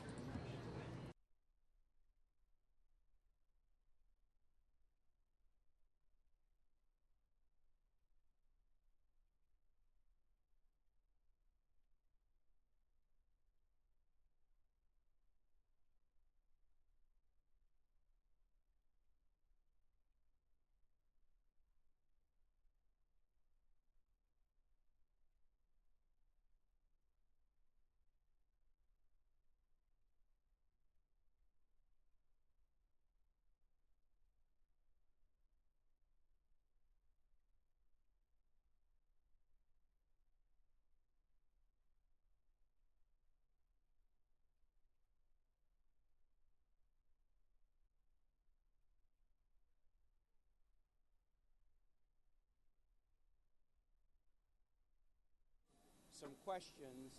This has been a most disturbing weekend, but I want to thank everybody here who was showing the true face of who Virginia is and who this country is by welcoming people to Dulles in the Commonwealth of Virginia. We are a welcoming state, not a hard-hearted state. We are an open state, not a state with a closed fist, and the folks who are here are demonstrating that. I just went over and visited with the lawyers who have been here all weekend helping folks, and I want to just tell you a story. I told some of the lawyers this. I'll tell you a story, and then I'm going to talk about these orders. The story is this. I was on Meet the Press yesterday talking about how ill-considered these actions were. And after Meet the Press, I went to Roanoke. I had previously scheduled a trip to go to Roanoke to do events connected with the Affordable Care Act. At an event in Blacksburg last night, again, I'm there for another reason, but in Blacksburg, Virginia, a family comes up to me and they talked to me about the fact that with Catholic Charities, they had helped a Syrian refugee family, 2 adults and 4 kids, come to the New River Valley a year ago. And they told me about this family, how wonderfully they've fit in, how the father, they've helped him with English lessons and then gotten him a construction job, how the construction crew has some tough customers on it, but how they've grown to love this refugee because he's such a fantastic member of the company. And members of this construction crew have put their resources together to buy soccer shoes for the kids. A welcoming attitude toward refugees in Blacksburg, Virginia. That was last night. This morning I opened up the Roanoke newspaper before going doing 2 visits about the Affordable Care Act with the largest healthcare system and a large college training healthcare professionals. Lead article, Roanoke Times. Virginia Tech has 100 people that are part of the tech community, students, researchers, administrators, who are caught up in this order, people who are getting degrees and have loved ones abroad who now can't come back. And this is viewed by one of our premier educational institutions as a significant danger to their community life. And then when I sat down with the hospital system and the Jefferson College of Medicine, they wanted to talk to me about the Affordable Care Act. They wanted to talk to me about healthcare, but part of healthcare is the workforce. And they talked about their workforce, how much of their workforce is immigrants who are threatened by what's going on, how much anxiety it creates in trying to deliver healthcare to people, that wonderful and compassionate healthcare professionals, because of the countries they come from, are now in jeopardy or in doubt about their situation.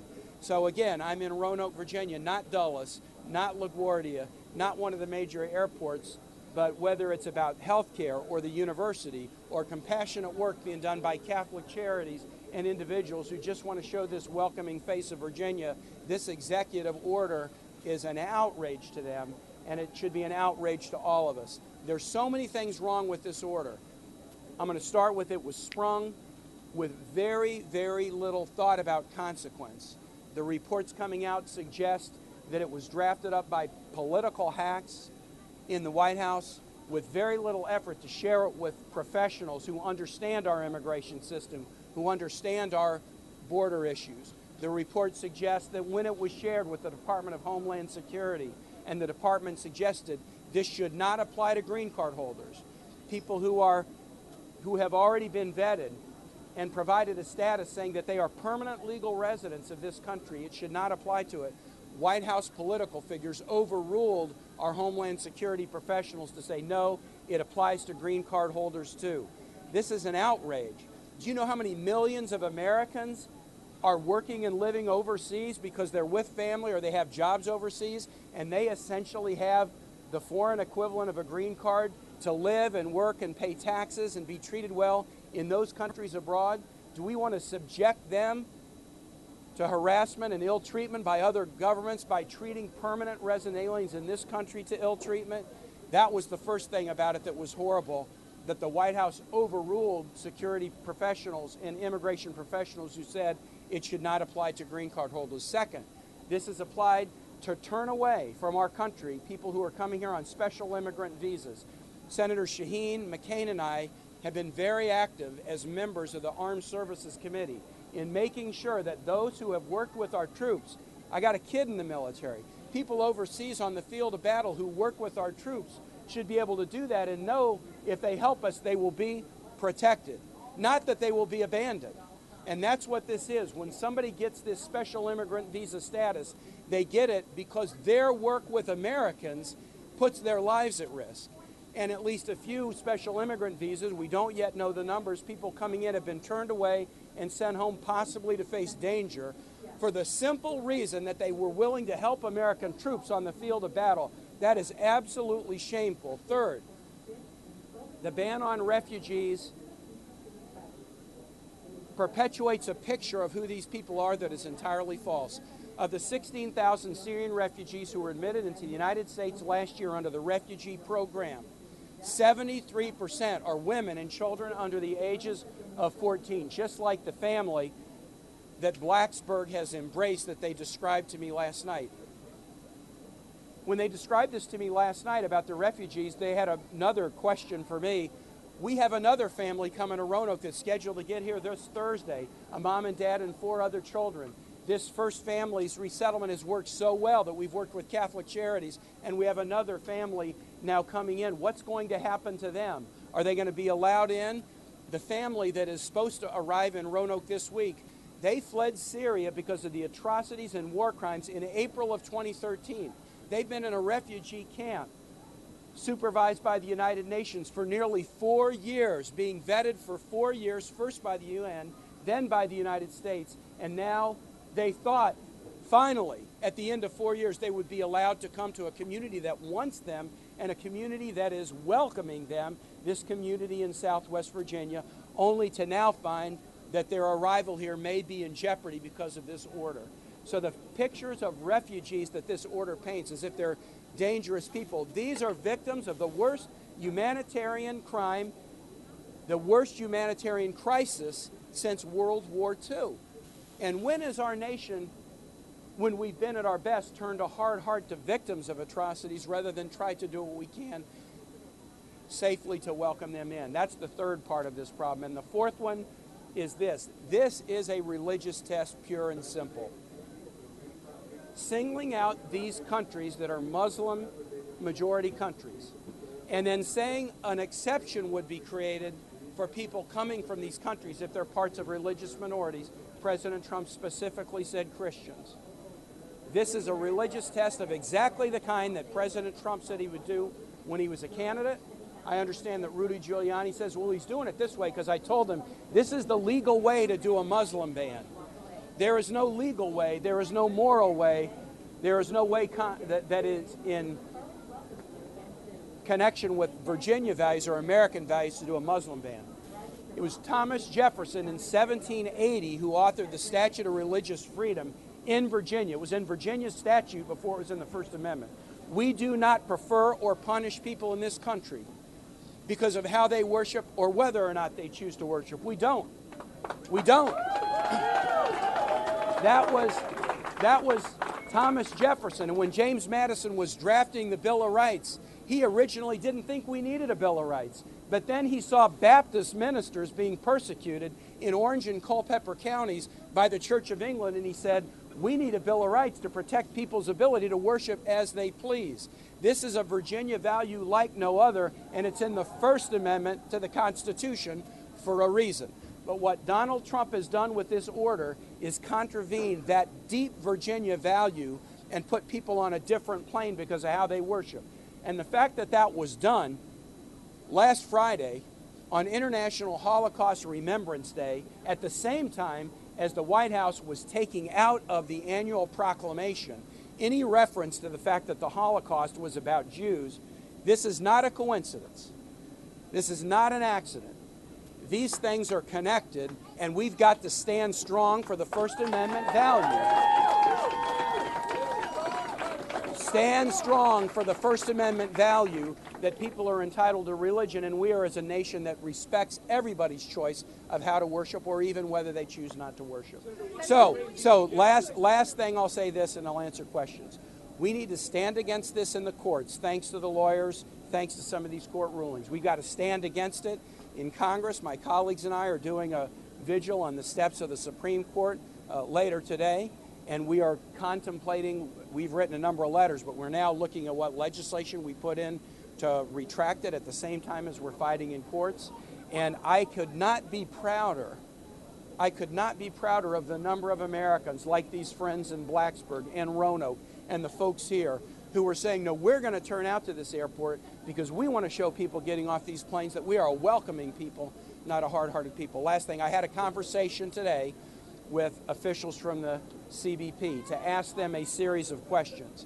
Here are answers to questions that I've asked, and in the coming days we will have more questions. First, with respect to green card holders, they finally have gotten their act together and come up with a policy. I'm not saying I liked the policy, but they finally gotten their act together and come up with a policy. Here is the policy. It's a little complicated.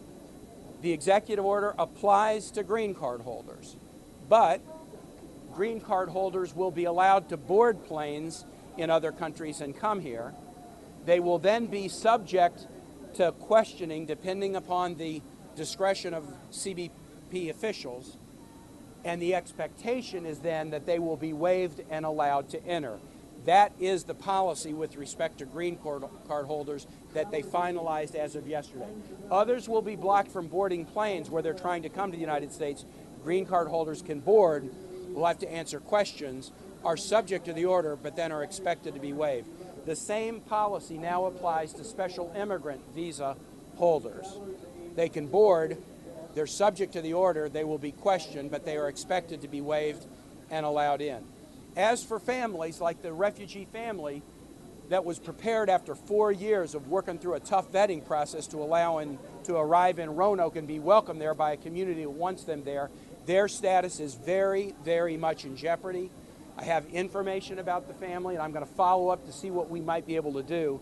I thank my staff, many of whom are here, who have been working very hard over the weekend to help people figure out what this means. And with that, I'm glad to open it up and take a question or two. Could you respond to the comparisons being made to what President Obama did in 2011? Did you support that? And just help people understand if there is a difference, where you see that? President Obama did not demonize anybody in 2011. President Obama, as far as I know, never stopped green card holders from coming into this country. President Obama, as far as I know, never stopped special immigrant visa holders from coming into this country. And President Obama has never done anything that treated Muslims in an inferior way. Nothing that would have suggested a religious test of the kind that President Trump is doing. So I think an attempt to kind of slough this off, oh, this is just like what was done, I don't think that passes the straight face test.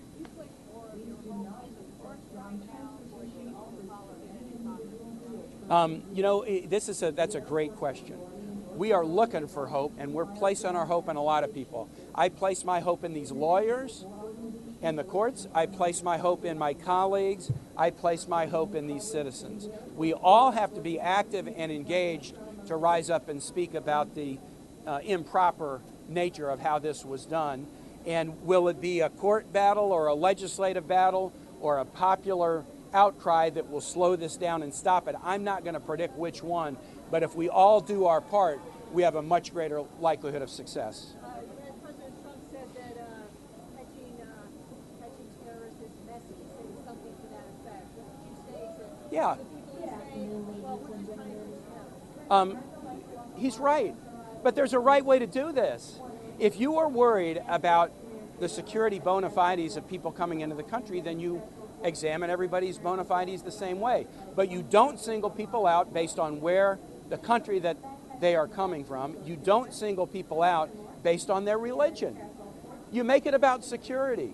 Vice President Pence, along with others, when they were governors, they put in place bars on Syrian refugees based on the country of origin.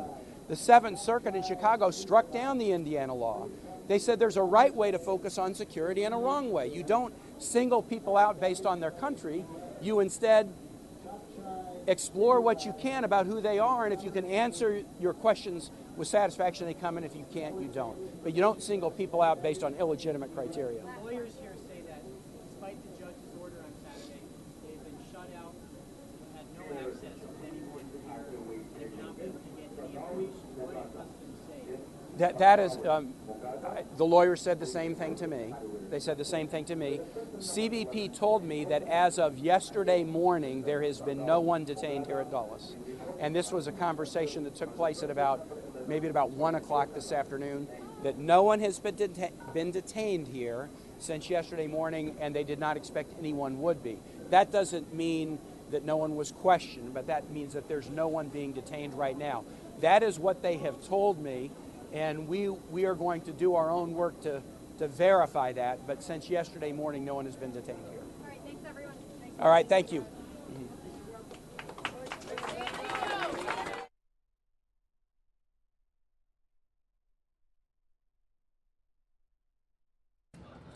All right, everybody. Well, that was Tim Kaine speaking at the airport yesterday in regards to President Trump's new executive order on this immigration ban. As you can see, thousands of people are still on the streets there in Minneapolis tonight protesting this immigration ban. They believe that what President Trump has done is wrong, while the supporters believe that he's simply protecting our country. I asked you guys to tweet me your thoughts about this, your opinions. We accept all opinions here on Fox News Now. I do appreciate you guys tweeting at me at Mary Kate Fox 10 and our show, Fox 10 News Now. I want to pull up some of the tweets that you guys have sent in. Let me just get this up here. So this tweet coming in right now from Elliot. Let me take myself down here. You can see Elliot saying, I don't agree with Trump banning innocent people. There has to be other ways to keep us safe. And again, that seems to be what Tim Kaine was saying during that press conference yesterday, that there's got to be some other way. So Elliot, appreciate you tweeting me here on the stream.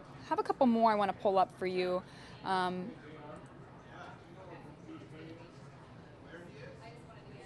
Temporary Channel tweeting me this.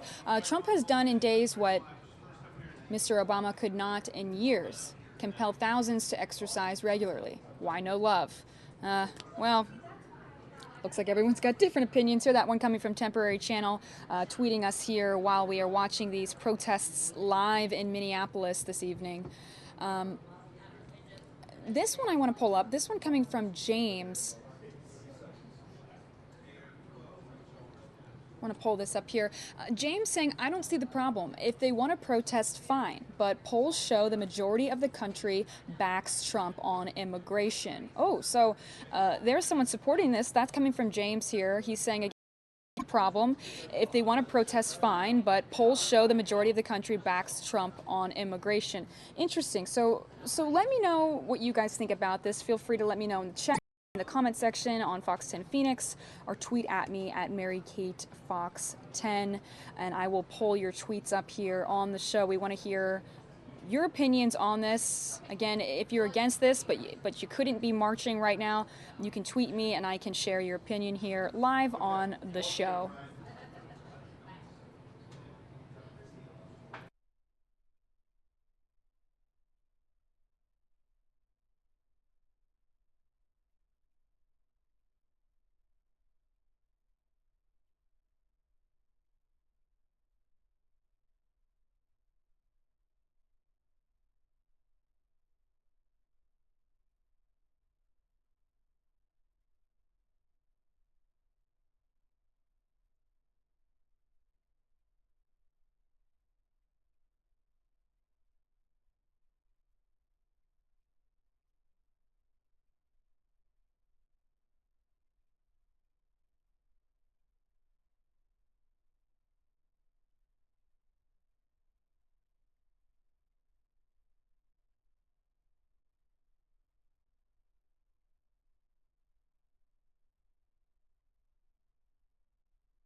All right, you guys, well, you can see they are still taking the streets here in Minneapolis. Looks like several police officers are there on the scene just to make sure that the crowd stays calm and that they don't go on streets that they are not allowed to protest on.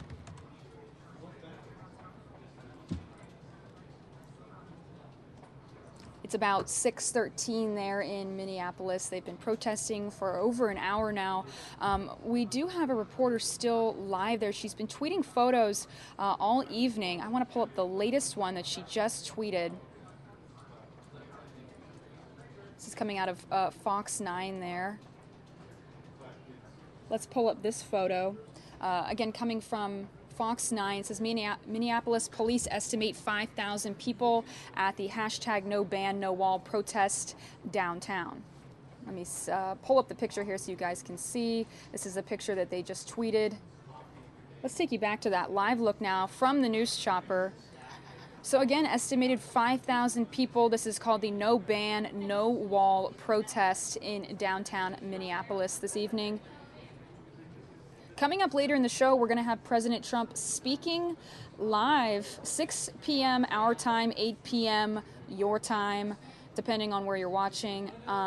He's going to be talking about his pick for the Supreme Court. Will he discuss these protests and all the chaos around this new immigration ban? We will have to wait and see later tonight. But you guys, we're going to be streaming that event. Please join us here on the Fox News Now show. Everything is unedited, raw footage, no commercials. It's the best place to watch.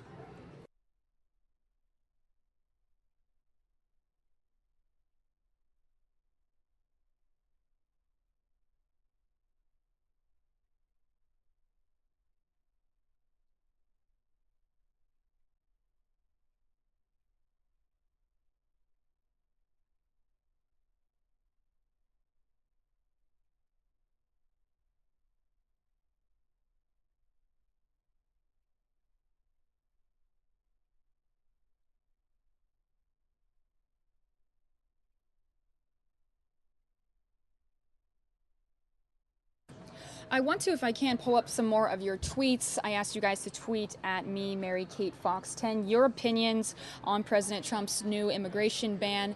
This one coming from Nathan Kelly. He says, it starts with treating people different based on religion. What religions will be next? Sounds familiar from the 1930s.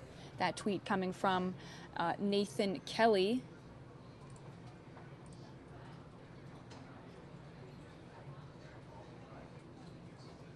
This tweet coming from Anna Marie. She's saying, what about the ban Obama put on Cubans 2 days before the inauguration? Was that humane?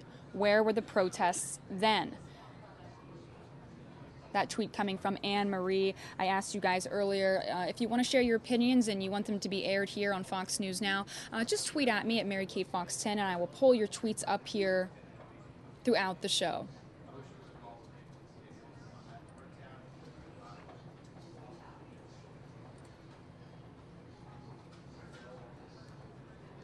This tweet coming from Chief Popeye 1979. He's saying he's only trying to keep America safe. It's only for 4 months to strengthen our vetting process. So it seems like some of you agree with President Trump's new executive order, while others are saying this is completely wrong. He's choosing to not let people into our country based on religion. So let me know, what's your opinion? Tweet at me at Mary Kate Fox 10. We appreciate you guys watching with us live here on Fox News Now, as well as on Fox 10 Phoenix Facebook Live.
Want to again let you guys know about this live event. Let me just show you really quickly here. If you're looking for a place to watch President Trump announcing, his pick for Supreme Court, this is where to go. You can see only 40 minutes left until we're going to start this stream here. The title is Live. President Trump announces Supreme Court of the United States. So go ahead and search that, and you'll find us here. We're starting this in about 40 minutes, a separate live event stream that you guys can watch here with us, and we'll be live on Facebook as well. That's coming up shortly here on the stream. But again, we're still live out of Minneapolis right now. Trump are moving around trying to find the best place to film these protesters there. And I did ask you guys to send me tweets, and I will read them here on the air, your opinions about President Trump's immigration ban. Looks like the chopper is back now, found that place where all the protesters are. Police there say an estimated 5,000 people are taking the streets this evening. Hashtag no ban, no wall protest. You can see there's several emergency vehicles there. Looks like they're trying to move people along here. One of them trying to head out down the street.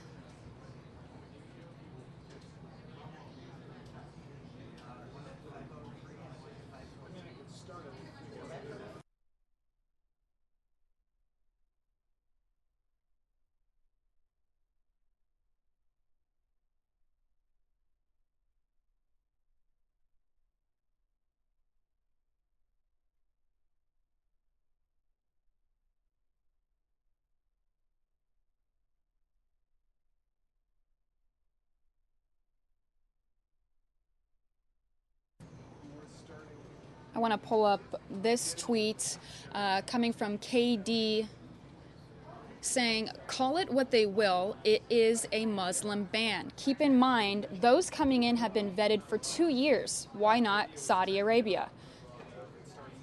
Again, that tweet coming from KLD Darwin, tweeting me their opinion here as we watch these protests.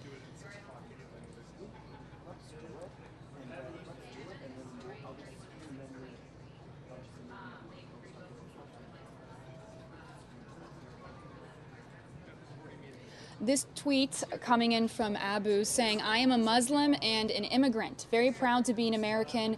We need to shine bright so those in need of refuge can find us. Scrolling through all your tweets here. Appreciate you guys sharing your opinions with me at Mary Kate Fox 10 as we watch this live. On the ground here in Minneapolis, they've been protesting for over an hour now. Looks like it is getting pretty dark there this evening. It's about 6:22 there.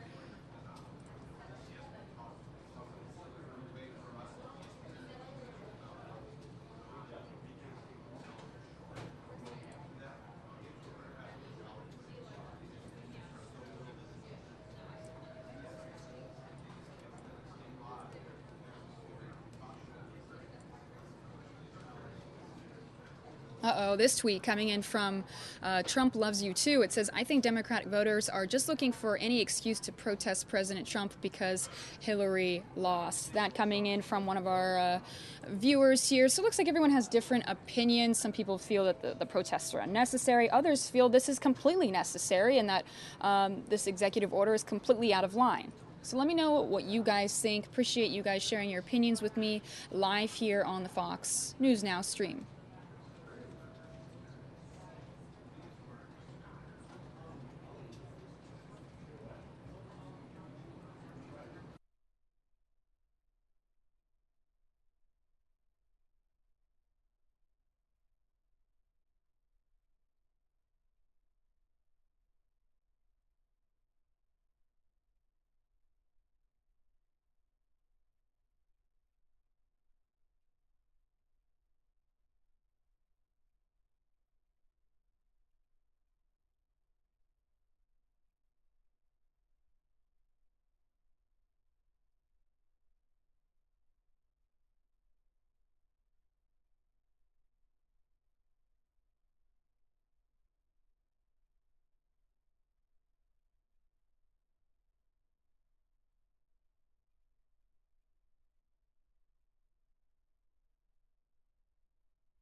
All right, everybody. Well, I appreciate you watching with me on Fox News Now and Facebook Live as well. Again, I'm your host, Mary Kate Gaffney, and looks like Chopper's leaving the scene there. We'll keep you guys updated if anything new happens there in Minneapolis, but we're going to shut down the stream just momentarily and start back up. We're going to have a special stream, a special event, because coming up in about 30 minutes, we're going to have President Trump announcing his pick for the Supreme Court. So give us about a few minutes, and we'll be back up in no time. Thanks for joining us.